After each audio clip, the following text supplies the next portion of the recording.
Waiting for the green, and it looks like here we go.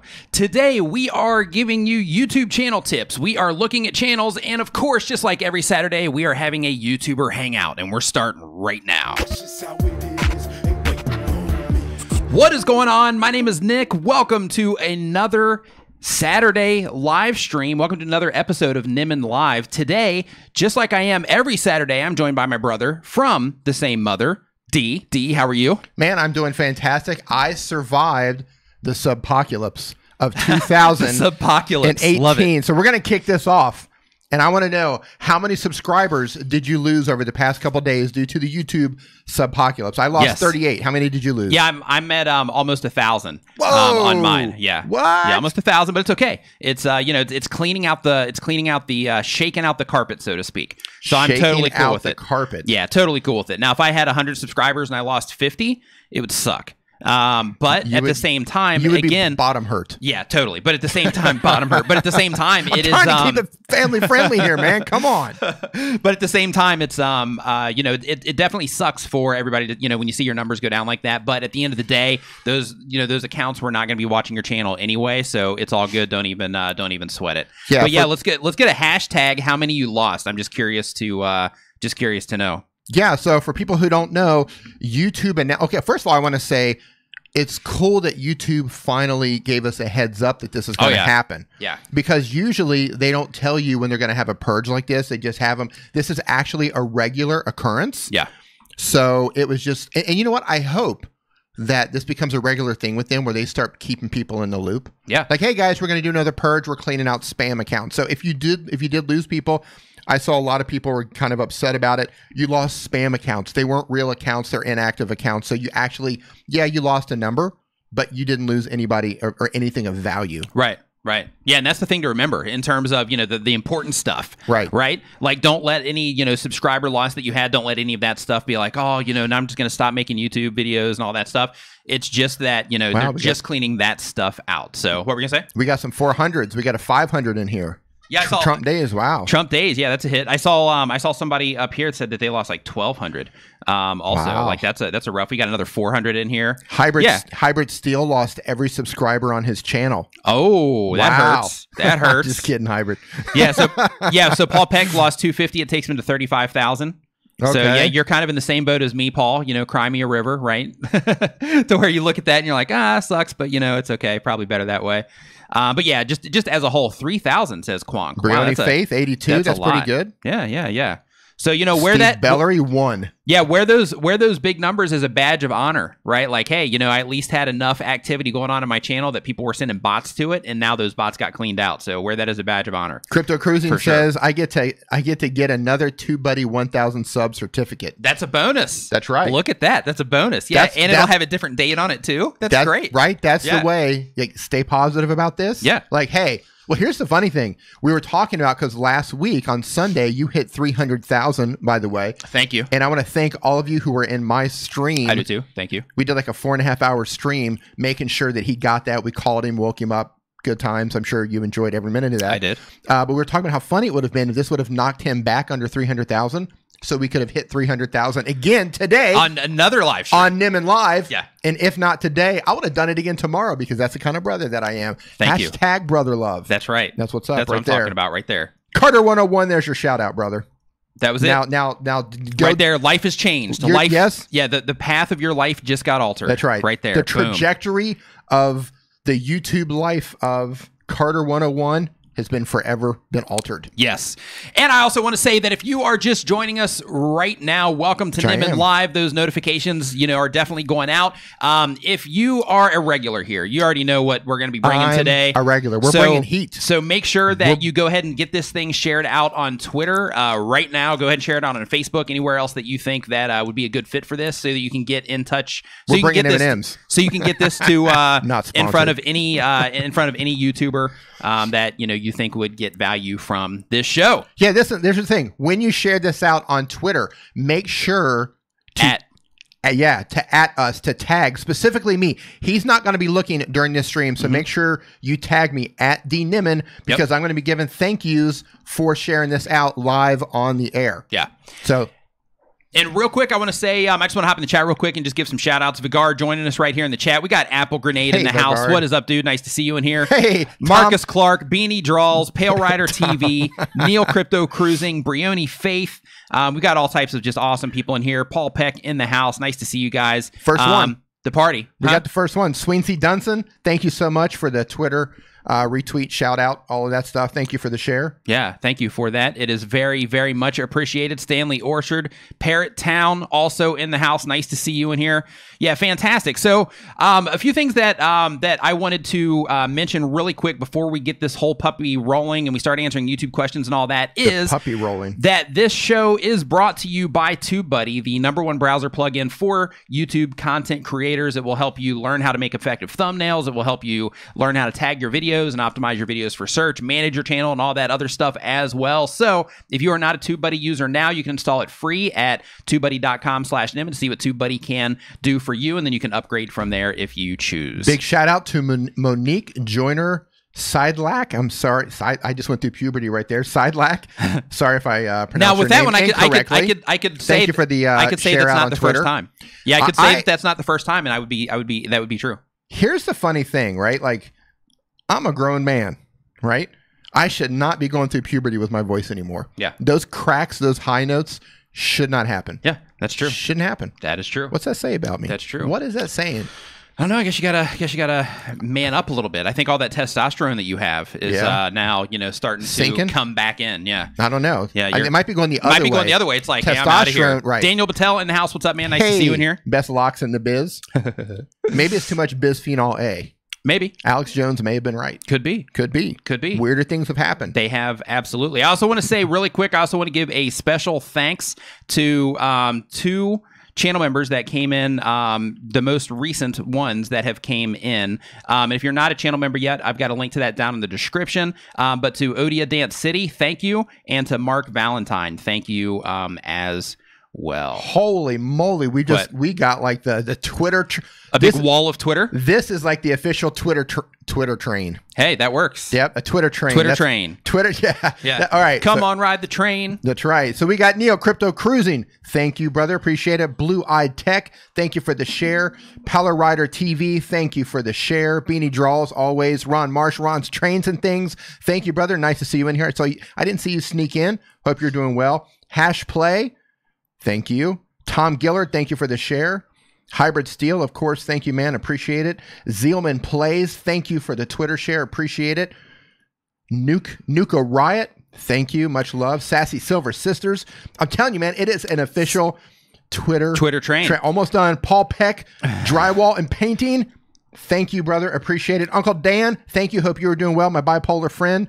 Ehab James, thank you. Hashtag puberty. I love it. Grabster, you rock. The Predictor. So awesome. Whew. So we're going to have to revisit those here in a minute. Holy moly. So I also want to say that Thank you. This is awesome. This is how you do it right here. I also want to say that if you are if you are wanting to get your YouTube question answered, there is a form down in the description below. Make sure that you go down there right now because it's a first come, first serve thing. So make sure that you go down there right now and you put your question into the form that is down in the description right now if you want your YouTube question answered. If you don't, that's cool. You can just ask in the chat box and maybe we'll pull it from there. But if you really want it to get answered, then make sure that you go ahead and put it in that form that is down in the description right now. That was a mega share out. There's some other people I'm going to get to here in a little bit, but I don't want to completely derail the show before it gets started. So you're going to get your things. Yeah, you got to get that time build up before it's derailed, right? You got to get rolling a little bit and then we got to get the Twitter train rolling. Yes, and then I'm going to knock it off the tracks. So the first question that comes in is from Ewan Smith Music. It says, in your opinion, does my channel present a focused niche or is it too broad? I'm trying to grow this channel while working and raising a toddler. So I'm not going to pull your channel up on the screen, but what I am going to do is I am going to take a look at it really quick. And I'm going to tell you if I think that it represents a focused niche or not. Ewan Smith Music, music live streams, and how-tos. Looking at the content. Looks like you are putting out, let's see here, original 12 Days of Christmas ukulele. Yeah, it looks like you are definitely doing some music related stuff. I would have to dig in a lot in order to to really nail it. But I think that it looks pretty focused. It looks like you're doing some type of either music teaching or music playing on here. So in that regard, yeah, it looks at a glance, it definitely looks focused. Dig in. Dig in. Hey, I want to say really quick, and D brought it to my attention because I just happened to not see it on Twitter. What did I do? But Neil Crypto Cruising, who is in here right now, he's in the chat right now, has the most amazing storytelling voiceover voice. Yes, he does. He needs to be in movies. Yes. Like pronto. Yes. Yeah. Amazing skill that he has. I just want to give you some props on that, Neil. Just awesome stuff. You and Real Estate Whisperer nailed that video. Yeah. Fantastic. And so here's the thing. As you know, I'm hard on people. You are. I'm like probably over the top hard on people. Would you agree? Yeah, I would. But to be fair, I will give credit where credit is due. And I will say here in front of the 215 people who are in this chat right now, 216 including him. I don't know. Do you count as one of the 215 that's showing up? I don't. 216 people are in here right now. You would be selling yourself short to be doing this on Fiverr. Yes. Like you are good enough, straight up good enough to be doing this like for Hollywood movies. Yeah. Like that's how good you are, dude. With that said, you might want to do the Fiverr thing just so you can get like a portfolio. Oh, of course. I'm just saying but on his Fiverr portfolio, he said he's been doing this for like a bunch of years already. Oh, so I think really? I think he's already got like a portfolio and all that stuff. Like I think he's done this like quite a bit. Yeah. Oh, okay. Yeah. Anyway, dude, you are good enough to do this for like Hollywood movies. And I'm not just blowing smoke. You're amazing at that. Yeah, really, really good. That's right, Tom. I'm very hard on people. He is. I just don't believe in like sugarcoating. I don't believe in sugarcoating. And people say do it to others how you want it done to you.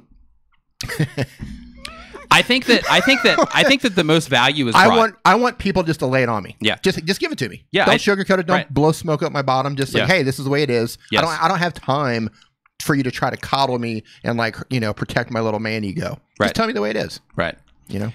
What about value? What? Oh, I was just gonna say, I think that just being straight brings the most value because it doesn't waste time. It doesn't, you know what I mean? It's just like, hey, this is the thought, and then you move on with it instead of Daniel Battelle. Yep. What did he say? He says maybe stop saying hard on. Yeah, maybe hard on people. Hard on people. Yeah. So Home Slice says, how do my thumbnails look? It's going south real fast. Yeah. Save so us. Home Slice says, how do my thumbnails look? I actually have something that I have to show you after the stream about that actually. So just remind me because I'm sure I'll forget it within the next 6 hours. I'll forget within the next I'm not looking at that kind of about picture. how it's not good to say anything like that while we are live, but I'll show that to you. Yeah, it actually might be in that screenshot that I sent you before. But Home Slice says we need to tighten it up even more. Yep. So okay. Home Slice says, how do my thumbnails look? So Home Slice, I just want to say that I looked at your channel and Nexus, what's up, brother? Your thumbnails look okay, but how they look and how I think they look doesn't matter. What matters is how people are actually responding to those thumbnails, and you can find that inside of your analytics. If you go into the Creator Studio Beta, go to your videos tab, click on any of the videos, then you go into the analytics for that video, and then you click on Reach Viewers. On that page, you will see how the masses are interpreting your thumbnails in terms of if they think they look good or not. And it's not necessarily if they think they look good. It's more about if they are effective or not. That's what's the most important thing. Finn Dominator says, how can I balance YouTube, school, and family life all at the same time? You got to prioritize. I actually have a video coming out about this on Monday, but you have to prioritize. You have to say, okay, well, school and family, obviously the most important thing. And then from there, you just got to work in YouTube wherever, you can work it into your schedule. If it means not going to see a movie, if it means, not watching a particular show or not playing a game, or something like that to where you can dedicate a certain block of time every single week to making that content, then go for it. If you don't have the time to do that, then right now you just don't have the time, and you might have to own that and just not do it. But if you do want to do it, then try to find a block of time. I guarantee somewhere in your life, there's somewhere that you can work in, a little bit of time each day that you can work on it. If it's something that you really want to do, if it's something you really want to do, you'll figure out how to make it happen. That's the thing. Like for me, like I have to look, 24 hours in a day. I know how long I'm going to sleep. I know how long I'm going to do X, Y, Z.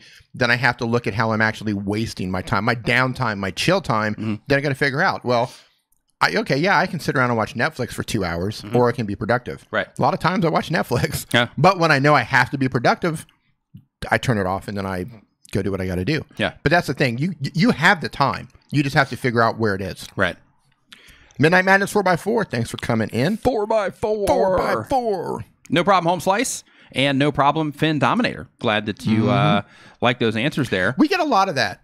We get a lot of that. I get a lot of that too on my stream and comment. How can I juggle school and YouTube? How can I juggle my family and YouTube? How can I juggle my job and YouTube? You got to learn how to prioritize. You got to learn how to time management. All comes down to time management. And that's not easy. It's not. I struggle with that. I do too. Every minute of every day, I struggle with time management. Yeah, I'm the same way. Like especially like okay, for example, like in your head, at least in my life, like in your head, you think, hey, I'm just gonna run to Starbucks really quick, grab a coffee, grab some food. The entire process is gonna take me like an hour. Boom, 3 hours. 3 hours minimum. Right. And the funny thing is it's that way every day. And you know it, and you lie to yourself. Yeah. Right. So it's like, okay, I'm gonna go out and you know, spend this hour, you know, grabbing coffee and some food, but you know, it's not how it works out. So 65 Drums, thanks for the $10 super chat. Appreciated. Says, any tips for editing faster? Absolutely. So here we go. In terms of editing faster, one thing that I recommend is, depending on the type of content that you're making, is depending on the type of content that you're making is making sure that you are recording in a way like think of your editing process. Think of your editing process in terms of, I have to work with all of this information, all these different clips. So think of how you can record that content in a way to where once it gets into the computer, it's a lot faster to edit. So one of the things that you can do in that situation, one of the things that I do, is I actually record in clips. So instead of having... highly don't believe that you do that. You don't believe I record in clips? No, I'm just kidding. Go ahead. So if you're recording in clips, then what happens is, anytime you make a mistake or you want to do a do-over, for example, then in that particular case, what you would do is, as you're skimming through the files, then every one that starts when you click on it and then it has the autoplay, then anytime where you're starting with the same thing, then in that particular case, you just keep going until that beginning changes, and then you know that you're on a different clip, back up one, pull that one into your timeline. Now, if you are recording something, like in your case, because your channel is based on drums, so in your particular case, by the way. Yeah, that is awesome. So I'm actually going to look at your channel here. Well, you're looking at that. I want to say Ron's Trains and Things says, I have a full-time job, a family, kids who play sports and music. If I can make regular videos, almost anyone can find some time. There you go. Exactly, Ron. Exactly. Time management. Okay, so it looks like in your case... Not only are you making videos, but you're making model train sets in addition to that. So it looks like in your case, 65 Drums, it looks like you are maybe doing these in one... Oh, no, you're not doing them in one take. Okay. So yeah, so in your case, absolutely. That would be awesome. Yeah, record them in clips. And another thing as well, since you are recording, it looks like in this same set most of the time. Is he doing cover songs, or what's he doing? I'm not sure. Like, I'm just looking at his actual tour right now. So it's one that he just put in there. But he's doing a bunch of different stuff. If he's doing cover songs, he can't record in clips. That won't work. Right, but he's actually not he's not doing that. Like, he's doing like marketing for stuff. He's doing like a review and a playthrough. So some of it is, some of it's not. But basically, what I was getting at is, when you're recording your videos, try to batch record like any clips that you might be able to just drop in also. So like, if there's common things that you do, for example, if you have like a close-up shot and it's like, you know what, in a lot of my videos, I actually use this particular close-up shot while I'm playing the drums, then record a bunch of those, or just reuse stuff that you've already used, and use, you know, just have like that go-to folder of files that you can pull in while you're talking about something for B-roll or something like that. Like, what I'm getting at through all of this blabbering is basically, that's what it is. Basically, record for the edit, straight up blabber. Record for the edit, recording clips if you can, record B-roll in batches, record the actual content itself in batches, and then when it actually gets into the editing process, have your go-to folders that you go to actually pull stuff in as much as you can. Also, try to use templates as well if you're not already. And what I mean by templates is, let's say that you are using Premiere, and I'm just using that because a lot of people use it. So let's say that you're using Premiere, then what you'd want to do is you'd want to set up a template file inside of Premiere where your intro's in there, you have your outro in there, you have any additional graphics and things like that. If you do use any type of background stuff while you're talking, not while you're playing drums, obviously, but while you're talking, then with that stuff, go ahead and have some of those tracks in there as well, some of the background music, or some options for background music where you can just go in and take out what you don't want, so that you can, basically you go through and you delete what you don't want in the audio part, and then you already have your graphics and all that stuff to where when you drop your video in, you don't have to go and find each one of those files every time. So now, go ahead. A friend of mine actually recommends people, to speed up their editing, recommends that people edit backwards, which I thought was interesting. I know a lot of people who edit that way. Edit backwards. Yeah. So for that, basically, the idea is that typically when you are presenting any type of content, like if you do multiple takes, the one take that is the correct take is usually the one at the very end of each track, right? So in that particular case, if you just drop in all the tracks, you start going through it backwards. That very last take is typically the right one. Okay, so I don't know what video editing platform you're on. I don't know if you're doing it on a phone or a computer or whatever, but here's what I do. When I'm recording, I also record in clips.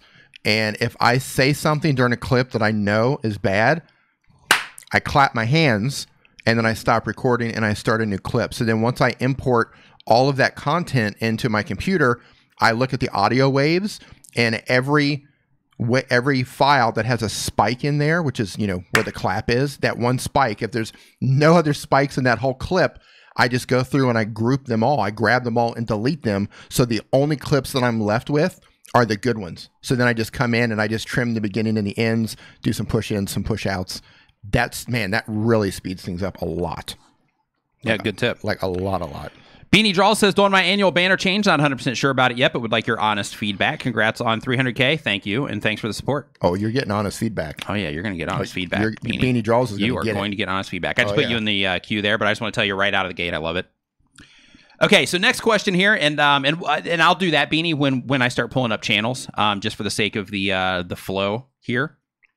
But hey, one thing that I wanted to mention also really quick before I got distracted there on the 65 drums, another thing as well is on your intro that you have like a logo intro that pops up right when your video starts.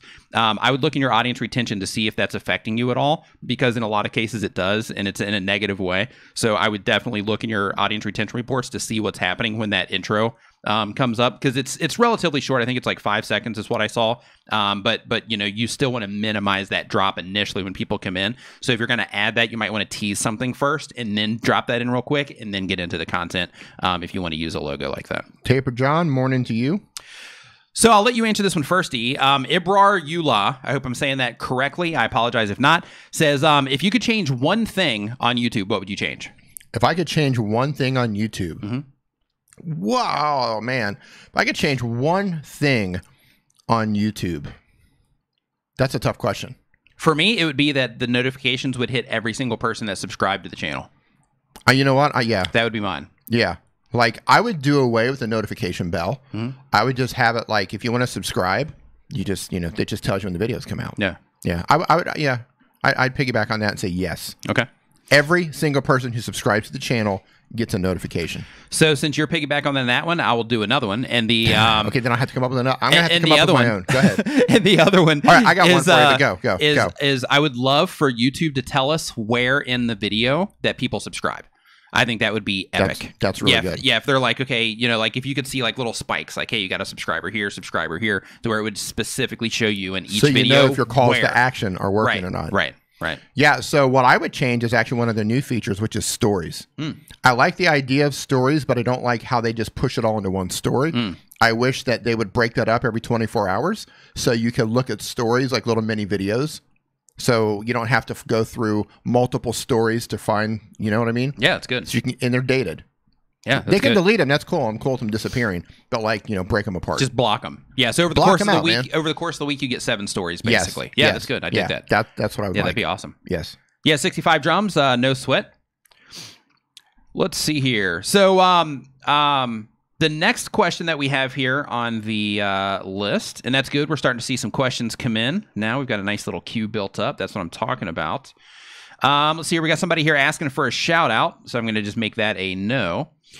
Let's see here. So Nuka Riot says, I made a cool banner, but I can't think of a cool profile pic. Any suggestions? Nuka Riot, if you are in your videos, you are the person that is in your videos, then in that particular case, then use you as your avatar pic. If you are not in your videos, like let's say that you're a gaming channel and you're not in your videos, in that particular case, what I would do is I would just have somebody make a logo, hop on Fiverr or something and have somebody make a logo for you and then put that in there. But don't put a lot of text on it or anything like that. Try to get just like a symbol of something that would be representative to you that you can use in your profile picture. You can use it in like your video graphics, your end screens, all that stuff too, to kind of represent you. I'm going to grab a question out of the chat because it looks like they might be local. All right. Baby Care with some Thai language right behind us. Sawadee Krap. All right. Says how to test a thumbnail to see which one is effective for the viewer. Boom. Boom. TubeBuddy is how you can do that. So basically inside of TubeBuddy, they have a feature where you can compare two thumbnails against each other. And so you can have like your original thumbnail and then you can load up another thumbnail. And what's going to happen is TubeBuddy's going to switch them back and forth over a span of time that you tell them to. And they're going to give you all types of data. So they're going to say, here, you know what? Actually, I will pull this up. D, if you want to carry this for a second while I log into my TubeBuddy account. Carry this. So Ganja's Family Adventures just dropped a super chat for $4.99 that says, Thank you. Can I get a channel review? This is a channel we do for fun, and we hope to bring a few laughs. I will get you in the queue. You've been on here before. I remember that name. I think we pulled you up more than once, I think. I think we have as well. Yeah. Rocking C. Homestead, yes, you are a channel member, and thank you so much for that. We do appreciate it. Yes, thank you. Yeah, and for people who are asking why some people have green or different stars next to their name, those are channel members. These are people who are basically paying to sponsor the channel every month. We are very grateful for you doing that. And the stars indicate how long they've been doing it. And the people you see that are in blue with the blue wrench or a blue spanner next to the name, those are our moderators, the gatekeepers of the Nimminati. Those are the people who will show you to the door if you get out of line. Yes. Pat you on a little and the people that will welcome you if you're new here. And if you are new here, give us a hashtag new so that we can know that you are so we can know that you are new here in the chat. But they mostly just show you to the door. Yeah. No, they're they're knowledgeable too. They can help answer questions and help show you to the door. Are you pulling somebody up? I'm logging into my TubeBuddy account so I can show them the A/B testing, so I can show them all the information that it gives. Oh, lots of news coming in here. Look at that, new from Kenya. Hey, oh, nice. Kenya, that's cool. Yeah, new. Tara Wagner's new to lives. Oh, that's cool. Right, that's cool. Well, welcome to the first live stream. Yeah. So we're gonna get back on answering questions here really quick. I just want to show what that A/B testing feature is and what it does, so they can see. Give me 1 second here. Un momento, por favor. Paul Peck Drywall's Tube. Older, yes, you are. Jeffito's movie blog, how's it going? Old as dirt. Nice to see you in here. Dirt.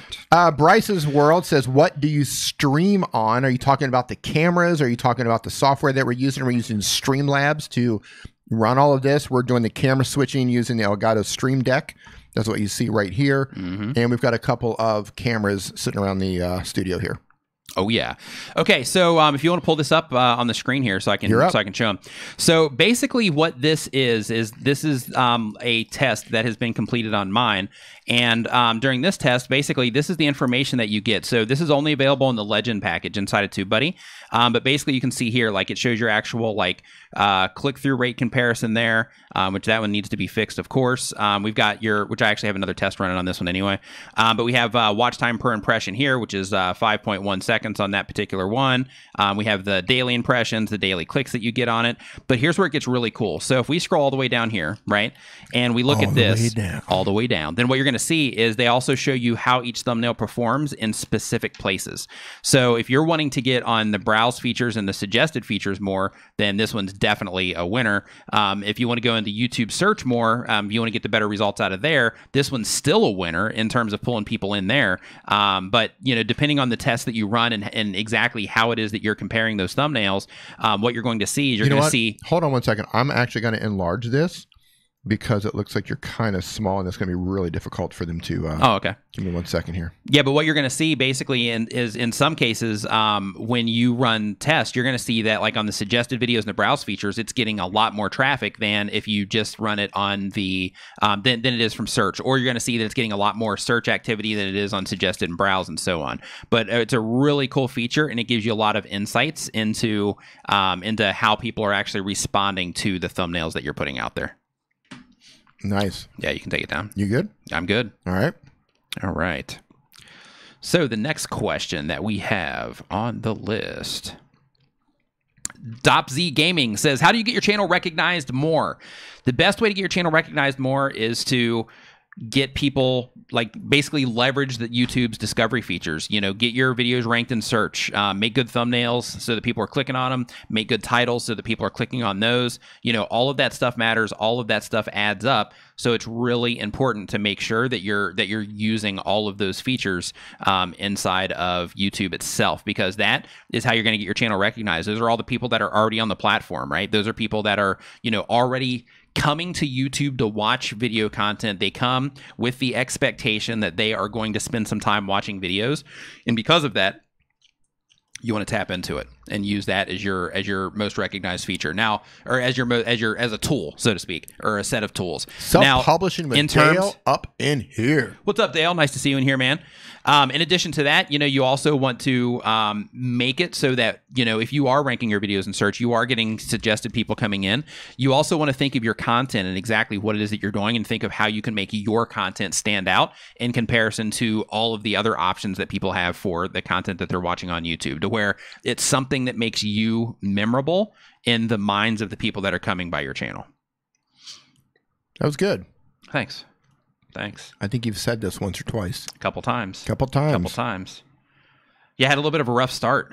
But I'm starting to slide in. Give me just a few more minutes. That's how it works. Yeah, give me a few more minutes, and yeah, we were like troubleshooting and stuff before the stream, so it came in a little bit weird. Yeah, as always, there's like a universal thing going on that says right before we go live, everything wants to say, hey, you need to update your computer. Yeah. Windows is like, hey, we're going to force you into updates despite every single thing being turned off that we should not have to update. Yep. Windows makes us update, forces us into it, and then here we go. Yeah, I think it's just because we turn it on like once a week. I think that's probably why. Twice a week. Twice. Actually, usually, but it gets taken care of like before this one. So then that second time, it's all like, you know, all taken care of and worked out. But even when it does come on, it still happens on Saturday. That might be like the day. Yeah. Like, hey, it's Saturday. I heard the Nimmins are going on. I know, right? Yeah, let's update on Friday. Yeah. Hey, the work week's over. Let's update on Friday and then make them sweat it out on Saturday. Yeah. Zipzag PUBG says, even following some of your tips, I'm not able to grow. Though I had 500 subs 2 months before, and I'm still at 200 subscribers. So the reason that you are not growing is because either one, people can't find your content, or two, once they do find your content, they're not getting anything out of it. So those are the main things that you have to work on. So it looks like, yeah, okay. So right now you're doing live streams on the PewDiePie versus T-Series thing, and people just aren't responding to those. Right. Like that's a majority. That's all of your videos for the last month. So that's why you're not having any luck right now. Good morning, Charles Powell. Hope you're having an awesome day wherever you are. What's up, Charles? Tora says, how can I get more views in a saturated community, and are my videos good to stand out? So to get more views in a saturated community, just as a heads up, pretty much almost every niche in YouTube has a bunch of people in that particular niche. Everything is saturated. It is. It's all saturated. It is. And what you have to think about is what is it that you can bring to the table that other people aren't? What type of different angle can you bring to the table that people aren't? How can you actually put your content together in a way that the other people in the niche are not? You're gonna have to get creative. You're a creator. It's what you do. So you know, get creative and figure that side of things out. But you know, like, it doesn't matter what you're in YouTube.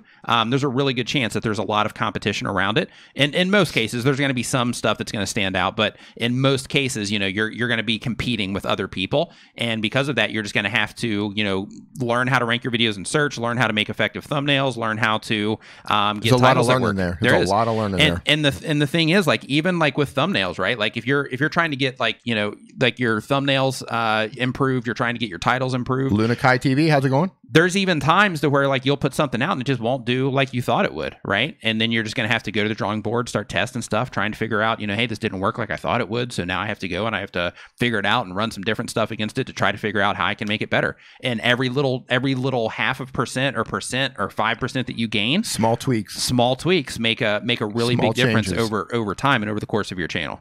Charles Powell coming in from the ATL. Nice. Atlanta. I love Atlanta. Yeah, nice.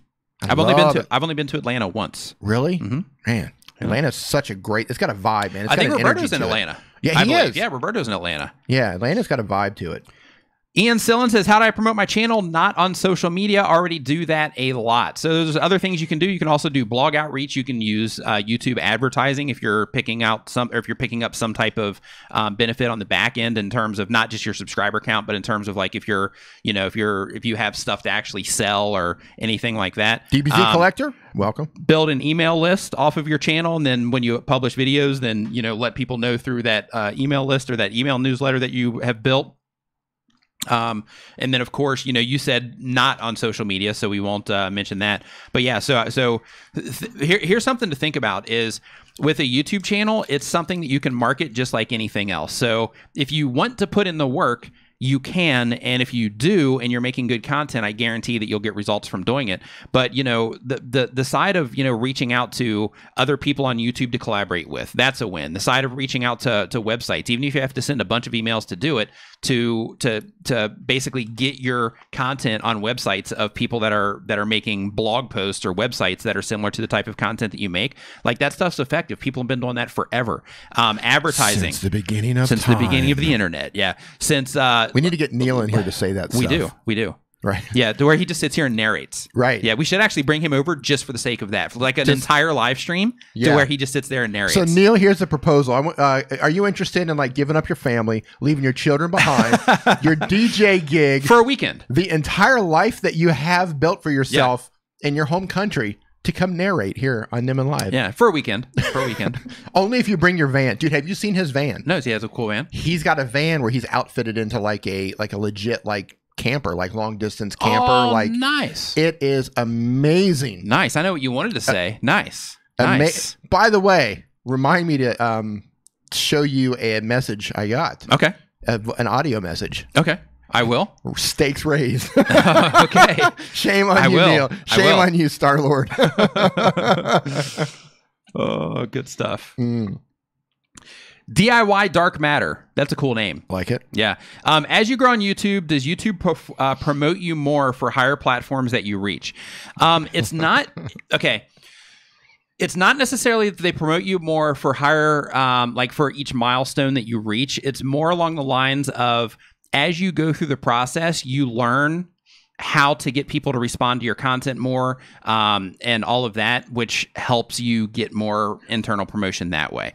Now, even if you have a bigger channel, depending on what's going on in the niche, depending on what your audience is doing and things like that, like even if you have a larger channel, in some cases, like a smaller channel can come in and they can outrank you in search sometimes and things like that, depending on how people are responding to their content. So it's not just about, this channel's big and this channel's small, so this channel doesn't have a chance. It's not like that. I mean, that is kind of a factor when you're very first starting out, but once you get the ball rolling a little bit, then you'll start seeing, hey, I can slide in some of these search positions now, or, hey, my content is starting to get suggested next to this other creator who has a lot of subscribers and things like that. So it's not necessarily that for each milestone that you start getting more internal promotion, but it is more that you learn the practice of keeping people watching for longer periods of time, making effective titles, plus your shares go up in terms of people sharing your content out when you publish a new video and things like that, which can also make a difference, because then you have all of these additional doorways of people coming into your channel. There's a really good chance that if your channel's growing at a to where if your channel's rolling along, really good chance that you are possibly also doing collaborations and things like that as well. So then you're creating all those additional doorways of people coming in, and it kind of creates this momentum of sorts that that can kind of propel everything forward. But the exact comparison of a channel with 100 subscribers and a channel with 100,000 subscribers, yeah, there's going to be a difference in terms of when that person publishes a video versus when the 100 subscriber channel publishes a video. And that difference is this. The main difference is 100,000 subscriber channel publishes a video, an active 100,000 subscriber channel that has activity. People are still coming in and watching the videos. When they publish a video, their subscribers are going to come in and they're going to give that video so much data. It's a lot of people. That YouTube is going to know right away. Right, even if it's 5,000 people, YouTube is going to know right away in mass how are people going to respond to this content, and because of that, it's like, okay, well, we have enough data for this so that we can start putting it around the platform. Whereas a channel with 100 subscribers, right out of the gate, unless their thumbnail and their title's off the charts and people are just like, oh, I got to see that, then in that particular case, it's going to take a lot more time to get that same amount of data and that same amount of watch time by itself as well, which is going to just take a lot longer for those videos to perform well than it will for a channel that has a lot of subscribers that will flood it with views and data, really, to tell the algorithm how people respond to it. Too long, didn't read. You got to put in the work. Huh? Breathe, man. Breathe. Got the gills going. Holy cow, man. Mr. Nini says my channel isn't growing and I don't know why. And this is going to be the theme of the day, it looks like. Right. So my channel isn't growing and I don't know why. Like I was saying before, that typically comes down to either you're having discovery problems or you're having problems in how people are responding to your content.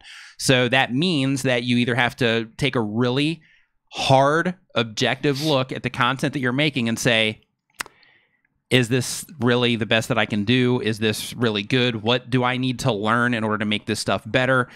You also have to take that ownership of what's happening on your channel and say, okay, well, if this isn't working, I need to go into my stats and I need to try to figure out why. So I'm going to start with watching as many videos as I possibly can on how YouTube analytics works. I'm going to go through the YouTube Creator Academy, the specific section that they have on analytics, so I can see what they say about it.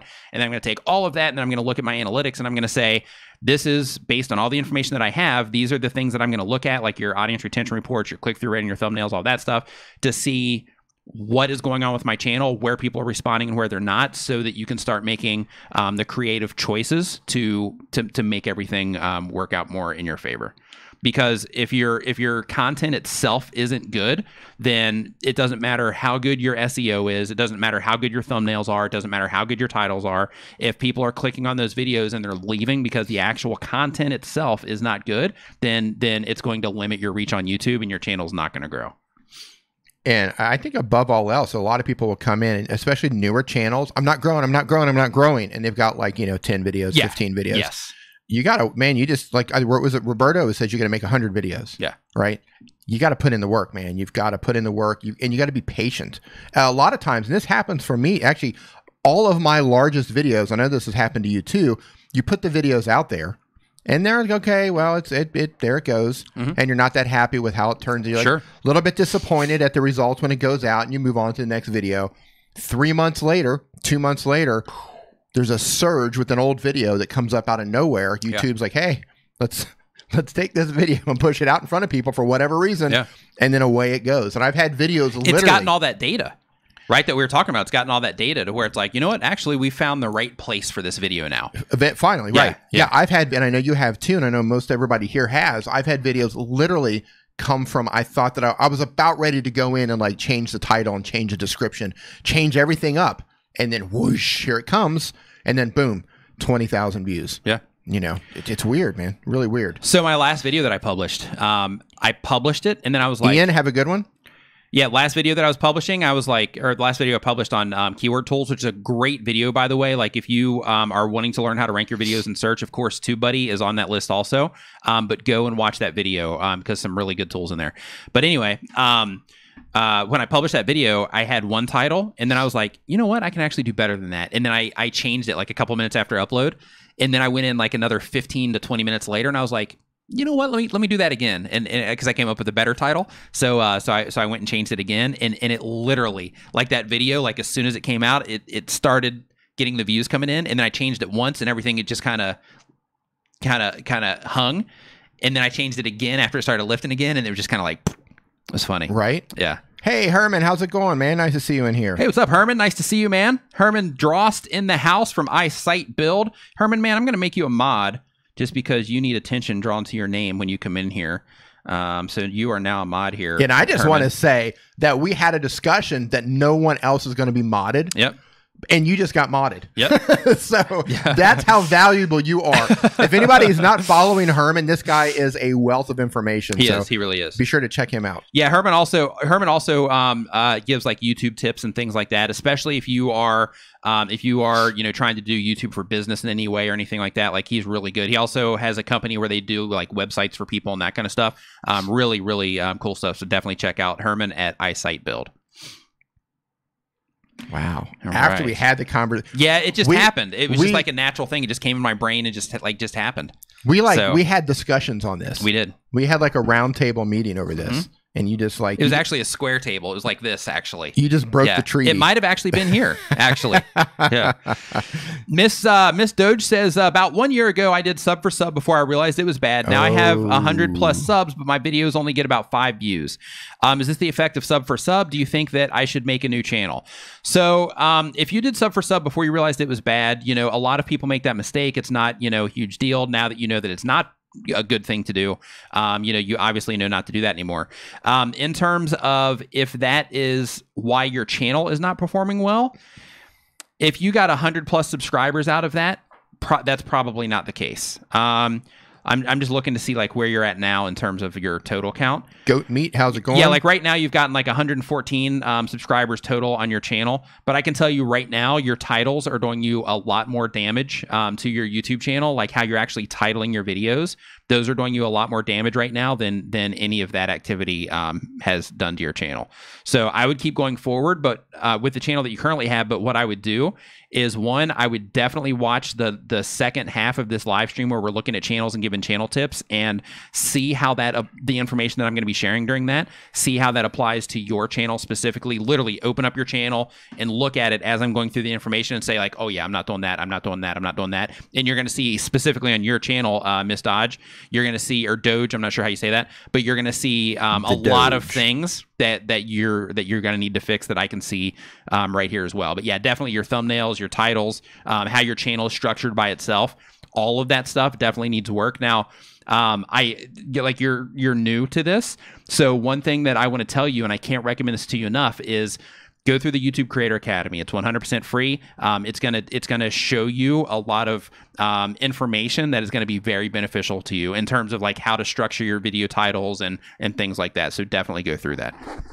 Yeah, I just want to take a second and say, for everybody who just keeps asking over and over, look at my channel, look at my channel, look at my channel, you are not going to get your channel pulled up. Be cool. Hang out. We're going to get to all of that stuff later in the stream. Right now, we're answering questions. There's a link in the forum below. There's a link in the forum below. Do you have a forum below? I do. There's a link in the description below to a forum. Drop your question in there. You can ask them in the chat as well, but there's a really good chance we're not going to see them. Yeah. So it's really helpful to put them in the forum. Yes, it is. And if you keep asking to be reviewed, that's not the way to do it. Yeah, if you look in the description, if you look in the description, we have rules down there in terms of like how this whole thing works with the reviews. Yes. And we have the rules down there just in terms of some qualifications. So once we get into the trivia that he was talking about, to where we pull up channels, once we get to that part in the live stream, then you have to make sure that you meet that criteria as well, because what will happen is we'll just pull it up, and if you don't meet that criteria, even if you won the trivia, then we're going to move on to somebody else that does already have that stuff taken care of. So make sure that you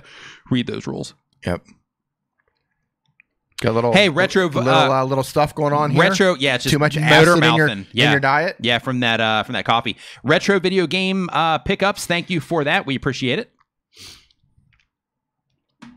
Yes. So Blocky Duck says, so is subbing for subbing bad? Oh, yes, it is. Yeah. And I'll tell you why. The reason that sub for sub is bad is because if you are doing that, there's actually two really big reasons. One is the people that are coming and they're subscribing to your channel, and you can tell because you're doing the same exact thing.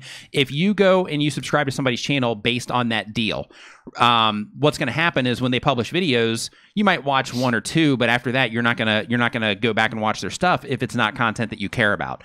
The same exact thing is happening to you. And in addition to that, if you do the math, right, and you're doing all of these, and you're doing all these sub for sub things, then what's going to happen?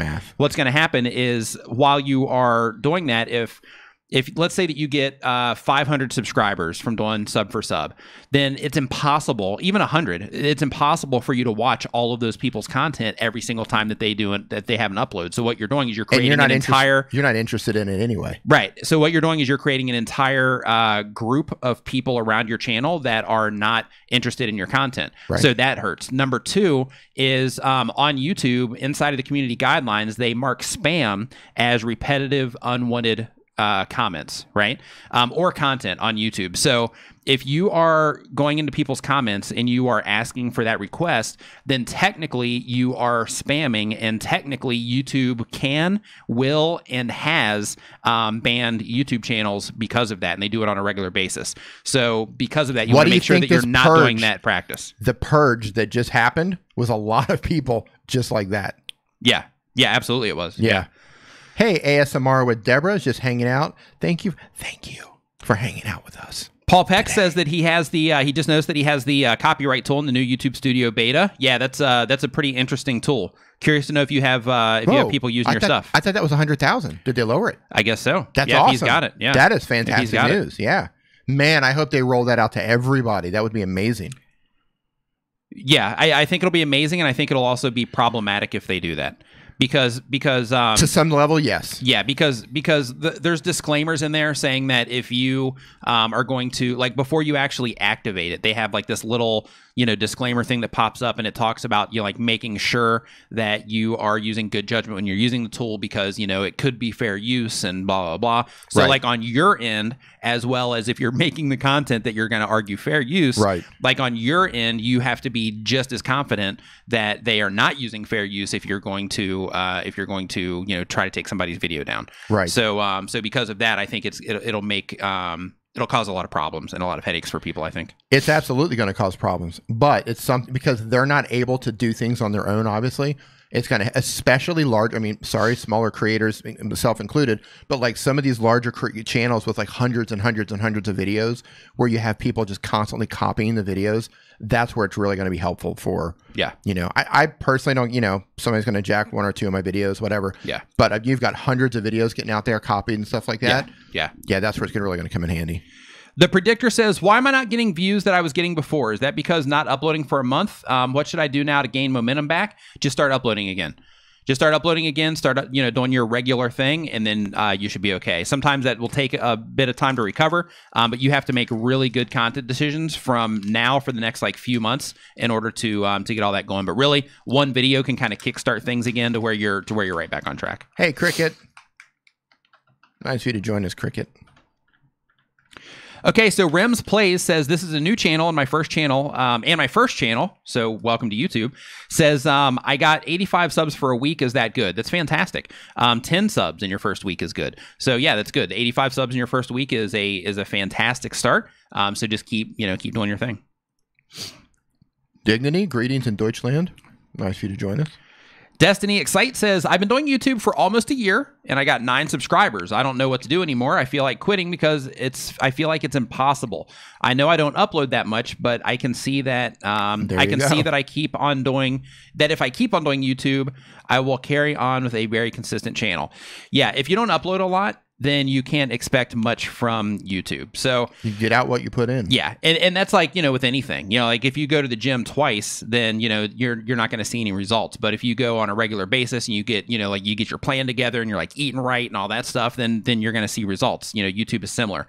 Like I just looked at your channel and you literally have 1, 2, 3, 4, 5. You got 11 videos on your channel. So you can't expect anything to happen if you are, if you're not uploading on a regular basis on your channel. Expectations, ma'am. Yeah, you had 8 months ago where you did most of those, and then you just started again 2 weeks ago. So what you're doing right now is you're creating something. Like when people are going to come and they're going to subscribe to your channel, you have to think about what they're getting now as hey, what content is available on your channel now? You also have to think about the expectation of what they think that they're going to get from you in the future. And right now, you're not showing them that you're even consistent enough on your channel in order for them to warrant a subscribe, because you're not showing them that you're dedicated enough to this to make your channel worth subscribing to.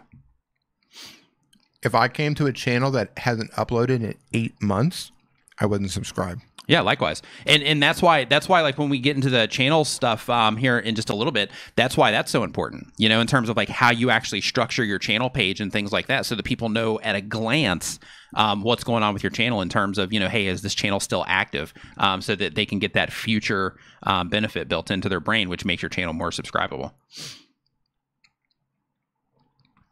If you guys are posting stuff in the chat, just post English if you can. We don't read other languages very well in here. I think it was Arabic. Oh, okay. Yeah. Can't read that. Yeah, I can't read it. Sorry. Unfortunately, they don't have real-time translation in here yet. That will be wicked. When one of these days, it's going to come. For sure, it is. Like if they have apps to where you can do that right now, then sure, it's gonna come out here. Yeah. Like that, in my opinion, is going to be a game changer for all of the platforms on the internet when they can get all the instant translation stuff worked out to where it's like, hey, you've been signed out. Oh, that's interesting. Real time? Yeah, to where you get like real time translations on, like comments that are coming in, live chats, to where they can actually translate it through audio as well, to where like a robot is talking to them in whatever language it is, or talking to us in English or whatever. That's robots, man. Robots are taking over. They're coming for your jobs, people. Crypto Cruising says that he can't read worm. Not sure what that is. Let's see here. So Felt the Heart says, what do you think about PewDiePie? I think that PewDiePie is good at what he does. He's all right. Yeah, he's good at what he does. He's that #1 guy for a reason. Man, T-Series is coming in close there for a while and then lost it. But I just think that whole thing is just weird. I just think it's really weird. What thing? Just that whole, everybody's so caught up in that race. Oh, yeah. I just think that's weird. It is weird. It's like watching like Dr. Phil or something. Yeah. It's like, really? You got nothing else to do. Yeah. Watch that. Just seems weird. Like a football game, I guess. Like a football game. Thing. Yeah. Hashplay says, is it better to publish a video in the morning or evening? Also, are my thumbnails and channel art as is per the best practices? So in terms of publishing a video in the morning or evening, it depends on who it is that you are trying to reach. So if you are trying to reach people that are in school all day, then in that particular case, you might want to, if you have like let's say, for example, if you're targeting the United States and you're targeting, careful, you're going to end up on a watch list. I know, right? Let's say that your target demographic is in the United States. Thanks. Let's say that your target demographic is in the United States. I know, right? That was so fast. Let's say that your target demographic is younger people in the United States, right? Then in that particular case, then you would want to upload either before they go to school, or you'd want to upload so that you're publishing like right as people would be getting home in the very first time zone that would happen in. And that would be so that you can ride that viewership until like the sun goes down, so to speak. And then, of course, it would continue on, but in terms of that initial surge. So just think about who it is that you're trying to target, and think about the actual lifestyle that they live. Think about when they are more likely to be on YouTube. And some of this you can also pull directly from your real-time stats as well, in terms of when the activity is the highest on your channel. Didn't we see somebody at Vid Summit? They were talking about, because like children was their main demographic, and like Nimmin naughty. That's funny. That's funny, actually. Yeah. That's a shirt. That's our Santa Claus version. That's a shirt waiting to happen, actually. Yeah. Nimmin naughty. Yeah. Somebody was talking about they had a kids channel, and they found that by adjusting the upload time when the kids weren't in school, like they waited for them to get home from school before they uploaded. I missed that when you told me about. Did I tell you about that one? Yeah, I think somebody mentioned that they changed their days to Friday. No, that was a totally different thing. Okay. Yeah, no, there was somebody else that was giving a talk at Bit Summit, and they had a kids channel, and they were talking about they had to wait to upload until like kids were getting home from school. Mm. Yeah, they're talking about it made an enormous difference in their views. Yeah, it's just those little things, right? You got to know your audience. You got to know your demographic. Mm-hmm. Absolutely. Yeah. Paratown. No, it was not Chicky Pie. It was somebody in the U.S. during Vid Summit. So Crypto Father in South Korea says, hey, we're practically neighbors. Says, practically? How do I find out if my thumbnails are effective in TubeBuddy? I'm not sure what to look for, or at rather. So in your Legend account inside of TubeBuddy, there's an A/B testing feature. That's the one that I showed here just a little bit ago. But that A/B testing feature is where you can compare thumbnails against each other. So there's a few different ways to look at this. One is that A/B testing feature is going to let you see how two thumbnails compare to each other. Okay, as a whole, you'll actually go into your analytics for each video inside of your Creator Studio beta, and then you can actually see the click-through rate inside of the analytics for each individual video, not as a whole, but as each individual. Yeah, I'm like Rick, right? As each individual video. Yeah. Pickle Rick. Pickle Rick. Yeah. Oh, Rick and Morty. Good stuff. Yep. So I was in Cody Wanner's group, the No Small Creator group, last night. Right. And there was a guy, he posted a video in there about, it was like how to grow on YouTube in 2019. And of course, I had to watch it, right? And, right. How can you not watch videos like that? Right. How to grow on YouTube 2019. Okay, I got to see what this guy has to say. Right. 3 minutes? Okay, I can do this. It was actually a minute. Yeah, it was it was like 10 tips in a minute. And I was like, yeah, I'll watch this. But it was funny because he was just making fun of YouTubers. It was like, you got to have, you got to start your video where you're not in the scene and then you like jump into the scene. Like that's how you start. Right. And then the next one is like, you got to ask people to subscribe 1,000,000 times. And then it's like, this, but he's like going through the whole thing. But anyway, like just out of nowhere, I can't remember what the exact. Oh yeah, he was like, yeah, you got to have a catchphrase like. Start right now. No, he did the Rick and Morty one, the Rick one where he. Now I'm blanking out. But anyway, he did the one. It's like a. I don't know. I can't remember what it is now. But anyway, he did. Way to not pull this together. I know, right? That's why I'm not a comedian. That's why I do YouTube instead, where I can edit videos. But the let me tell the stories here. You just stick to YouTube stuff. But he made a Rick and Morty reference, and I enjoyed it. That's all it was. He just snuck in a Rick and Morty reference, and I was like, oh, that was great. Yeah. A Rick and Morty reference. Yes, he did. Reference. Yes. Yeah. I love that too. I love when you pick up on little things like that. Yeah. I love it in videos. You're like, oh yes. Yeah, and it just it made the video like that much better, and it generated a comment because I was like, oh, love the Rick and Morty reference. Right. Yeah. Right. Because it was just good timing and all that stuff. You know what I think is funny? He was better at telling jokes than I am. Yeah, obviously. Yeah, and stories. I love and Rick. Oh geez, Rick. I love how so many YouTubers will not jump in, right? But they'll run up and crouch down, like But some really big YouTuber, like Peter McKinnon, will do that. The Chris Howe will do that. They'll put the camera down low, then they'll like run up and crouch down next to it. Yeah. Right. It's like makes it interesting. It does, but I just think it's funny, like how that little thing makes it so much more interesting to watch. Yeah. Than if you just like turn on the camera, like, oh hey, how's it going? Yeah. Like that little run up and sit down, like it gives such like a unique angle. Yeah. Angle. Yep. See, we're both tongue twisted today. I think it's fascinating. Yeah. I think it's fascinating. Yeah, I do too. I like that. My point was, I like that run up, crouch down better than the jump in. No. Preference. Yeah, sure. I'm a croucher. Sure. What I'm going to say, I'm a croucher. Hey. I'm proud. Hey, you own it. Yeah, you're a croucher. My name's Dean Nimmin. I'm a croucher. Yep. I like to crouch. So Steve says, how much more careful are you being in the wake of Brian G's strike? So in his particular case, I'm Brian G. Johnson.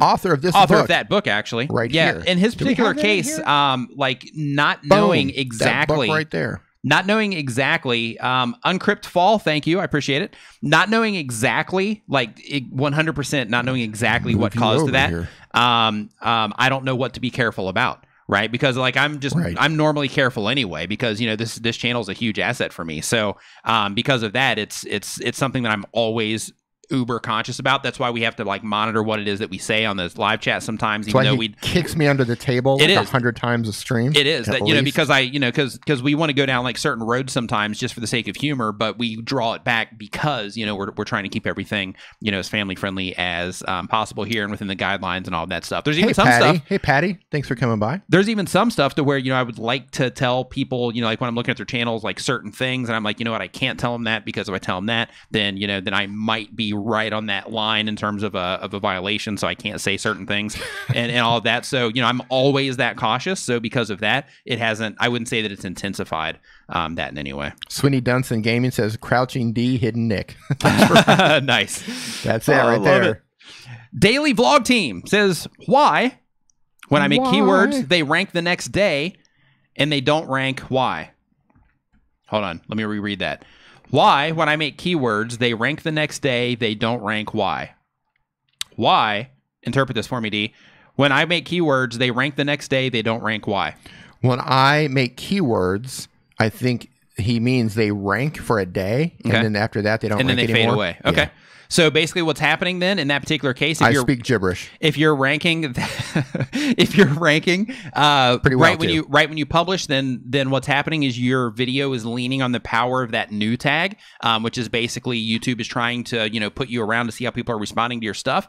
And then based on how people are responding to that via each time the page loads, if people are clicking on it or not, then your video starts getting deranked quickly after that. Deranked, I'll take it. Mm-hmm. That's one you don't want, though. Tom Gillard says, I'm going to do a movie for Crouching Tiger, Hidden Dragon was a fantastic movie. Remember that movie? I do. Yeah, Tom, I know. Yeah, if you haven't reviewed that yet, Tom, I would love to see you review that. Such a great movie. Classic. Running on top of treetops. Lorenzo Playfun says, how to test which thumbnail is effective for the viewer. Inside of TubeBuddy, the #1 browser plugin for YouTube content creators. Never heard of it. Inside of TubeBuddy, they have their A/B testing feature there. Make sure that you get the legend account for that. Really extremely effective tool in terms of being able to see exactly how people respond to your content and to keep increasing the rate that people are clicking on your thumbnails. Hey, Kathy, thanks for coming by today and hanging out. Yeah, Good morning to you. Even knowing how to do this stuff. How's it going? Steve Belair. Even knowing how to do this stuff, like what's going to happen is you're going to put out videos, and some of them you're just going to look at it afterwards. You're going to be like, oh my god, this is horrid. I thought people would respond to this, or they typically respond to this, but for whatever reason, typically topical, they just don't respond to it like they should. Yes. So you have to go in, you have to start testing. Like, okay, this particular one, it's just not getting it. So I need to go in and I need to make some changes to this in order to get it to work. And then you start making those tweaks, and then you have situations to where you have those back videos to where it's like, hey, I've been working on this video, and then now, hey, it's in a good spot. People are responding to it properly, and now I'm getting traffic from that video. Yes. That happens a lot. Si, senor. That actually happens a lot with me. Like, a lot of my videos are slow to start, and then like that snowball starts coming in from the back. That happens to a lot of my videos. Yeah. A lot of them. Kathy Fit, what is up? Nice to see you in here. Deck Dude, what type of laptop is that, Nick? This is a... You know what? I shouldn't even say it because oh no, it wasn't them. It was MSI that didn't want to work that shipping their stuff out over here to me. Yeah. So I'll go ahead and say down with MSI. Yeah. So not really. Just playing with you. Yeah. So this is a we had a logistical problem. Yeah, a logistical problem. Unfortunately, because I love their computers. But this is a Dell XPS. Love it. By the way, dude, you got a Dell. Dude, was that not some of the best? I forgot about that. Really? Yeah. I didn't. But as soon as you said it, it was like, right? Yeah. Talk about money. I got well plugged spent. into the Matrix. Money well spent for that ad campaign. Spider Biffo with Brock says, I submitted my email last night for the YouTube starter kit and have not yet to get it. I've checked all my folders several times within Outlook and it's not there. What should I do? I would check your folders again, or I would go in and sign up again, maybe under a different email, because that system is automated. So if you didn't get it, like tons of people get that every single day. So if you didn't get it, just something happened within that process. So I would just try it under a different email. Paul Peg Drywall, #dude. Yep, you remember it. Dude, you're getting a Dell. So Sly the Miner says, and that's miner like miner, I think, like a miner, like someone that actually mines, says, whenever I try vlogging, my views are down. So that tells you, so everybody in the chat right now. Whenever they vlog, their views are down? Yes. So everybody in the chat right now, if you see that happening to you, to where you have a certain type of content, people are digging it, you're getting views on it, and then every time you upload another type of content, they don't respond to it, that tells you that the audience that you've built just doesn't like that type of content. They come to you for one thing, and you're giving them something else. Yes. So because of that, it's a really, really good idea to just focus on the type of content that they like. Now, if you have a channel that's rolling, and I see you're getting, regular views and stuff like that. So in your particular case, if you're like, hey, you know what, I want to drop a vlog in here from time to time, and I just want to do that for the sake of just having that creative outlet, then in that particular case, then, go for it. But one thing that I would recommend is if you are going to vlog on this channel, because it's minor, so it's like Minecraft.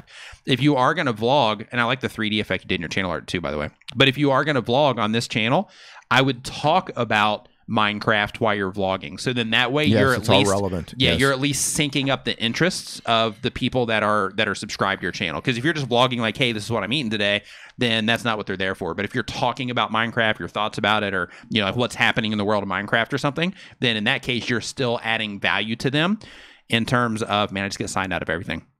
You're still adding value. Welcome to my world. You're still adding value to them in terms of what it is that they're interested in, which is what it really comes down to. Fantastic Joe, how you doing? Fantastic Joe in the house. That's the thing though, like everybody with their channel. It's like, how many times, hey, people aren't viewing my videos, right? Like you're not making content that your people are interested in. Yeah, you're either not making the right content or you're making it difficult to find it. Yeah. Or just not making it easy enough. Maybe you're not making it difficult, but it could be that you're just not making it easy enough. You have to make it easy for people to find you. Yeah. You have to make content that people are interested in. Yeah. And then once you find those people that are interested in that stuff, double down and do that to death. Yes. That's how you'll grow. Yeah. I mean, dude, Paul Pegg drywall, perfect example. Yeah. Drywall. Great example. Right? Just drywall. Stew. Bricklaying. Yeah. Same exact thing. Yeah. Yep. Sarasota Experiences says Sarasota Experience says there are many things that I'm aware of that need to be changed. As you know, it seems it's a process.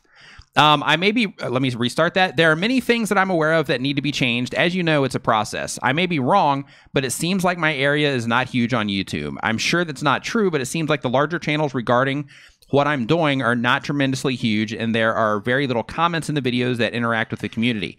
I'm positive my idea will work over time, but I'm battling an uphill battle because the audience doesn't seem like it's there. Or am I just way out of line with that comment? Feedback would be helpful. Also, how do I become a channel member? So if you want to become a channel member, just a heads up, there's a link down in the description. You just click on that, follow the instructions.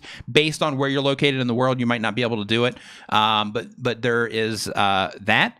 In terms of not having a lot of people in your specific niche, like here, you've got like a Siesta Key beach drone video, tons of people that are, this is also a drone thing also. It looks like you might be doing a lot of drone stuff. There's some big drone channels out there, man. Yeah. So there's definitely an audience on YouTube for you. Here, I'm actually looking here just to see specifically. While you're looking there, I'm going to say, hey, welcome Darren Buss, and you do it. John, how's it going, man? Okay. Love seeing people come on in, hanging out. Okay, so in this particular case, it looks like he's focusing on the area of Sarasota, Florida. Okay, so in that particular case, if you're focusing on that one area, Cockwhale, how's it going? Of Florida, then what you are lead the team. What's up? Then what you're doing is you are definitely kind of pigeonholing yourself into that particular area. Yes. Now, in that particular case, you might be limiting your reach there. However, if you are going to focus on that specific area, I would own that area. And instead of just doing like, content to where it's like a gator video, for example, like I would just turn it into like me personally, like I would turn it into like hey, these are all of the different things that you can do in Sarasota, so that anybody that is coming to Sarasota when they're looking for information on Sarasota, like your channels, what they keep finding in search, what they keep finding on YouTube and all of that, that's highlighting all the different things around the area, which it looks like you might be kind of on that path loosely, but that's something that I would definitely consider. Yeah. And things like a campfire slow motion video, for example, for 36 seconds. Yeah, like that kind of stuff. Yeah, you're definitely going to have a hard time, getting any traction with that.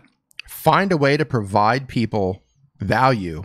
Give them value for people who might be living there, but more importantly, people who are coming there. Yeah. So you become like a resource for Sarasota. You can even do lists. Top 10 restaurants to eat in Sarasota. Top 5 beaches. Top 10 hotels. Yep. Top whatever. People love lists. They do. And put it together, like present it to them. Like think of how people that are coming to the area, how people that are living in the area might be looking for information or something that they might see as a thumbnail or title and be like, oh, this is interesting. I want to see that. Right. And make that type of content for it. Tech Spotter India, how's it going, man? What's up, Tech Spotter? Grabster in the house. What's up? Nice to see you as well. Yeah, Kathy Fitz saying that the fire thing can be B-roll. Absolutely, it can be B-roll. And if he's going to be doing that type of stuff on the channel, in my opinion, he should actually put that on another channel so that he can make his channel a resource for a specific thing. Because right now, he's got like some B-roll clips on there that are like 30 seconds long. He's got, 5 minutes of vlog style clips. He's got some drone stuff on there. So focusing it on the value that I'm going to bring to people that are living in Sarasota or the people that may be interested in coming to Sarasota, there'd be a lot more value there, and it would be a lot more focused than just putting up content that isn't focused at all. Right. I was going to say, think of it this way. Like if you want to make it easy for people to find you, then people aren't necessarily going to be looking for a beach fire in Sarasota. Like that's something that probably no one has looked for ever. So they're probably not going to find you that way. But if you're giving them reasons to find you and you're meeting them there, here's a bunch of stuff in Sarasota to do. Here's a bunch of stuff in Sarasota that could be of interest. Here's valuable stuff in Sarasota. That's stuff that people are going to be looking for. Hey, great to hear the Bard. The Bard says that, hey, Nick, I took your advice with my thumbnails and titles, and my CTR has gone up from 1.6% to 6.4%. Thank you for the advice. It's helped out immensely. Yeah, awesome, man. Love hearing that. Love that feedback. Yeah, it's good. Let's see here. So Destiny Excite, I think is how you say this. Excite. Destiny Excite. Or in the Neil Crypto version. Can you do the Neil Crypto version? I can't. No. I can't do it either. I've never even tried. Yeah. Right. All right, let's try right now. Ready? So Destiny Excite wasn't aware of the piano that was ready to drop on her head. That was horrible. Destiny, it's all right. I'm going to make it worse. I just freestyled that one. Yeah, that was horrible. That was good. It actually wasn't bad. Poor Destiny almost had a piano drop on her head. That was awful. Sorry, Destiny.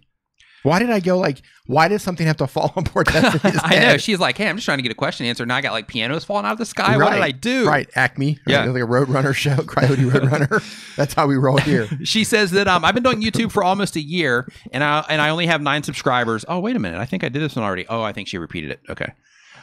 Zip Zap. Destiny says, give me a shout out. Please talk with me one-on-one and tell me some effective tips to grow.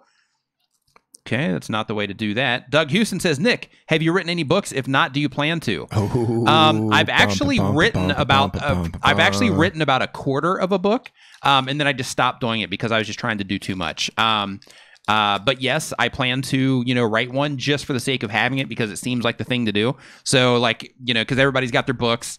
So it's like, well, I need to go ahead and just make one just so that I can have it. So yeah, eventually I definitely will probably, and probably Q4 of 2019 is my guess. Makes a book because that's what you do. Yeah. Well, might as well, right? Let me know. Hashtag, just do hashtag book if you want me to write a book. If not, that's totally cool. But just give me a hashtag book if you want me to write a book, just so I know if you even want it or not. Real Estate Whisperer says, I know this guy that can do voiceover stuff. He's a real Neil is awesome at voiceover stuff. So here we've got book. Okay, so we got a few book things in there. Audio book. See, that's what I'm talking about right there. Book. Okay, yeah, so we got some stuff there. We got some book the audio stuff. Books where it's at. Yeah, I think the audio books too. Make it available on Kindle Unlimited. Okay. Book. Okay, yeah, a lot of book suggestions there. Good. And we can read Alan C., thank you. We can read it to them live. Yeah, we can. Neil can read it to them. Neil can read it to him, yeah. Right? We need to create a set with a chair, like a living room set, like a campfire set. Not a campfire, but like a cabin set. Chair with a really nice soft throw blanket over it, like a hound dog sitting at the foot of his feet, fire crackling in the background, kind of low light with a lamp. Yeah. Neil just sitting in there reading. Yeah, right? That'd be good. Slowly turning the pages. Right. Tom Gillard says, Nick, you could do the audiobook and read through the whole thing in one breath. Yes, he could. Yeah, I'd try. I would definitely try. Yeah, so that's good. That's good feedback. So people are definitely interested in that. So so that's good. Okay. With a pipe and a flat cap, exactly. Yeah, so maybe I'll have to speed that up a little bit. All right, yeah, good. All right. Yeah, so Neil, we might have to talk about that. Reading a YouTube book. Yeah. The audio book. Yeah. That's Neil. Wow, Nick sounds different. Yeah, he sounds like a Dr. Seuss story teller in the book. Fit Mamatata says, how can I make a good title that will help my video rank? So what you want to do is you want to look for how people are looking for your type of content. Fit Mama, I'm going to take it that you are making. I think we pulled your channel up before. Maybe I've just answered another question. But you want to look for how people are searching for your content. So in your particular case, if they're looking for, how to, get good abs or, how to get abs fast or something like that, then you would basically take the search term that they're looking for, that keyword phrase, and you would make that a part of your title. Now you can take that even farther by saying, okay, they're looking for how to get abs fast, where just the fast part on there is kind of like a good, thing to kind of prompt them. For lazy people like me. Yeah, right. By adding fast to it, makes me want to click it because I'm like, you know what? The alternative to that is clicking videos that don't say fast. Sure. Right? Right. So if your video, no, this is how my mind works. Now, what about this one though? What about how to get labs or how to get labs? How to get abs? You collect them off the street. Come here, baby. Come here, boy. Gotcha. Yeah. How to get abs for lazy people. That'd be good too, right? Yeah, like how to get labs, a lazy person's guide, a lazy person's guide to abs, to getting a 6-pack, right? Like all of the self-identification you'd have to do in order to click that is like, oh god, yeah, I'm like a lazy person. But no. So, no. And I want abs. Yeah. No, here so you'd have to come to grips with all kinds of stuff in your head. the mental gymnastics you'd have to do to click on. So here's the thing. I'm not really lazy. But you would have to own it. Yeah. Like if you're like, the lazy man's guide to six-pack abs. Yeah. By clicking on that, you have to own it and say, you know what? I am lazy. Yeah. And this is the only videos I'm going to watch on this because I can't be bothered to watch any others. Yeah. You got to own it and click it. Yeah. Versus get abs fast. Right? 1 minute a day, get abs fast. I would probably click on the 1 minute a day, get abs fast. Because by owning that I'm lazy, the mental damage that might do. Yeah, you're definitely not getting abs then. Yeah. Right? Yeah. For me, I might click on the lazy one because I'd be like, well, that one's fast, but maybe I don't even have to do much in order to get abs. So I'm going to at least see what this one has to say. Yeah, I don't know, man. Just because you got to own it. Because you don't want to say negative stuff to yourself. Right. Like, man, I'm a loser. Right. I'm lazy. Right. Like I'm this, I'm that. Like by doing that self-talk. Yeah, that's why I wouldn't do that. But get them fast in a minute. Oh yeah, I'm all over that all day long. I will lie to myself that way. I'd rather be honest with myself and call myself lazy. Lie to yourself. That's what I'm saying. But yeah, just to revisit that real quick because we went off the rails there. Just to revisit that, basically what you want to do is you just want to find out how people are searching for the type of content that you make, find problems that they're having, and then basically you make videos to solve those problems. And then in your titles themselves, you put the actual phrase that they're looking for, and then you try to find little exciters that you put in there that would make them, that would entice them to click on yours compared to the other ones that you might be shown next to. So a good practice for that is to go and look, hey, how are people titling the videos for this specific topic? Actually search for it yourself, see what comes up, and then start looking at those titles and say, okay, which one of these would I click on? Why would I click on it? How can I make my title something that I would click on more than any of the ones that are listed here? Snowy Rains brings up a very good point that says for Dummies series worked. Yeah. Like cooking for dummies, all that stuff. Yeah. But if you call yourself a dummy though, that's kind of fun. Yeah, I'm a big dummy. But to say you're lazy, man, that's tough. It is. Right? Because then it just then everything your girlfriend says and your mom says. Yeah, you're like, wow, they're all right. I am lazy. All the family members now say you're lazy and then it's all true. Then you got to own it. Right? Tech with Geeky everything says, I know it's all true. It's true. I am lazy.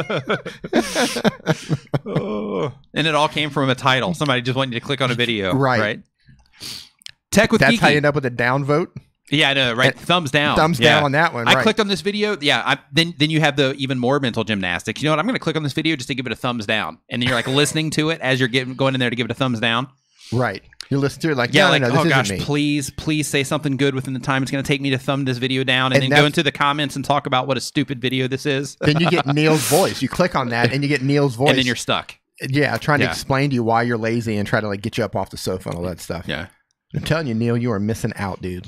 A7X Entertainment saying, I use YouTube ads. Does it help the YouTube algorithm? What you're doing with ads, first off, hopefully you're able to collect something off of the back end. Two, if not, it's cool. It's just general marketing, but you are doing it for the sake of the subscriber count if you're not selling anything off the back. But in terms of algorithmically, no, it's not gonna make a difference. Hasman12 dropped a super chat with a question that I think we accidentally missed. Okay, I will scroll up and see if I can find it here. We are searching for that. We are searching. Let's see what in Michael's bag. Got you in the thing. Okay, so Hasman12 says a good CTR and retention percentage. Also, thanks, D. So, D. What was the question? He just said thanks. So I just didn't know if you wanted to throw a "you're welcome" in there. Yeah, you're welcome, man. So Hazmat I don't know what I did, but you're welcome. So Hazmat12, Hazman 12, sorry. So YouTube gives us the information to where they say that between 2 and 10% is a majority of the thumbnails on YouTube. That's the average. So one thing that you want to look at is you want to say, okay, well, if I'm on the lower percentage of that scale, then I need to figure out, I need to keep changing this thumbnail. I need to keep testing this thumbnail and finding, different variations until I can find a thumbnail that gets me a higher click-through rate, until I get into the above average section, like the 5 to 10 range, or I guess that would be like a 6 to 10 range. And then of course, if you can take it higher than that, then that's an even bigger win. But YouTube specifically tells us between 2 and 10%, that's your actual average range of the videos that are on YouTube. In terms of a good retention, they also tell us inside of the YouTube Creator Academy that you want to go for as close to 100 as you can. So I can tell you that I've seen It is, but I can tell you that I've seen videos that have really bad retention, but the click through on the thumbnail is high, and the average watch time that video is getting per impression has to be more, or at least comparable to the other videos that it's being served next to, because the videos that I've seen that are like that, get tons and tons of views on them. So my top videos got bad retention on it, because as soon as I show them, we talked about that. As soon as I show them how to do it, then it goes off. They bounce. Yeah. But it's just crushing. Yeah. So it's obviously doing better than the videos that are around it, that are being served around it. Yeah. Right. Man. Okay, let me scroll down here to the bottom. There we go. The predictor says they have a 9.8 CTR in their thumbs. That's great. Nice. Yeah, that's good. That's fantastic. Good. Yeah. Let's see here. Tech with Geeky says, what kind of videos can I upload? I uploaded a video that got a copyright strike, so what kind of tutorials can I make? Tell me. Can I do hacking tutorials or useful type tricks and tutorials? Help me. Okay, one thing that I can tell you is doing hacking tutorials is not something that you want to do, because if you're showing people how to break the law in any way, if you're showing people how to like circumvent things on YouTube or anything like that, then you're actually creating you're violating the community guidelines, because you're showing people how to do illegal things. So you definitely don't want to do hacking tutorials. So Prodify Cycling says, and I just want to go back a second to the metrics here. He says, which metric is more important to focus on? I'm guessing he's talking about the audience retention or the CTR for the thumb. Both. Yeah. Both. Thumbnails, of course, because that's your doorway. Like, that's your entry point. Like, if you... It's like a two-step thing. First, thumbnails. First thumbnails. Like, if you have... Like, if your video is getting like a high view percentage, or just total watch time on it, but your thumbnail isn't performing for you, then it's not going to matter, because your subscribers are going to see that video. But then in terms of when YouTube starts putting it around the platform, if people aren't actually clicking on it, then it's just gonna die. But if they are clicking on your thumbnails and they're clicking on your titles at a higher rate, then that's bringing in more people. To where you can expose them to those videos that perform well. So yeah, step one, get your thumbnails and titles done better. Two, definitely work on your audience retention after that. But work on them, collectively, because it all matters. Hashtag it all matters. Hashtag it all matters. Oh my gosh, did they sign me out again? Here, hold on really quick. Weird. Yeah, I think they just signed me out again. And I'm checking really quick, and while I'm waiting for that page to load, RPM Nexus says, where do you put the tags at on your channel? So in your YouTube channel, if you go into features advanced, they did sign me out. Hold on, let me sign in real quick. Yeah, if you go into youtube.com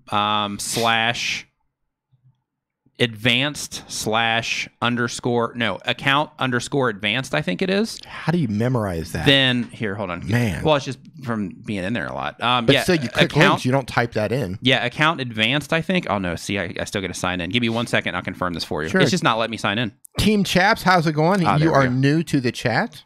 That's awesome. While you're doing that, I want to hop into Twitter because it just locked me out. Really? Yeah, I'm just locked out of my account here. Interesting. All right, see, you start talking about hackers and stuff, and then I know, boom, right? And then bam, it's gone. I know. Right.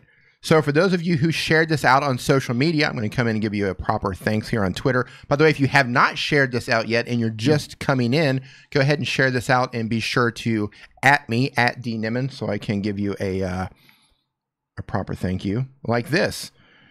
Booga Wooga. Thank you so much sharing this out. Beanie Draws. Thank you, brother. Beanie Draws. Sharing it out. Sharing the love. Appreciate it. Let's see here. Tom Gillard, of course. So there's something called tweet alerts, which is really cool. We meant to add it here. I used to use it a lot, but Crickets Booga Wooga. Gotcha. Okay. Yeah. I knew that. Travis MCP in the house says, love Morning Nimmin. I'd love a channel review for D Nimmin's channel. I hear it's great. What's he do different? You want him to review my channel? Oh man. That's good stuff. Yeah, this is gonna be fun. I hope you know well, Travis. Parrot Town, thank you for the share. Yeah, dude, I can't get into my YouTube account. Ian Sillin, thank you for the share. Doug Houston, thank you for the share. Vagard, thank you for the share. Much appreciated. The video call-in show, thank you for the share. Appreciate it. Travis MCP dropping the 5 spot saying love morning. That's what I just Nimmin. said. Oh, okay. Read it again. Read it again. Oh, yeah. Got it. Yeah. Yeah, I'm like lost in my own head here trying to get logged into my channel. Because, yeah, it's not letting me, I'm not logged into anything, which is interesting. Like, I still have access, but I can't click on anything. Google kicked me out last week, remember? Mm-hmm. They kicked me out for like 24 hours. That was like, what? What's interesting is that that was here also. So I'm curious if it has something to do with here. I don't know. Let's see here. The curse of the studio. While he's trying to get logged into his channel, I'm going to jump into the chat here and see what's going on. I don't have access to the form that everybody is submitting questions to, so I'm going to answer some questions in the chat right now. So let me scroll through here. And by the way, I just want to congratulate Travis, dude. This guy is on fire, man. Like he's come. You watch him come up 13,000, 14,000, 15,000, 16,000. Dude is on fire. He is absolutely on fire. Yeah. Yeah, people are digging him. Yeah. Fist bump, Travis. That'll do it every time. Elbow bumps and fist bumps to you, Travis. Okay, so Nandan Pradaji. So here's how we're pulling people up to be reviewed later on in the show. A little bit later, we're going to do channel reviews. You can jump to the front of the line by dropping a super chat of any size, or you can win trivia.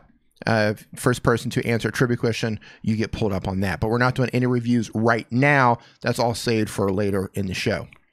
Yeah, I'm actually doing just a quick account login here because I'm, all of my stuff, like I'm just like no Google.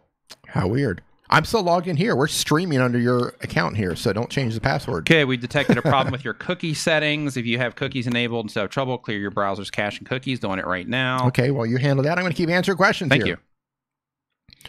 Scroll back in. Robin loves reading. Hey, how are you doing, Robin? So I guess you decided to go with that other channel, Robin. Did you come up with a name yet for your coloring channel? For those of you who are just joining us, drop a hashtag new in here. I want to see who's new. And obviously for you old dinosaurs who have been here since the beginning. Old dinosaurs. Old dinosaurs. Little beanie draw reference there. Yeah. Anna Mile 27. Hope you're doing well in Singapore. See, motivational time. Yeah, thanks for hanging out with us, motivational time. We are doing well. It's 10:30 p.m. here in Thailand. We're going to stream for several more hours. We've only been streaming for, what, an hour and a literally an hour and a half. Maybe Man, not much. Guess that one, an hour and a half. That's a good guess. Yeah, nailed that one. Literally an hour and a half to the minute. Oh, it was that close? No, yeah, literally it was like 1 hour, 30 minutes, and it was like 42 seconds. Nice. Yeah. Okay, so now I am back in the count. Give me a second here. Let me refresh some stuff. Actually, we can just stay signed out of some of these. Okay, so Fada Viper says, how do I get more views? You get more views by, one, making it easy for people to find your content. Mm-hmm. Two, you need really eye-catching, attractive thumbnails that are going to get the viewer's attention. You have to win the click. You need people to see your thumbnail in the sea of thumbnails that are being served up. Tap on that thumbnail. Yes. The violent sea. The violent sea of thumbnails, right? Third thing, you need to make sure you're creating content that people actually want to see, and make sure that your audience retention is decent, because that's going to tell YouTube that people actually like the video once they start watching it. Word. If it does, it's going to start getting suggested out to other people. So that's it. That's how you get more views. That's it. I know it sounds like, oh, well, that's easy. Well, yeah, that's it. Yeah, it really comes down to it's a process that you have to go through. Like, for a lot of people, you know, like the entire thing seems very intimidating, and it can be. They're all skills that you have to acquire. Yeah, and it's because, like Dee just said, it's because you have, you know, there's different skills that you have to learn for each part of the process, and because of that, you know, it definitely makes it seem like this huge mountain that you have to climb. Right. And there's also the side of expectations in terms of, well, I expect to be able to put out 10 videos and then have 100,000 subscribers. Right. But in reality, for almost every channel on YouTube, that, you know, that kind of activity doesn't happen, right? Unless you end up making like a really good video that ends up going viral or something like that, right? But in most cases, like you're gonna have to put in work over a long period of time in order to get it all working for you on your behalf. Right. I also want to add that you need to upload consistently. Yeah. If you're uploading, or just really good content. Yeah. Yeah. True. If you make the type of content, and there are people who do this, they start out They make content that is amazing that people want to share. Yeah. If you're making videos that people just can't wait to share with their friends and share, they want to put it on Facebook, they want to share. Look at this video that I just found. If you're making content like that, you're going to grow really fast. Yeah. Did you get in? You good? Yeah, I'm good. Okay. I'm good. I'm in officially now. Okay. All right. So I wanted to say here really quick that Tara Wagner, I got you in the queue here. She says that I appreciate all you guys do. Super generous. I'd love to be reviewed. I also have a question in the forum on taking YouTube vacations. Okay. I'm 41 of 76 questions right now. Professor Nez. So as I get there, I'll definitely answer that question as well. But yeah, I got you in the queue. But yeah, there's like Kurzikstat, for example. Like they put out a video like once a month. And right. they do amazing. Right. But they have like super duper high production animation videos that are crazy interesting. Right. Like if you click go on one of those, if you click play, like you're watching a majority of the whole thing. And, right. And like you don't even know that the time is passing. Right. There's that Spider channel. I can't remember it off the top of my head. I'm having one of those brain days, but the Spider channel, it's like another animation channel. It's another one. They just put out a handful of videos and they are just crushing it. So, so there's definitely those situations out there to where, people are doing that sort of thing, but it comes down to the content that they are making is so amazing that people are sharing it like crazy and all that stuff. That's it. Says. Yes. Yeah, that's it. So people are sharing it like crazy, which is causing all those people to come in and watch the videos, subscribe to the channel, which is causing also, because all those sessions are being started because of it, which is telling YouTube, hey, people are digging this, which means that YouTube is going to start suggesting it everywhere and putting it on homepages all over the place and all of that.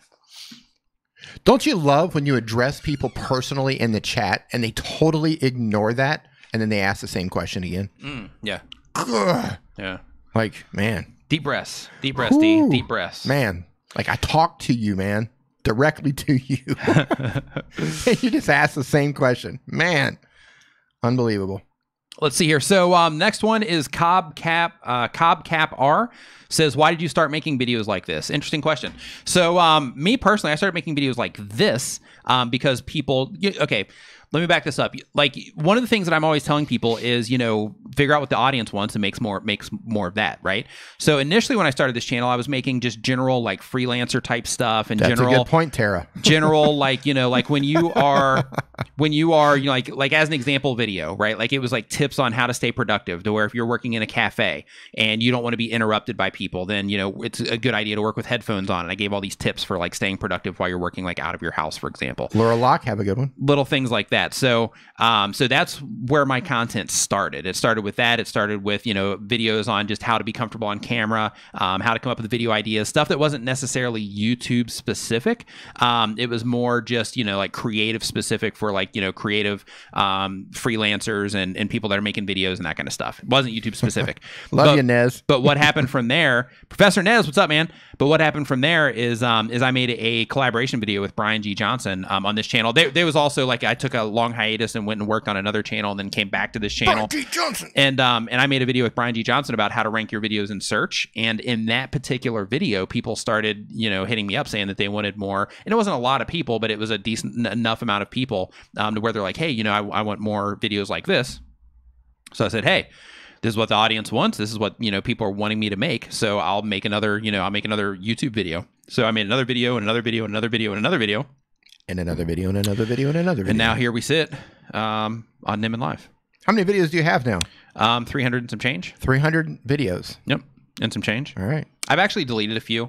I deleted, I think, that productivity one, for example. I think I took that one off just because it wasn't related really that much.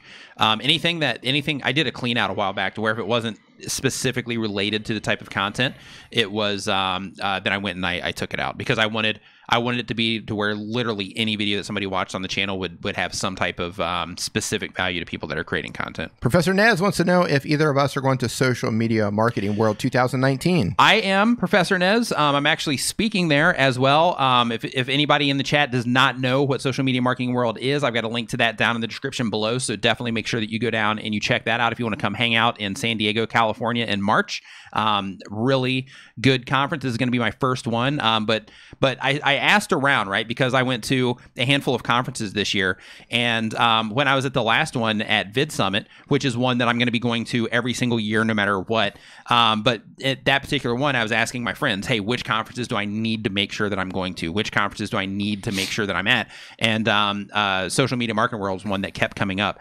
And then I did a podcast with Mike over there at Social Media Examiner. And we were talking about it, and he invited me to speak. So I'm super pumped up to go and speak at that one as well. So definitely head over there and check it out in San Diego. But from now all the way up until the event, that link is going to be in my description here on the live stream. So make sure that you go right now. If you're considering going to Social Media Marketing World, right now they actually have a discount on the tickets for the early birds. So if you're considering it, now is the time to get a ticket before the prices go up.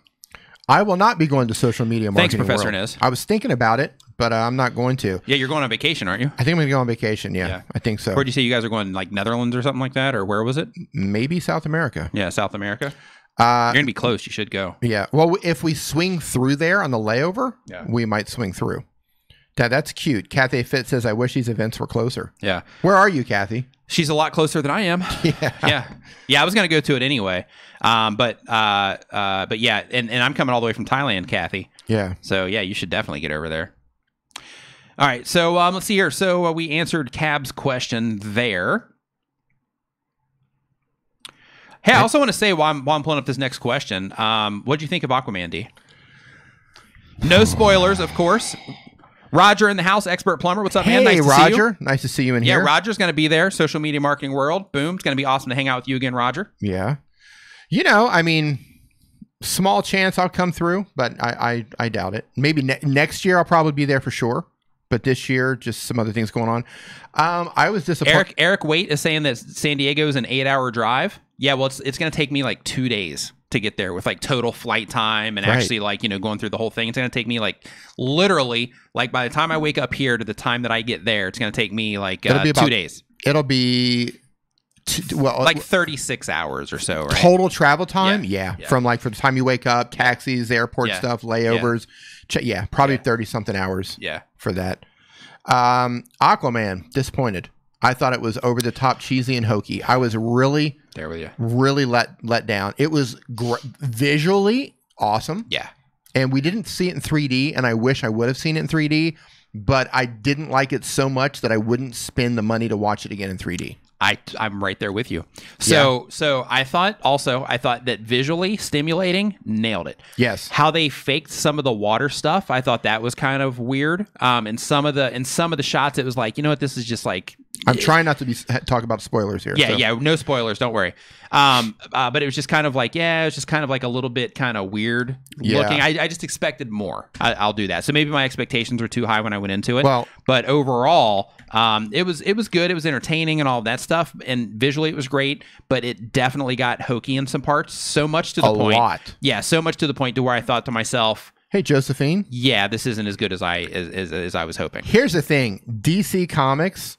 I loved Man of Steel. Josephine? I loved Man of Steel. Yeah. When the Superman, when they brought him back, I loved what they did with Christian Slater with the Batman, right? The Dark Knight. I love that. I can't stand Ben Affleck as Batman. Wonder Woman was good. I thought he did okay. I thought Ben Affleck Wonder Woman was good. So yeah, like what's up, Recycle Dude? Man of Steel, loved it. Wonder Woman was good, loved it. But everything else. Oh, Doug says it doesn't open until Boxing Day. Not sure when Boxing Day is. Yeah, everything else, DC's just not pulling it together for the movies. Yeah. They're just not. It's just not happening. Yeah, they need to give that stuff to Marvel to do. They do. Here, Marvel, do That's our videos. Insult. Man. It's probably like the pinnacle of insults. Yeah, I thought exactly, Roger. I thought Wonder Woman was Man of Steel. Thought it was great. Wonder Woman thought it was great. Everything else, I'm just kind of like, I would. Okay, here's how I gauge stuff. I gauge stuff based on I watch this again. The Avengers, all the Avenger movies, I've seen them 3, 4, 5 times. Yeah. The original Iron Man, probably 10 times.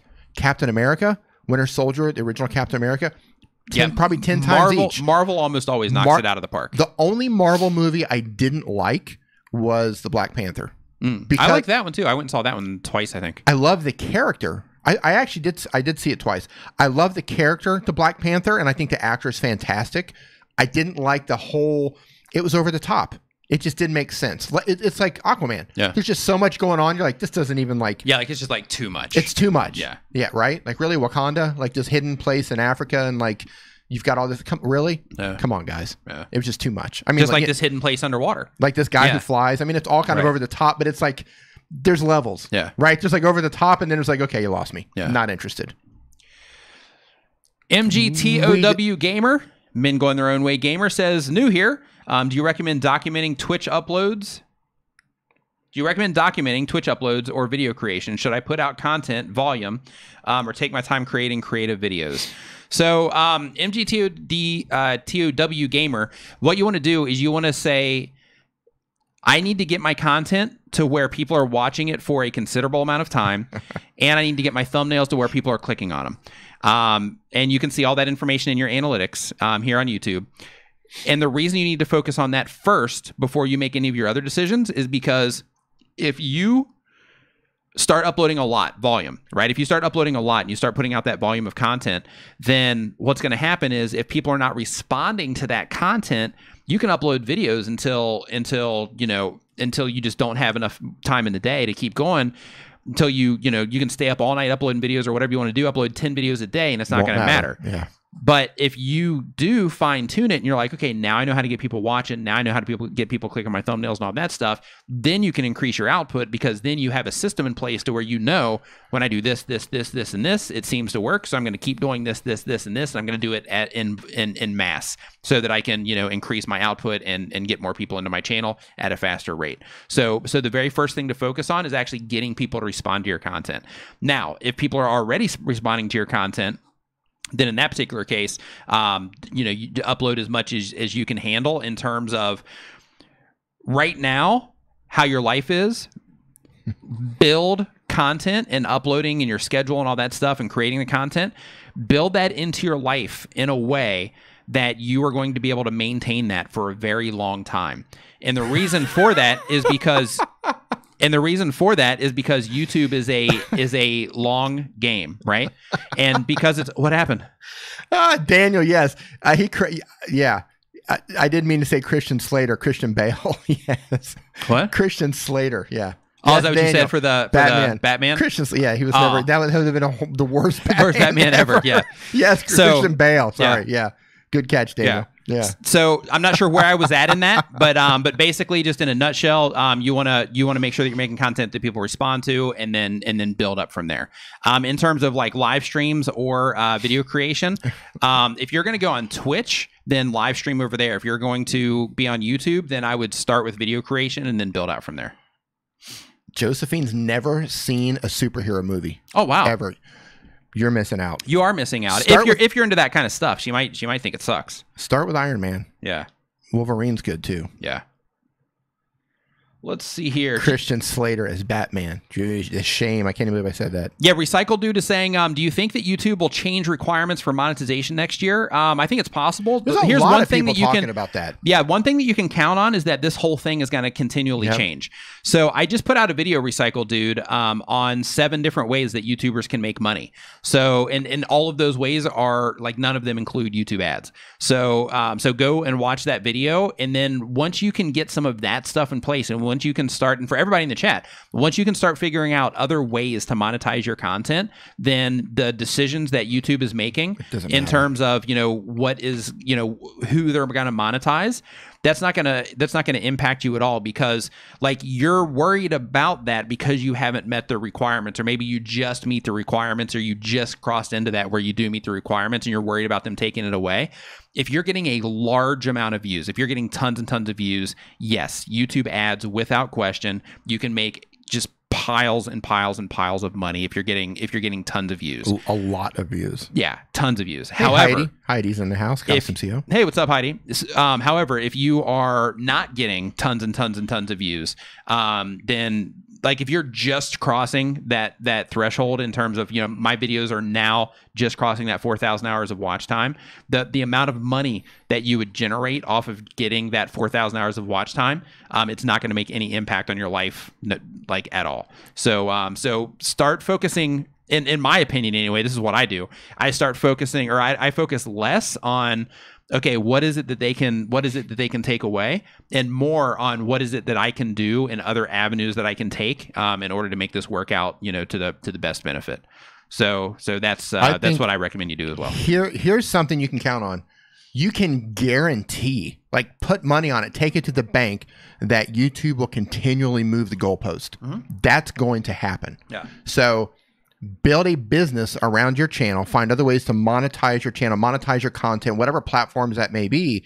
So it doesn't matter what they do, you're not still bothered. fine. You're still fine. Yeah. But if you're putting all your eggs in the ad basket on YouTube, then you're gonna essentially lose. What you're doing is you're giving full control. Yeah. You're saying, okay, like basically if you're putting all of your eggs in that basket, you're saying that, okay, if everything were to, if they were to something just shut off. Yep. If they were to demonetize your channel, or all of a sudden say that, you know, hey, for now we're going to move the goalpost to where it's even more difficult, to where you have to have like a certain subscriber, like a large subscriber count or something like that, then in that particular case, then you would be out, and you'd have to start scurrying around at that time trying to figure out ways that you can make money. But if you build some of that stuff that's in that video that I'm talking about, that 7 ways to make money, then in that particular case, then what you're doing is you're creating additional assets that you can lean on in a situation like that. Now, with all of that said, you know, the additional money that you'll get from ads as your channel grows, it's good. It all adds up, right? It adds up, you know, it can add up a lot depending on what type of content you're making.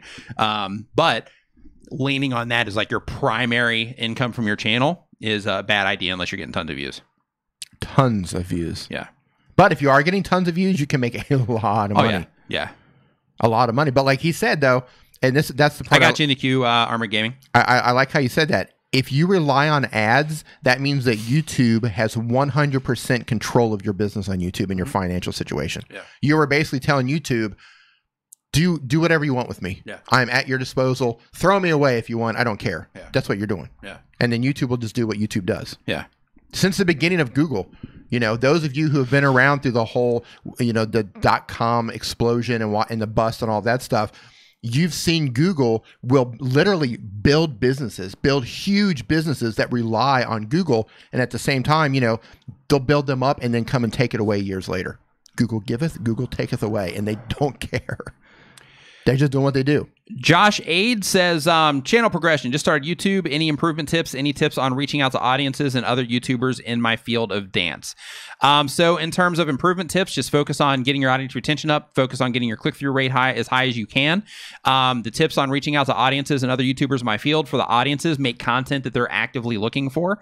And for other YouTubers in your field of dance, just start networking. Start figuring out where they hang out online. Start interacting with them on Twitter and any other social media platforms they hang out in, not in a creepy way, but just start interacting in terms of, mentioning stuff about the content that they're making and things like that, to where you start not in a creepy way. I love how you throw that in there. To where you start, being on their radar, so to speak, as somebody that's continually active in their communities. And before you know it, you'll start standing out as someone to them, because they'll be like, hey, this name looks familiar. Wow, this name looks familiar again. Hey, this person's starting to comment a lot. Wait a minute, who is this? Let me click on their name. Repetition, man. Let me click on their name and see what's going on there. Positive experiences that you can give people, like over and over and over. If you can provide value to those people, even as, you know, give them feedback, whatever. If you can just become like a positive person around them, they'll remember you. Yeah, absolutely. It takes time.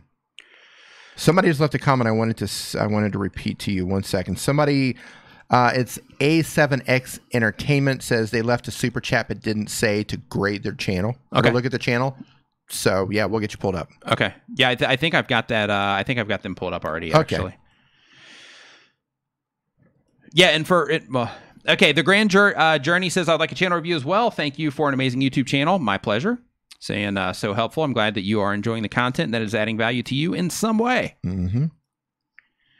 It's weird, isn't it? Like people you just see over and over and over and over. They just become part of your life. Yeah, and like you remember names. And that's the importance of having a good name. Like I see a lot of people coming into the chat rooms and stuff like that, and leaving comments. Like if I can't pronounce, look at Paratown, look at Midnight Madness 4x4, Professor Nez. Those are all 3 great names in terms of just memorable stuff. Right. Yeah. Yeah, like if I can't remember your name, if I can't pronounce your name, if your name's too long, capital letters, small letters, underscore, 00, XYZ, whatever, man, I'm not going to remember you. Yeah. You know? Yeah. And those are all things. So if you're wondering, how do you get involved in the communities? How do you get to, how do you mingle in with people? I think it starts with having a name that people can remember. Yeah, I agree. Yeah. On board. Paleo Draw says, if I'm doing drawing vids, should my video titles have that same caps lock title along with the name of the playlist that video will be in? Okay, so one thing that you don't want to use is you don't want to use all caps in your titles. YouTube actually recommends against this. I know that some of the bigger channels do this. However, YouTube specifically tells you inside of the Creator Academy not to use all caps. They also have some documentation that says that that it can actually limit your reach on YouTube if you are using all caps in your videos. So step one, don't use all caps. Let's see here. Title along with the name of the playlist that the video will be in. A lot of other YouTubers do it for gaming, but I don't know if it would be good for drawing vids. So with drawing vids, here, let me look at your channel real quick. Like with drawing vids, you basically want to go for what it is that you're actually drawing, but I wouldn't do it in the form of all caps. Paleo Draw. Looks like Paleo Draw is also doing dinosaurs. Beanie. Awesome. Whoa. Yeah, Beanie, you and Paleo here need to hook up and do a collaboration or something. Yeah, they're also doing dinosaur drawing. That's funny. Alejandro's Adventures. Do you think I have a bad name? Many people can't pronounce my name. I would remember your name, Alejandro. I think it's a cool name. I think it's a little difficult. Is it? Yeah, I think it's a little difficult. Yeah. I personally, I would remember it. But why is it difficult? Just because I'm not used to saying Alejandro. Okay. That's it. So just in my brain, it just doesn't connect at this point in time. Okay. So what if it was like Andy's Adventures? You remember that? Possibly. Mm-hmm. Yeah, possibly. Yeah. Yeah. So it depends on who's reading it, I guess. Yeah, it depends on your audience too. Yeah. Let's see here. Yeah. That's what I mean by who's reading. Yeah. Yeah. So for the drawing depends on your demographic channel. Yeah. For Paleo Draw, the for your titles, I would definitely take like your episode 16s and stuff like that. I would definitely take those out. It looks like you're not doing the all caps thing, which is good. So I'm glad that you're not doing that, but I would definitely take out all of those bars that you're using, the episode numbers and all of that. So in the YouTube Creator Academy, they have a specific section on how to title your videos and how to properly do it. So go through the YouTube Creator Academy and read their explanation on that in terms of how they expect you to do it on the platform and what the best practice is. Jom Gaming MS says, how about my name? Do you think it's hard to pronounce? Jom Gaming MS. Here, we'll go through them right here. Let's go through I'm going to go through and just start naming them. I'll name them, and you say yes or no. Okay. Okay, ready? So this is going to be a lightning round. Well, some of it helps if I look at it, too. Okay. But I'm just throwing them at you. Okay, I'm going to start with Jom Gaming MS. To be honest with you, I do remember that because you've been coming in here a lot. But like at a glance, like I don't know if sometimes I'm pronounced. Is it Jom? Is it Jom? What does Jom mean? You probably don't need the MS. Okay. But MS might be very important to your channel. I don't know. But okay, I don't know. Lightning round. Go. Ready? Yes, no. Lightning round. Heathcote. Heathcote? Yep. Yeah, probably. Recycle dude. Absolutely. Reaction right reel. Riot reel. 50-50. Beanie Draws. Absolutely. DBZ collector. Yes. Lily Tree. Yes. Cricket Wilson Harris. Yeah. But I remember Cricket. Yeah. She's the only person in the entire world that I personally know as named Cricket. So yeah. anything that's Cricket, she's in. Yeah. Cosmic Lettuce. Yes. Yeah, it's good too. GYSI. That's a no for me, just because of the multiple letters. It doesn't actually say anything. Maybe it does. Here's the thing. Maybe it's Gizzy. Here's the thing about that name. If I see your name in a comment, I'll remember it's you because it's only 4 letters, and that's going to be easy to remember. However, in terms of speaking, in terms of like trying to tell somebody your channel name, I'll never remember the order. So if I'm reading it, yes. Dumbbell Plays. Possibly, yeah. Uncle Dan's Dumbassery. Yes. Grabster. Absolutely. Home Slice. Yeah. Fade a Viper. Probably not. This Old Stoner. Yeah. I like cruise ships. And I cannot lie. Boom. You other boats can't deny. Yeah. Oh my God. I don't know where that came from. Woo! Yeah. Oh my God, Becky. Oh my gosh, Becky, look at her rotors. They are so big.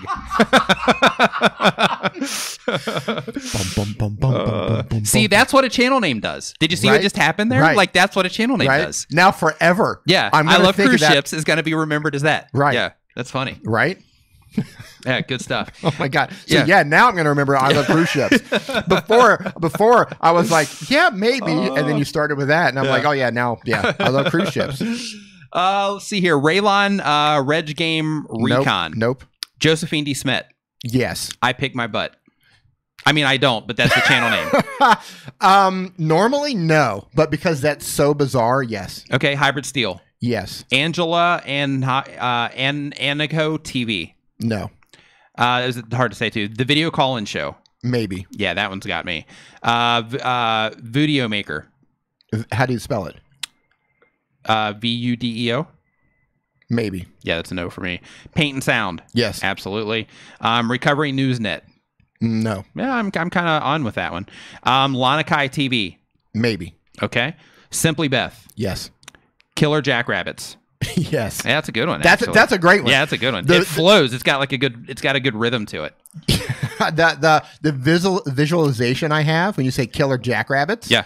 Like yes. Like because there's like tons of cartoons of like evil rabbits and stuff. Like as soon as you said that, Bunnicula also. But what is it? It's a book. Kids book. Oh, okay. Goat Meat. Absolutely. Super Dave USA. Surprisingly, yes. Okay. Multi-Tank Addiction. No. Let's see here. Mahosio. No. Mahosi Lock. Nope. Tony Miato Metavavo. Nope. Hashtag Time Drika Melody Games. Holy cow. We're going to end this right there. Not, Yep. No. Yeah, absolutely lightning not. round comes to an end. Yeah. Right there. Glue Guns and Roses. Absolutely. Glue Guns and Roses might be one of my favorite YouTube names ever. That's a good one. That is so unbelievably clever. Yeah. Glue Guns and Roses. It is. I love it. Octorius. Next question. Octorius says... I remember Octorius. Octorius, I do too. Remember all Fin Dominator. I remember that. Yeah, likewise. Yeah.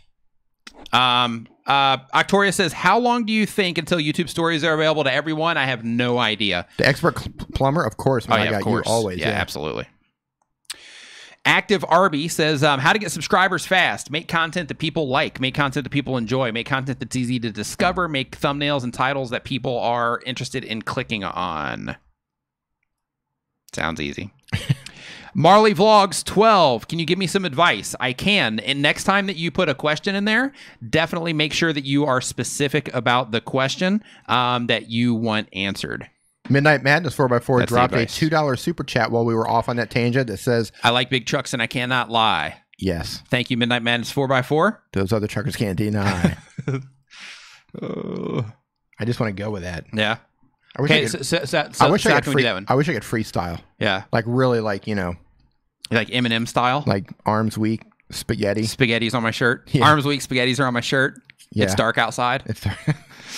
Blue-Eyed Tech says, is my content all over the place or does it seem focused? I'm trying to hit my small goal of 50 subs and seem to be stuck, but any and all feedback is appreciated. So I would have to look at the channel for that. So I'm not 100% sure there, Blue-Eyed Tech. You know what? Actually, I'll pull it up here and I'll look at it. I'm not going to pull it on the screen. But Travis MCP. Mm-hmm. Here, so I remember Travis's name, and I know it's MCP, but for some reason, every single time I see that, I always think of MVP, like most valuable player. So my brain makes that connection. Right, most valuable player. Because I was like, what up, player? Like, I always think like Travis, most valuable player. Yeah. Like, that's what my brain thinks when I see MCP. Yeah. Travis, MCP. So, yeah, I always remember Travis for that. Yeah, Blue-Eyed Tech. Player. Blue-Eyed Tech, you, definitely all over the place on the content. Yeah. To answer that question for you.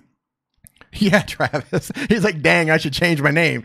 To Travis, MVP? Yeah, most valuable player. Yeah. Yeah. Yeah, that's good. Yeah, most valuable player. Paint and Sound, starting a new niche channel for 2019 before the new year or after. It doesn't matter. Start now.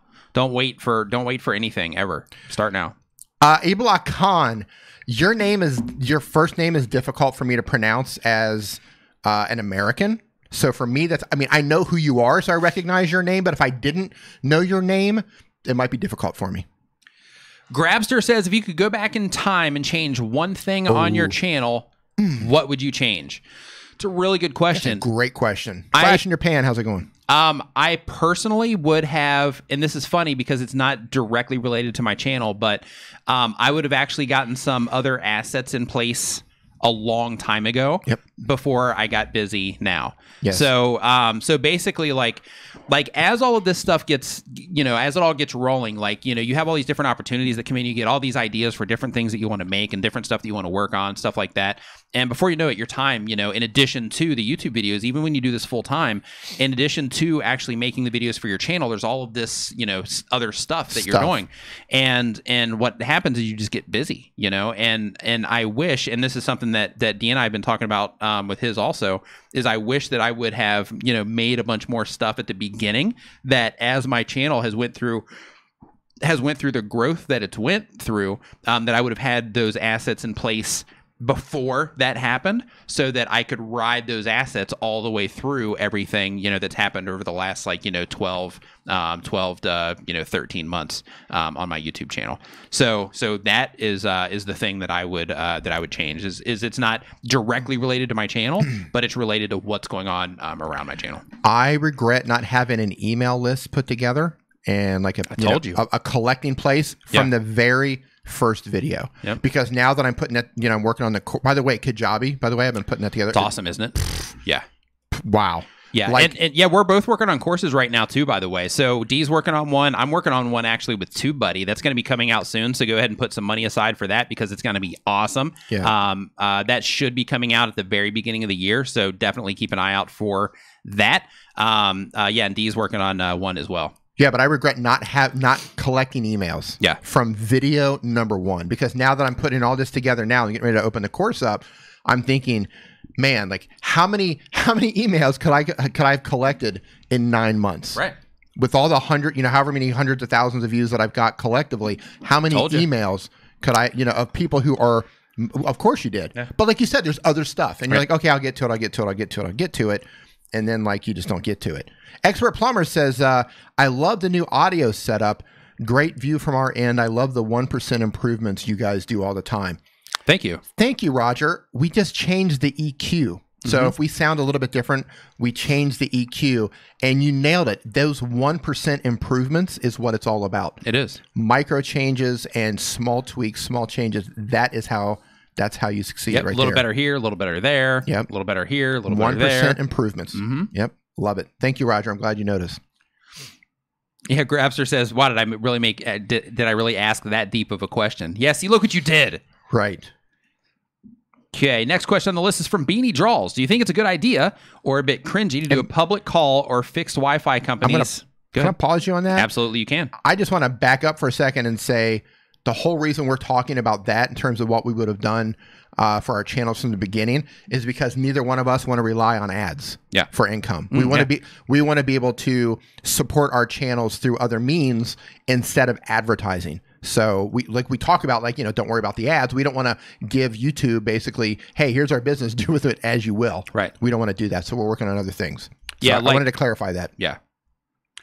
Let's see here. Sataniel Gaming says, can putting gaming in a name be counterproductive? No, not necessarily, because you are laser focusing on people that are into gaming. So not necessarily. No, I think you're fine with putting gaming in your name. And Armored Gaming is saying, hey, that's a good question. Yeah. So yeah, I think it's fine. I mean, it identifies you right away. Yeah. Like if you come to my channel and you leave a comment and it's whatever gaming, yeah, I mean, on one hand, like, it's been done to death. But on the other hand, I know exactly what your channel's about. Right. I mean, I don't even have to think about it. Right. The only thing I don't know is what game you play. Right. So Beanie's question is, do you think it's a good idea or a bit cringy to do a public call for fixed Wi-Fi companies sponsor live streams because I can't afford business fixed Wi-Fi otherwise? And do you honestly think that my channel has the potential for businesses to even consider that?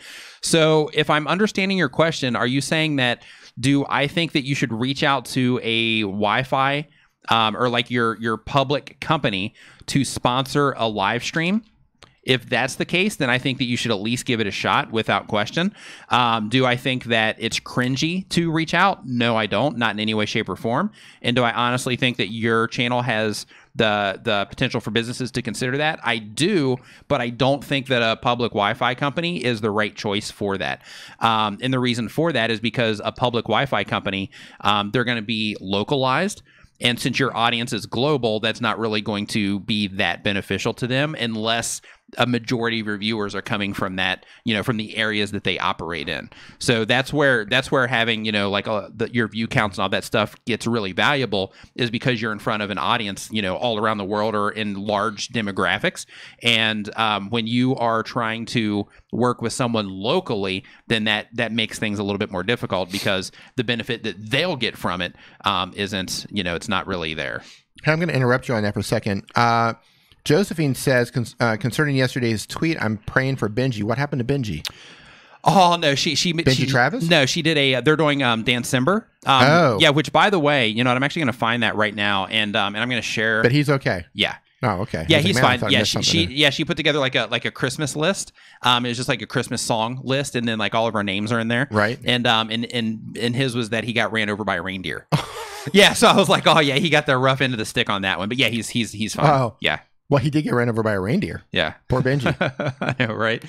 That happens. Marta Laura Zayas, I hope I'm saying your name correctly. If I'm not, I apologize. Says, it would be great to work as a group to address channels that lose AdSense. No one does that, and no one talks to YouTube about that. People actually do talk to YouTube about that.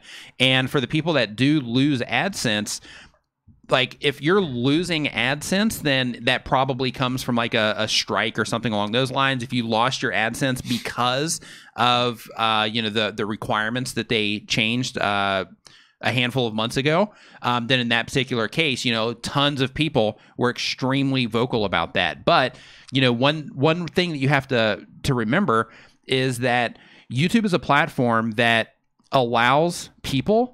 And I don't work for YouTube, and I'm not getting any anything for saying this.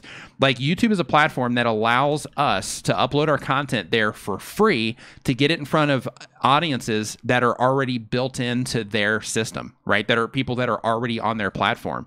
So they're giving us that opportunity. So, they don't have to pay us for that. That's a bonus, in my opinion, that they actually give people money to upload content to their platform. Yes, people uploading content to their platform is what makes people want to come there and watch videos in the first place. So I get that.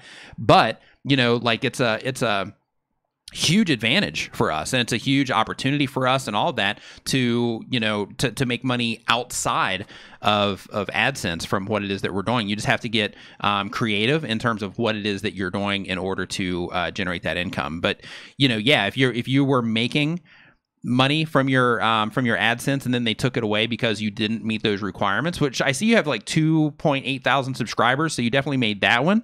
I'm not sure if you have the watch time requirement or not, but I'm guessing you probably do now. And then maybe you have to, maybe you went back into the queue or something. Maybe that's why you're having a problem with it. But in my opinion, I did not lose it because of the change in policy. I lost it for a violation that I don't understand. Okay. So yeah. So like in that particular case, that's another one to where, people are always going at YouTube for that kind of stuff. And they're trying to, make it to where they're a little bit more clear in that information that they share with us, because without question, if you do something and they take away your monetization or your ability to live stream, you get a community guideline strike.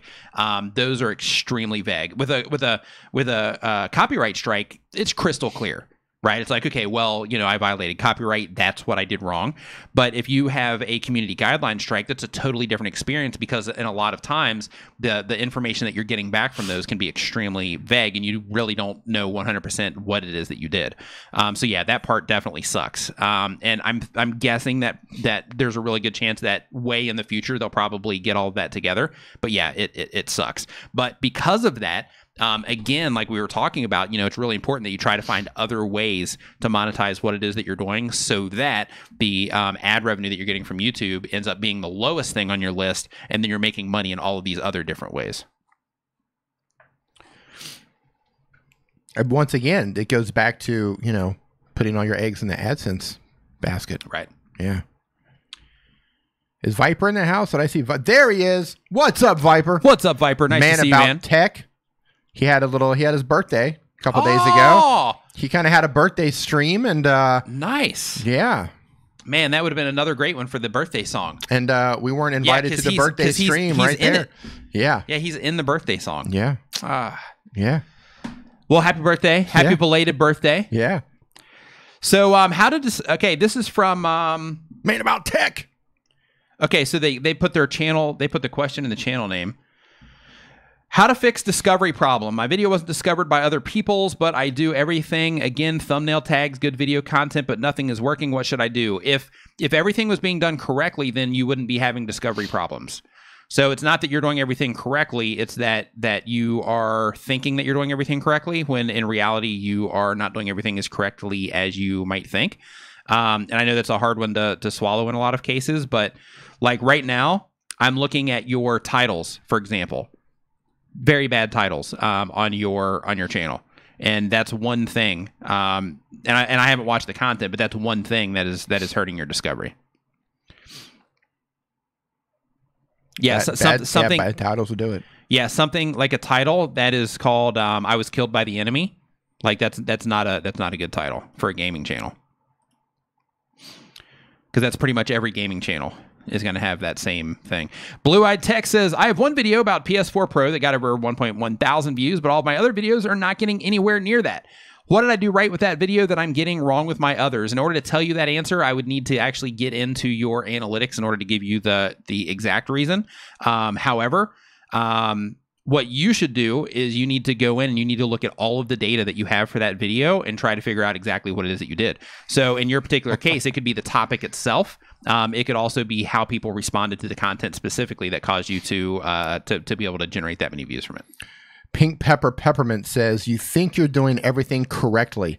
That's a lot of people's problems in life, too. It is. Yeah. It really is. Yeah. It really is. Like, how many times in, like, your relationship, you think you're doing the right thing. Right. Right? You're like, what are you talking about? Why am I getting this? Right. Right. Why are you looking at me that way? Right. Like, what did I do? Where did this come from? Yeah. Right? You think you're doing everything right. Yeah. Right? Hey, Chef Jelly, what's up? Turns out you really screwed up and you didn't even realize it, right? Right. Yeah, absolutely. That's so true.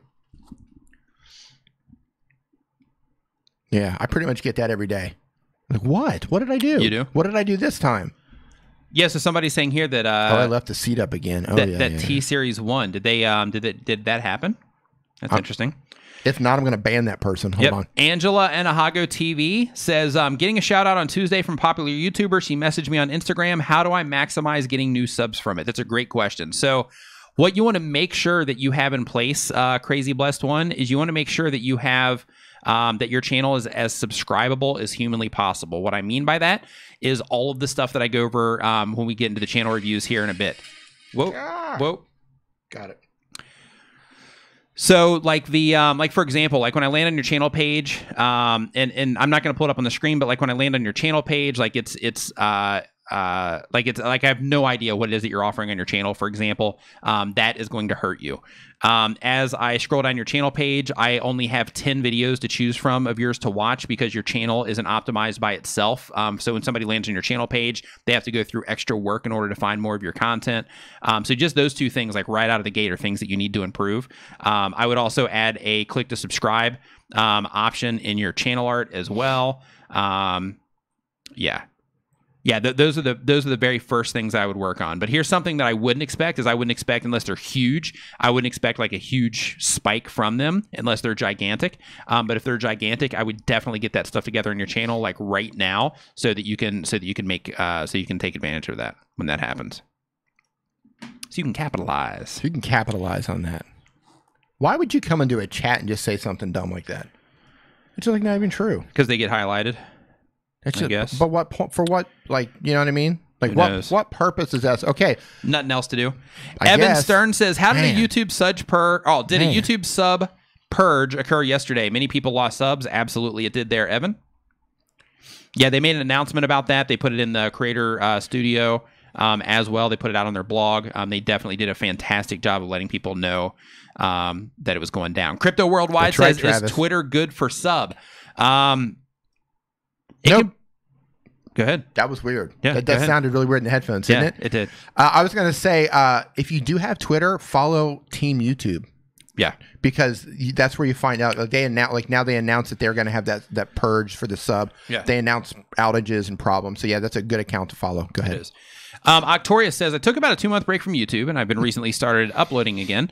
I don't have the same amount of subs watching anymore and I feel a lot of it are inactive. Is there a way that I can get them to remember me again and know I'm here? I really think that this has hurt my channel and reputation. Any suggestions to solve this? So here's something that you have to think about, Octorius, is YouTube serves our content to people who are most likely to watch it, okay?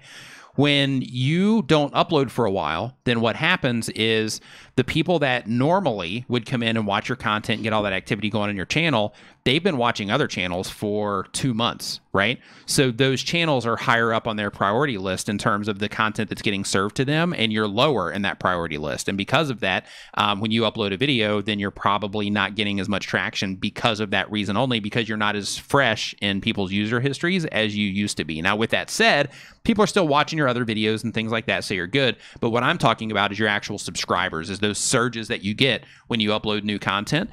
That's gone. So because of that, that's probably why you're seeing a little bit of a drop. But if you just keep doing your thing just like you normally do, so that you can increase that again, and then you should get back to normal. Just keep doing your thing. You should be fine. Hi Minds TV says, I'm a new channel. Welcome to YouTube. Hey, welcome Fly to YouTube. Ride's up in the house. Hey, what's up, Fly Ride? Missed you last week. We were actually repping your merch last week, but I think you saw that. You sent me an Instagram thing about it. Hi Minds TV says, I'm a new channel at over 100 videos. At what point do you focus less on quantity and more on the quality of videos? Right away. Video number 1, video number 2, video number 3, you focus on actually making content that people respond to. Because if you make 100 videos and those 100 videos are not videos that people respond to, they're not going to do you any good. But if you, over the course of making those 100 videos, you're learning, hey, people are responding to this, they're not responding to this, instead of ending my video at the end of every one of my videos and saying, and that's how you do this, or, and that's why this, that, and the other thing. And then you stay on for another minute, and then you just see your retention tank off because you verbally ended the video and things like that. Like, as you're learning through that process, then that's where making that 100 videos gets extremely valuable.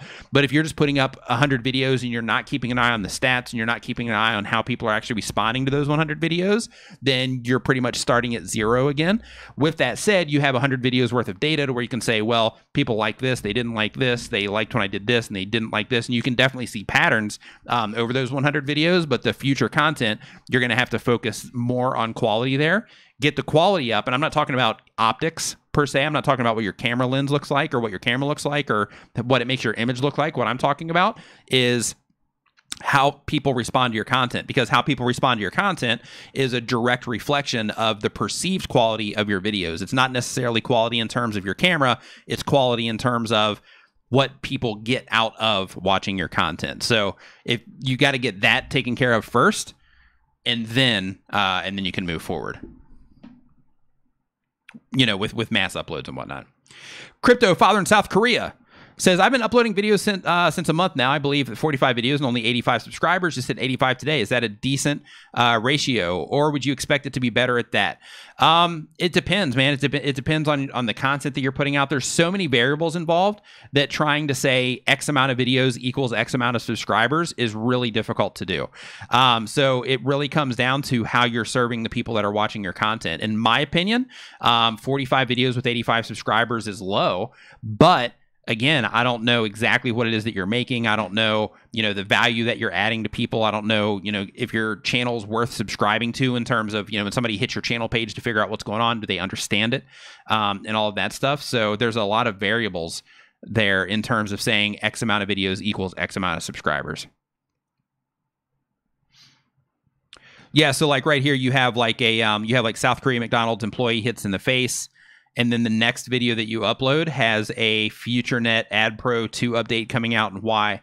So basically, like you're talking about a couple of different things here. You've got another one for like YouTube Rewind, a response to the response.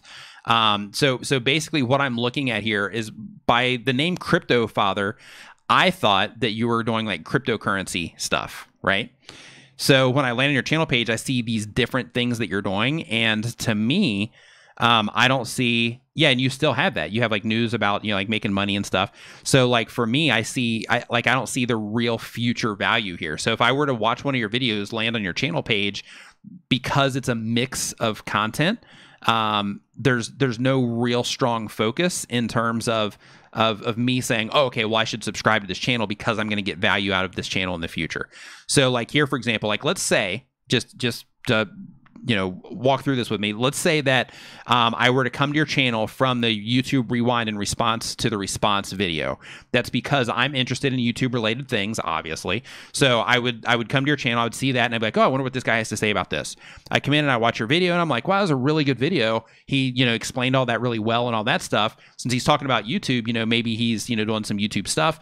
So I would go and I would look at the channel page, and I would be like, okay, Ad Pro 2 update. I don't even know what that is. South Korea McDonald's employee. I'm not in South Korea. It doesn't matter to me. South Korea, also taxi drivers. Okay, yeah, that one doesn't matter. Books with Crypto Father. So like what I'm getting out of that and the value that I see in the channel when I'm coming in from your YouTube Rewind video, it's just not a consistent thing for me in terms of I need to subscribe to this channel because all the content that he's putting out on this channel is something that I'm interested in. Like there's no definition, so to speak, of the type of, or no focus on the type of content that you're putting out. So I would really recommend, if you want to increase that ratio, that you really focus on what it is that you are doing. So if you're going to make economy videos and money videos, focus on that and stop making stuff about, Korea specific.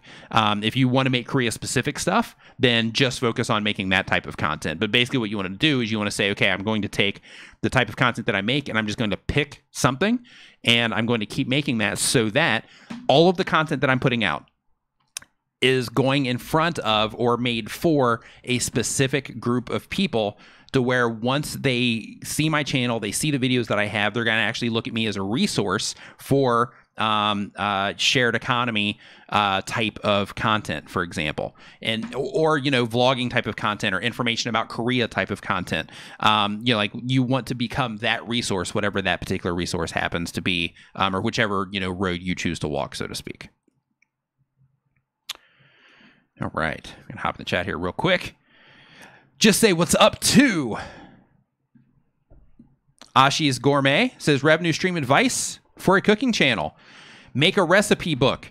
Okay, so this is revenue stream advice for a cooking channel. Make a recipe book that you can download, that you can pay to download off of Amazon on demand. Their print on demand stuff. Make an ebook version of it. Make a bunch of different books for different types of actual, like let's say you do like an Indian food book, an Asian food book, a Western food book, and so on. Do that. Get like what are those called? Aprons? Yeah, get some aprons.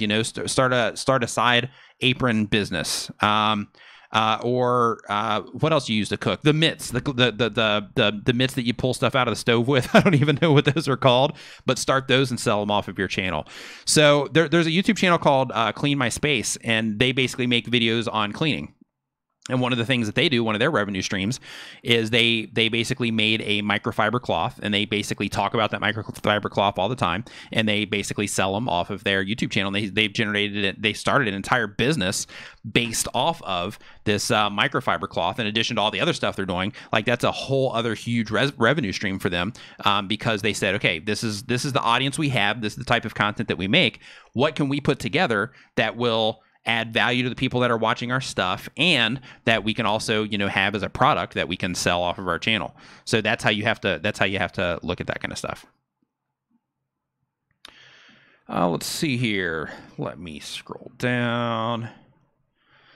Eric Waite says, Eric Waite says, in other words, know and focus on your target audience and demographics. Absolutely. That's the short form version of my long breathed version.